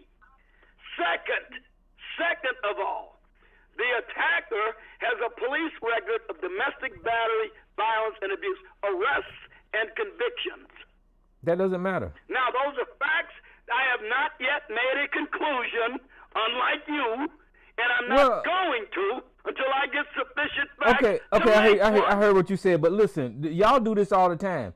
Whenever y'all bring up the victim's record at the time of an incident past that record. How do you know it's a victim? Okay, can I please finish with what I'm saying? Whenever you bring up the victim record or the guy that got shot's record after that time of that incident, it has nothing to do with that. According to the charges, he is a victim, Tyrone. You can call okay, but my point is it's irrelevant to bring up his records at this goddamn time. It's irrelevant. And Chud the Builder is in jail on attempted murder. So they must have did some shut the fuck up. They must have did some type of investigation and find out that he attempted to murder this guy illegally. I mean, so he is a victim, Tyrone. Don't let that white man tell you that he ain't a victim. He's a victim. Shall we await that investigation? Because I'm going to tell you this much. No matter how much of a racist piece of shit and nuisance that bastard is, no matter how much, nobody ever forfeits their legal right to self-defense. Not ever. I told y'all he gonna blame the black guy. I told y'all he gonna blame the black guy. Hey, Tyrone. I'm going to wait to see if the facts support that conclusion. So let me ask you this. Why would he get charged with attempted murder? Because the police thought they had probable cause to charge him with it. That's why, just like that cop thought he had probable cause to accuse me of aggravated battery. Same thing. Does it have anything to do with him attempting to murder somebody? That's what the police believe, so be it. So is attempting, wait a minute, hold on. Is attempting to murder somebody legal or illegal? Shut the fuck up. I'm asking you a question. Is attempting to murder somebody legal or illegal? It's illegal. it's illegal. So Chud the Builder in this case did something illegal, right? We don't know that yet until the investigation's concluded and the trial begins. You say you know. I ain't saying I'm just going by what the police charged him with. I mean, if he's charged with it, then you can say that, Tyrone. So was I then, No, right? but you can still say it because he's charged with it. He's charged with it. Right? I was guilty, wasn't I? He didn't say the man was guilty. He said he was charged with attempted murder. So he attempted to murder someone. Well, they gonna go to court to see what happened. So okay. Since you did your investigation, and you said that the other guy ran up behind Chud the Builder, did that guy? I didn't say that. That's not what I said. What'd you say? Words. Will you listen to the words I say? He said there's a video out there there's video that indicates that's what he did. Okay, so it says there's video out there that indicates that's what he did. Did that other guy get charged for doing that was in the video? Given the political climate of Nashville, no. I don't Okay, so now we got a situation. Hold on, we got a situation where you said there's a video where this guy did this thing, and the other side is the guy that actually attempted to murder some goddamn body. One has got a charge, and the other shut the fuck up. One has got the word alleged. One has got a charge, and the other one don't. So why the fuck is you trying to bring up this video when this other guy didn't get charged? Like I said, he's trying to charge the other dude on the low key. I never make a firm conclusion on any public event in controversy. He's charging by implication, Tyrone. That's what you do, not me. You cannot understand that, can you? But you were a police officer. You were a police officer, and the police officers was there, and they charged this guy with attempted murder. And you forgetting, you are forgetting. And the nigga came after I called the police. Okay, so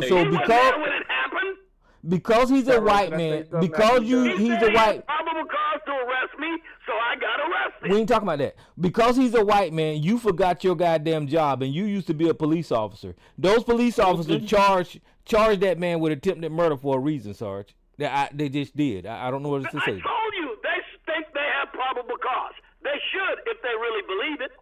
Okay, you were a cop, so I mean. Yeah, what do you think? Why do you think I'm saying what I'm saying? If a police officer believes he has probable cause to charge you with a crime, then he should charge you with a crime. I'm not faulting the police at this time.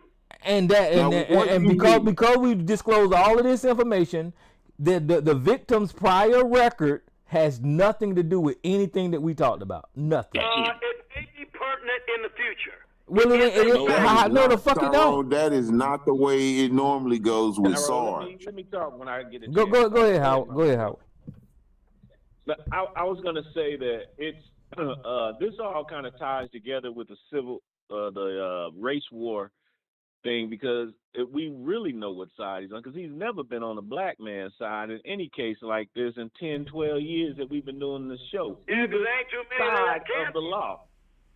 On either, it used to be it was easy to find a black man that was wrong. That's a good point, Howard. Excuse me.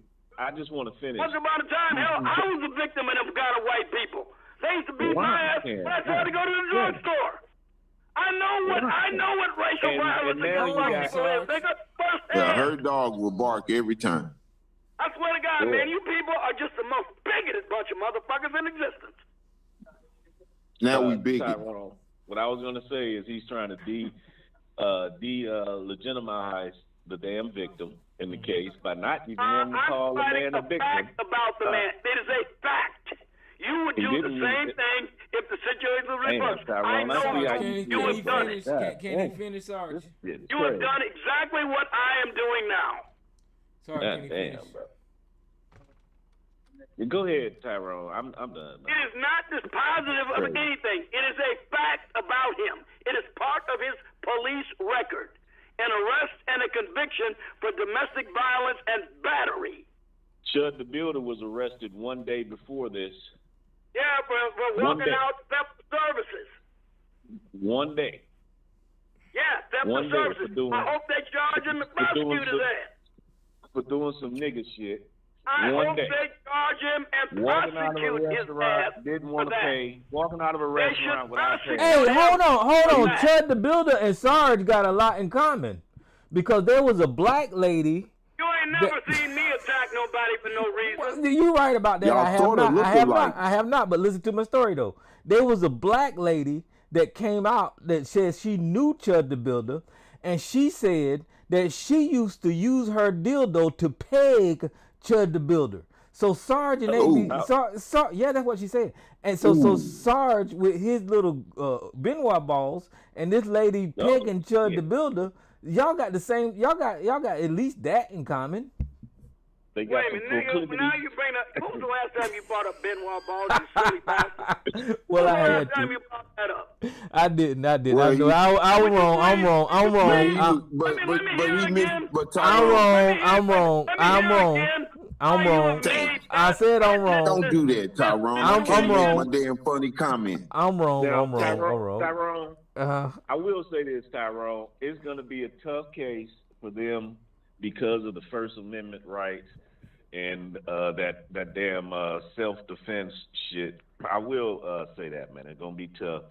I don't think so. I mean, if those police officers wouldn't have said Charged attempted them, murder. they got something. I think They're not always right, you know. But hold on, it's not going to be about First Hold on, Amendment. Sarge. That's out Can the I door. say this, Tyrone? Sarge, your little bitty assault is a far cry from murder, nigga. It was aggravated battery. Do you hear what I said? You know the difference. Aggravated battery is a far cry from fucking murder, nigga. Negro, attempted murder. Will you get the charges right? The man didn't It's die. still murder. The word murder is bigger than battery.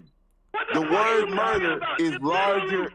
Listen, listen, Mr. Police Officer. You know this for a fact. The charge is more, Tyrone, the charge is more for murder than it is battery. All right, I agree with you there. Now that Yeah, was so even the Justice Department believes that murder is far greater than battery. Captain Obvious here. Yeah, but I don't think it's going to be this freedom of speech fight that you're talking about, Howard. Yeah, I think it is. But tell me what road you going down with it? Because if it was freedom of speech, then they would have went with the stand your ground, self defense, and all that kind of bullshit. You see what I'm saying? But they didn't. My understanding is he wasn't even talking to this guy. This guy recognized He him. talked to him. No, he talked to him. He said he called him a nigga and said you chimping out, and he started to walk away, and he got fired on. That's what I know. But see, what's going on? What's going on? This is my assumption of what's going on the ground. Is that we heard from Chud the Builder, we didn't hear from the other guy, but the police officers talked to people that was in the vicinity. So when they talked to them people, somehow or another they came up with this decision. You get what I'm saying? So I don't think it's the way. Well, let me finish. I don't think it's the way Chud the Builder described it because of the police officer's decision. Because Chud the Builder described it like I said this and then I walked away and then he hit me. But that's his word. You know. Okay. You do understand that witnesses' statements and testimony is subject to impeachment, don't you? I don't give a shit, but I'm just saying the police officer did their investigation. However, the police officer did their investigation, came to this conclusion. I did that job, I know. Okay, you don't act like you know. But however the police officer did this investigation and came up with their conclusion, they came up with this damn charge. So whatever they did. Problem with it, I wasn't there. I'm not going to second guess the cops. I am telling you, I'm going to wait till all the facts are in before I make a final conclusion. That's all I'm saying. Okay, well. But you was already trying to fuck over the victim, bro. You already tried to fuck over the victim. I like that pimping out shit, man. And it's on the record, and it will be brought up at some point by the defense to at least attempt to get it inserted into the trial. It'll be up to the judge to decide whether he's going to allow that motion. Jeez. You know what, Tyrone?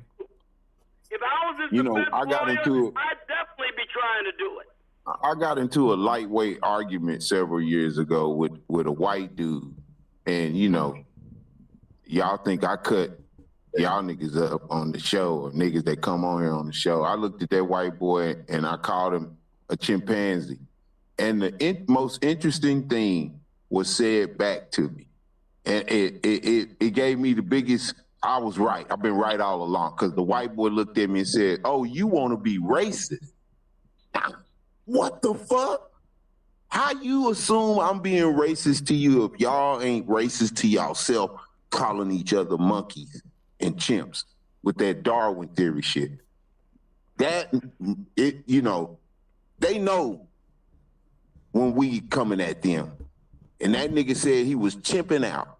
I'm gonna have to start using more and more of goddamn chimpanzee goddamn comments. Sarge might not even like being called a Sarge, you a chimpanzee, nigga?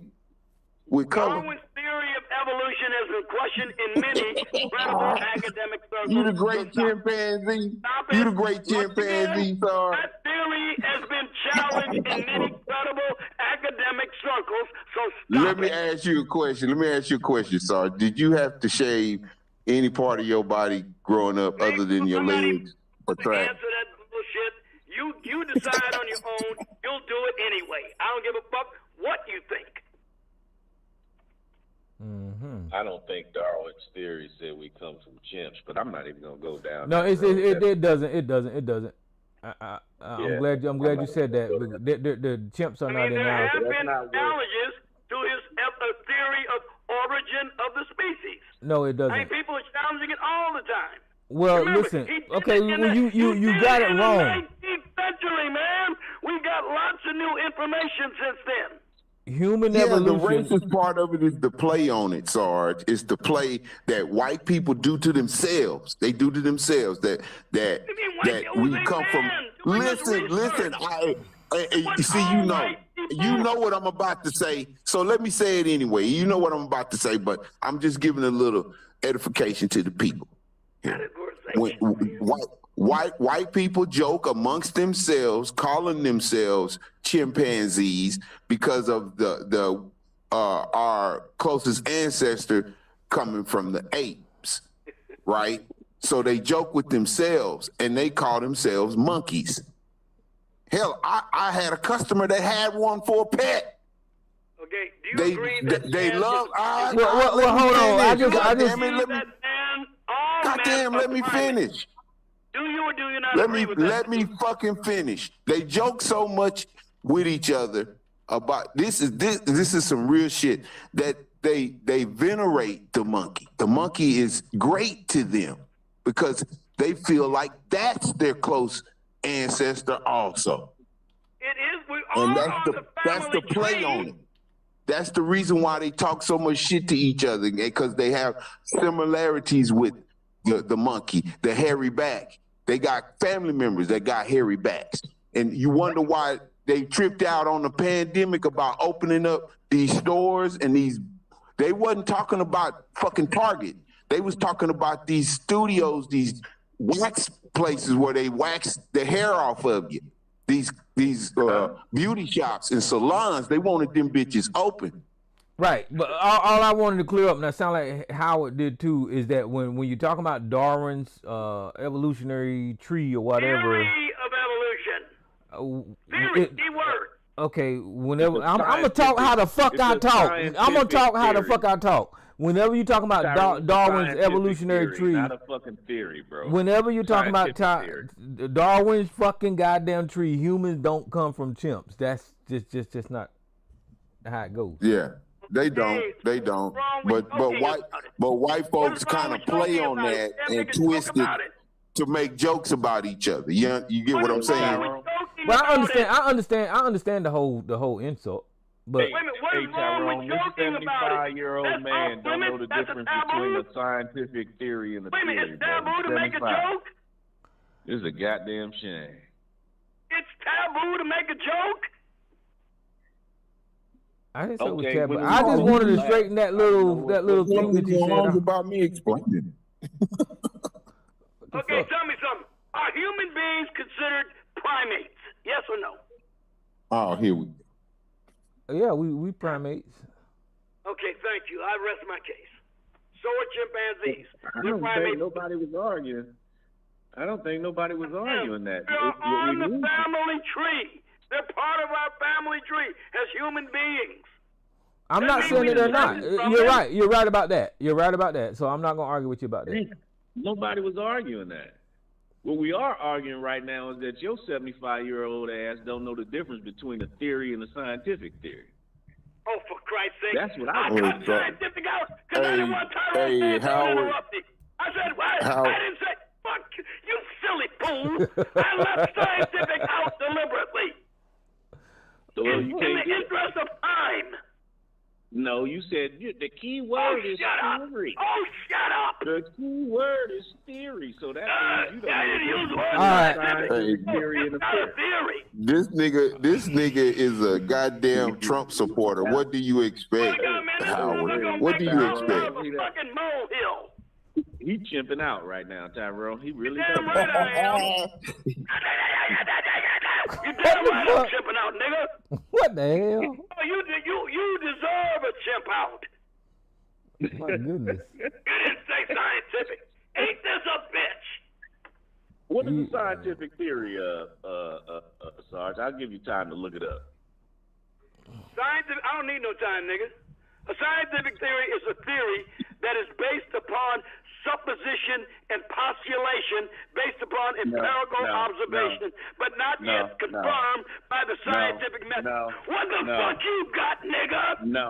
No, it's an What the explanation. fuck you got for it? What does it mean? What is a scientific? What is a theory? A scientific theory, Mr. Learned One? It's an explanation. I didn't need no time to look that up. It's an explanation of the facts, bro. That's all it is. Based on what? Doing the scientific But maybe you need to go to ChatGPT. Y'all. The scientific Nigga, method. you better not come fucking with me about knowledge, nigga, because you got none compared to me. Oh my goodness. You did not say the real You don't try to definition. pull that bullshit on me. It's an explanation of the facts by You using didn't the say that. What scientific is method. that? I give you some time to look it up. Nigga, I don't need no time. That's You all want me it to is, explain brother. the scientific method to you? You didn't say the explanation of facts. You want me That's the to most explain the important thing. scientific method to you? No. That's the most important thing about a scientific theory. Goddamn, is man, an I swear to God, man, you people of petty fog why this everything. nigga won't You let petty fog every Tyrone, why fucking he won't let argument. me talk? Am I on mute? Tyrone? You gotta do that shit, man. Can we move the fuck on? Oh, that's when you know he lost. He want to move Yeah, on. man, because you full of shit. You want to beat it to death. All right, we can move on. All right, go ahead, Tyrone. We can move Damn, on. I never seen I got a motherfuckers like question you. for Sarge, though. I got a question. Sarge, and this goes back to the original question I asked. If Trump is doing so good, then why are white people crying so much? Because If they you're don't want to doing pay so high well, money how for come fuel. they're The not? price of fuel affects everything in the economy. But you according to you, you're prospering. So I would assume all the other MAGA people would be prospering too. But they're the ones. But they're the ones crying the Question loudest. about me. You said, can you give me an example of how you have benefited? And I'm telling you, whether you want to believe me or not, I have prospered under Donald Trump.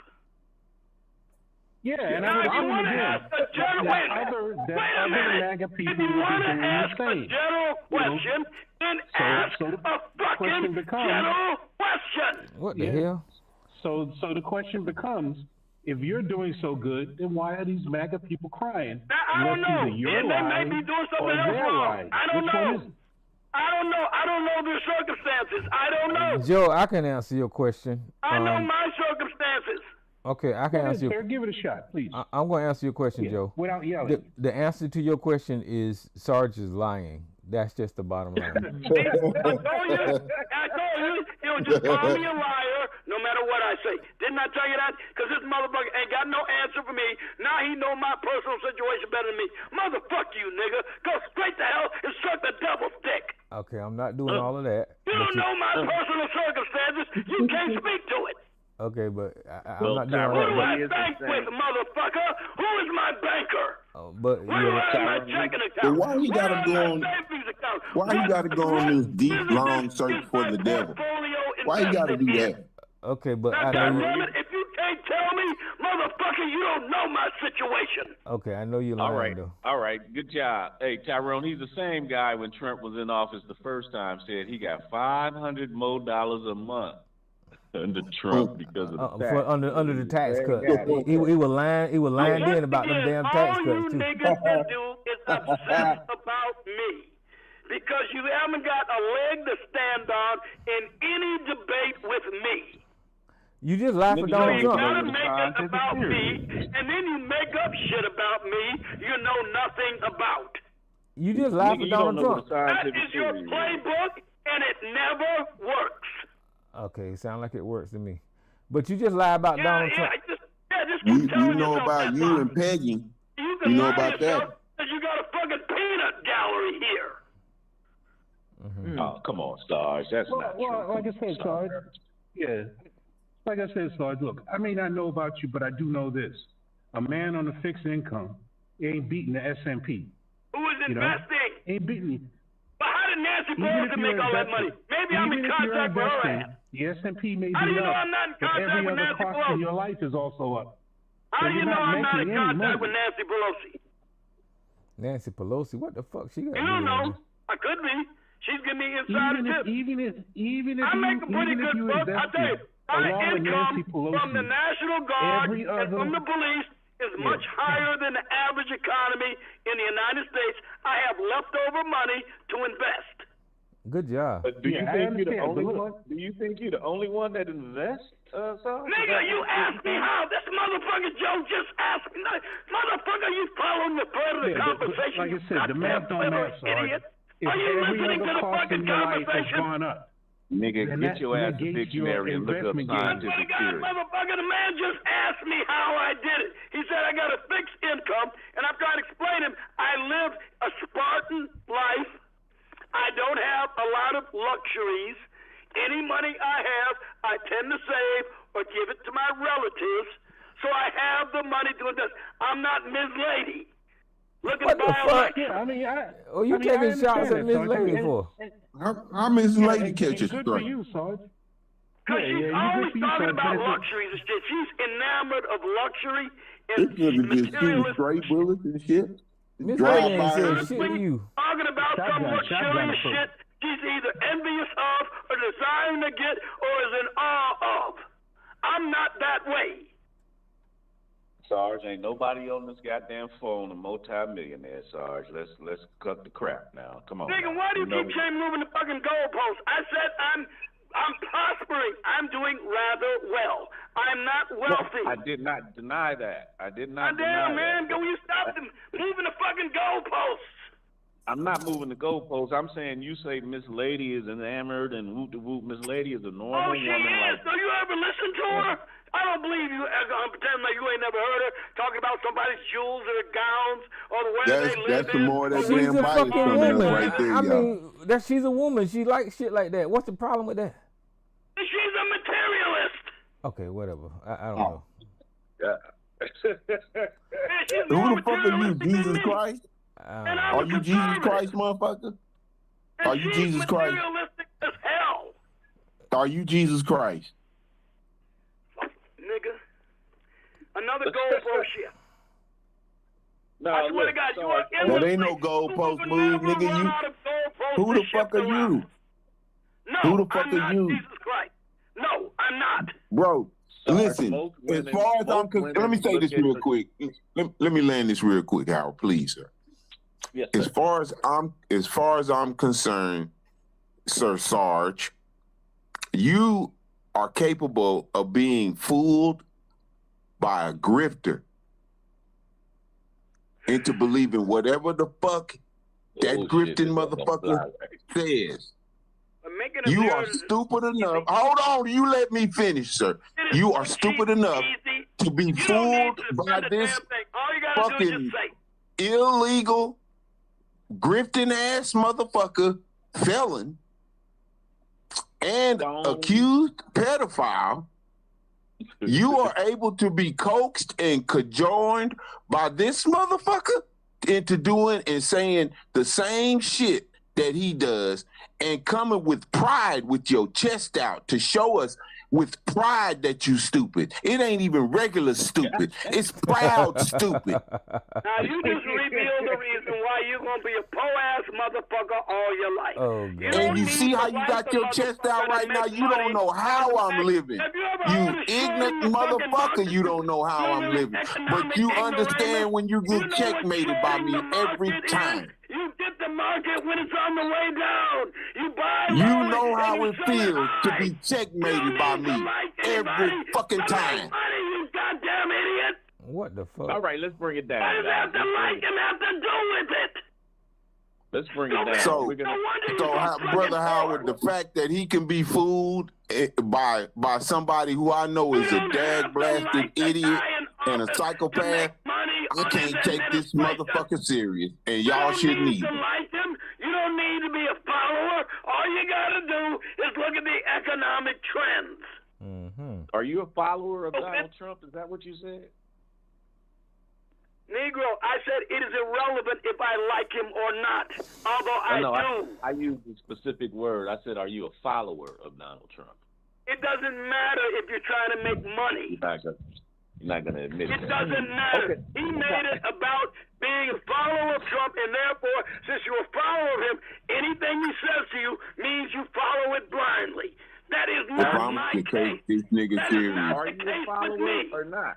That is not the case with me. I think that is the Are case, you a follower or He not? doesn't understand how you make money in the market. Don't answer questions. He don't answer questions. I swear to God, man, this motherfucker, I swear to God, all You you got no niggas gonna answer. stay for it. I think that is the case, Sarge. You do follow him blindly. Tyrone, by his logic, if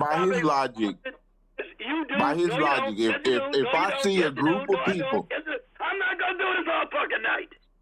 if I see a group of people, according to Sarge's logic, if I see a group of people standing around a 3-card Molly table, and I see one of them over there trying to make money by catching the card, and I stop him when he get his money taken, and I start following him, that's okay.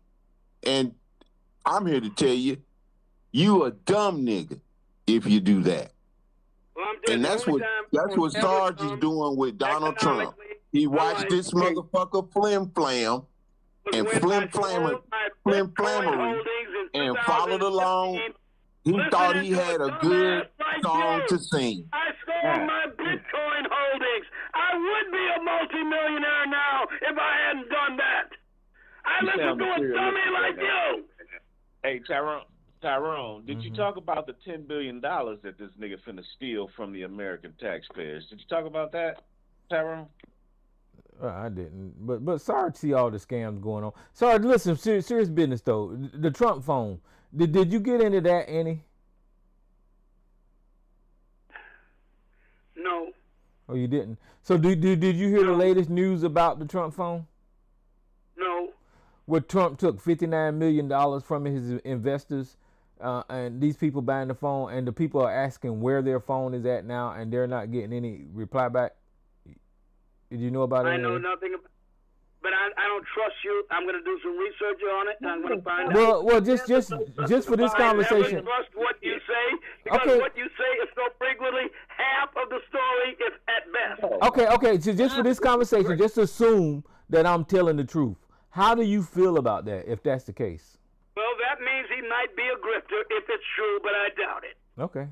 Well, when you research, I want to hear your conversation about I'll do my own. You better He believe it. lives his life in a vacuum, bro. He ain't gonna research outside of his own How vacuum. come every time I do, I come back and inform your ass, and you ain't got nothing to say? Well, you got Google pulled up. You can pull it up now. I mean, I swear to God, you say I'm not gonna do it. Hey, Sarge, when you do it a year later, of course you're going to get that kind of response. Like the shit with Chud the Builder today. I didn't know anything about Chud the Builder until Tyrone mentioned it at the top of the show. So then I started researching while y'all were on the air. Well, you got your Google pulled up. Don't you dare accuse me of not being willing to do independent research.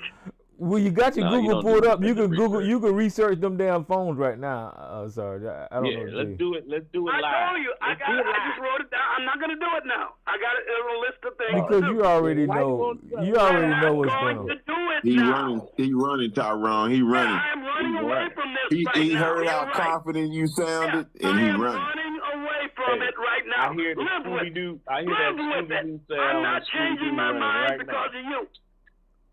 Because you Hey, already I'ma know send what's you a going on with dictionary. those phones. You already know. I don't know any such thing. You do. You're the one claiming Same it. thing happened with them Bibles and them watches. I don't ever agree with you until there's a good reason to.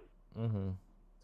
You already know. Hey, you about remember that. that check mark? Remember that check mark on his donation page? The check mark that you didn't see real good that would say that you will be doing this kind of donating every couple of weeks or something, biannual or whatever. Did you get caught up in that, Sarge? The watches. Yeah, the Bible, the watches, the crypto coin. Let's see. Oh, what about that golden passport, which they always sold? Hey, Melania's crypto coin. Y'all don't forget that. Don't forget Melania's crypto coin too. Man, you know what? They would have lost their mind if Barack Obama would have sold anything out of that damn White House. Imagine Barack Obama selling some Jordans out the White House. Sarge would have lost his goddamn Tell mind. me on the fact that he was a natural born citizen. That was a goddamn Okay, lie I ain't too. finna get in that conversation with you. That's a dumbass conversation. Yeah, you finna hear some weird shit again, And by the way, Tyrone. when it comes to watches, I wear a Casio. I ain't ostentatious. A Casio, that's like fucking 1970. Casio. Casio. However you pronounce it, that's what I got. I got a Casio wristwatch that costs maybe $39.95. Let me ask That's you a some question. 1970 shit, ain't it? You got the one with the calculator on it? Yeah, that's some 19. Oh, nigga, I used to have that one, but I ain't got that now. That's I some got one now. 1970 It's got a shit. stopwatch, a stop clock. It's got the date time, and it's got international dates, and I like it. It's fine for me. I don't need no fucking Rolex. Let me guess. Let me They were wearing that guess damn watch. Let me guess the color. Let me guess the color. Guess the color. Black. Black. Wrong. They was wearing that watch. Or black or charcoal or green. You're wrong. They was Okay. They was wearing that watch when I was close. I was my second. That was my second choice. They was wearing that watch when Rockford fouled. Now you're a real wizard, a real mentalist. They was wearing. Nigga shaved his hair because it was No, black. you just easy to figure out. I ain't no mentalist. Trust me. Yeah, I know. Yeah, right. You see Sorry, what they was wearing that watch when Rockford Files was on, right? You remember that? Rockford Files. No, Tyrone, you missing it. Magnum PI. Magnum PI, all that shit. Yeah, that's when they had that watch in. That's that. Hey, Sarge still got that goddamn mustache too. Sarge, you gotta come up into the. You do know a lot of black men wear mustaches. Now, is there something now you don't like black men or something? Every goddamn. No, you got the Ron Jeremy though, Sarge. Yeah, You got the Ron Jeremy, shit, dog. No, I don't have a Ron Jeremy. And I say you're wrong again. So they just made some shit up. You'll do What that you got, though. Sarge? Hey, back What then you ain't got? never stop your ass. Not once. Well, what type of mustache you got, Sarge? I'm interested right now, then. Oh, for Christ. I told you, if you stop making every fucking thing about me, nigga. I ain't interested in talking about me with you. I did that one time with Ben Wallballs, and this bastard online ain't let me hear the end of it yet. Hey, man, Hey, I apologize. I apologize. Never again. Hey. I apologize for mentioning it. I apologize for And you want mentioning me it. to simply say, okay, I'm going to make fun Hey, of the it. We gonna secret's stop out, it. Tyrone. No, The secret you is niggas out. just gotta beat it to That nigga fucking like death. getting pegged. But listen, but that's a real story. Listen, but that's a real. Sorry, but listen, that's a real story about Chud the Builder. If you look it up, you look at this black lady, and she said that she used to do Chud the Builder. She called it pegging, but she used the dildo to go in his anus. Okay, I suppose, I've heard another guy, I saw another article where I was researching, said that he did I forgot what the fuck, some outrageous shit. I suppose people are coming out the woodwork now just saying any fucking thing. Yeah. I don't believe none of it. Is that what we can say about you? Was you lying when you told us about the Benoit box? Exactly the same. There ain't a dime's worth of difference between you niggas and those. So you did all that for entertainment? Sarge, I want to say this. You got to admit that story took us aback. That's why people were still like that was like way out there for a lot of us. We didn't know. I mean, wait a minute. There's a whole lot to ingest at one time. They are Kegel exercises that when you get older, Okay, y'all get ready to start still talking about retain ass good shit. urinary retention, that it strengthens the pelvic floor muscle. not doing It that. is a good See, that's why my dick is so fucking hard at my age, nigga. That nigga that went Look, Dr. if Ruth you on it, niggas want Tyrone. fucking stuff, that ain't my fucking problem. My shit is still good. Okay. See, everybody, my meat is still hot. You can enjoy Yeah, it my shit is still still like good, nigga. It is a useful exercise. I'll tell you one thing. I did, by the Dr. way, fucking women do Fool it. Ruth. Women do it because as they get older, they become incontinent. Women who use Kegel exercises, of which Benoit balls is a useful tool, tend to not become urinary incontinent. Right. But I'm saying at that time, Sarge, a lot of us men on this phone, we didn't know about that, and you But you introduced need to get something. educated. Right, you educated us. You did. You God sure damn, did. man, I'm not responsible for your ignorance any more than you are of mine. That's why Well, I wait a asked minute, you. Sarge. When you That's the address reason now, why see, now I'm hurt. whenever we have this thing, Now I I'm tell you, hurt. how I do am you- hurt. how many I'm really times you hurt heard now. me ask this question? How do you know something you assert is so? I ask you to tell me. Well, you wait a minute. You talking to them much different than I'm a little bit different, Sarge. You actually assaulted me with yours, and it had nothing to do with education. It was about feelings and love, and you've never been in love. Maybe if I can speak, I can actually remember your words.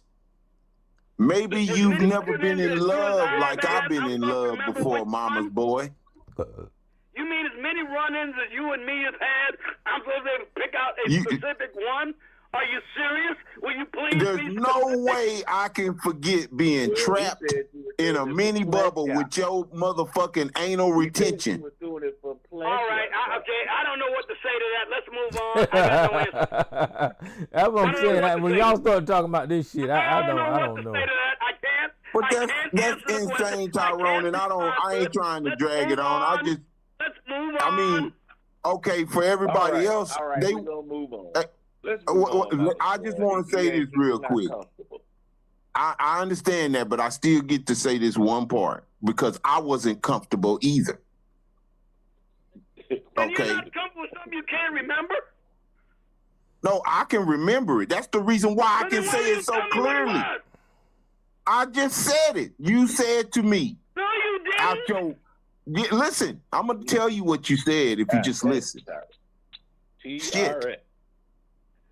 You said to me, quote, maybe you have never been in love like I was in love, mama's boy. Ain't no education in that. So you may be educating them, but the time you was spilling your guts all over my face, you was not talking about no education, bruh. Pause, nigga, pause. All right, wait a minute now. Let me tell you, I'm going to confess here.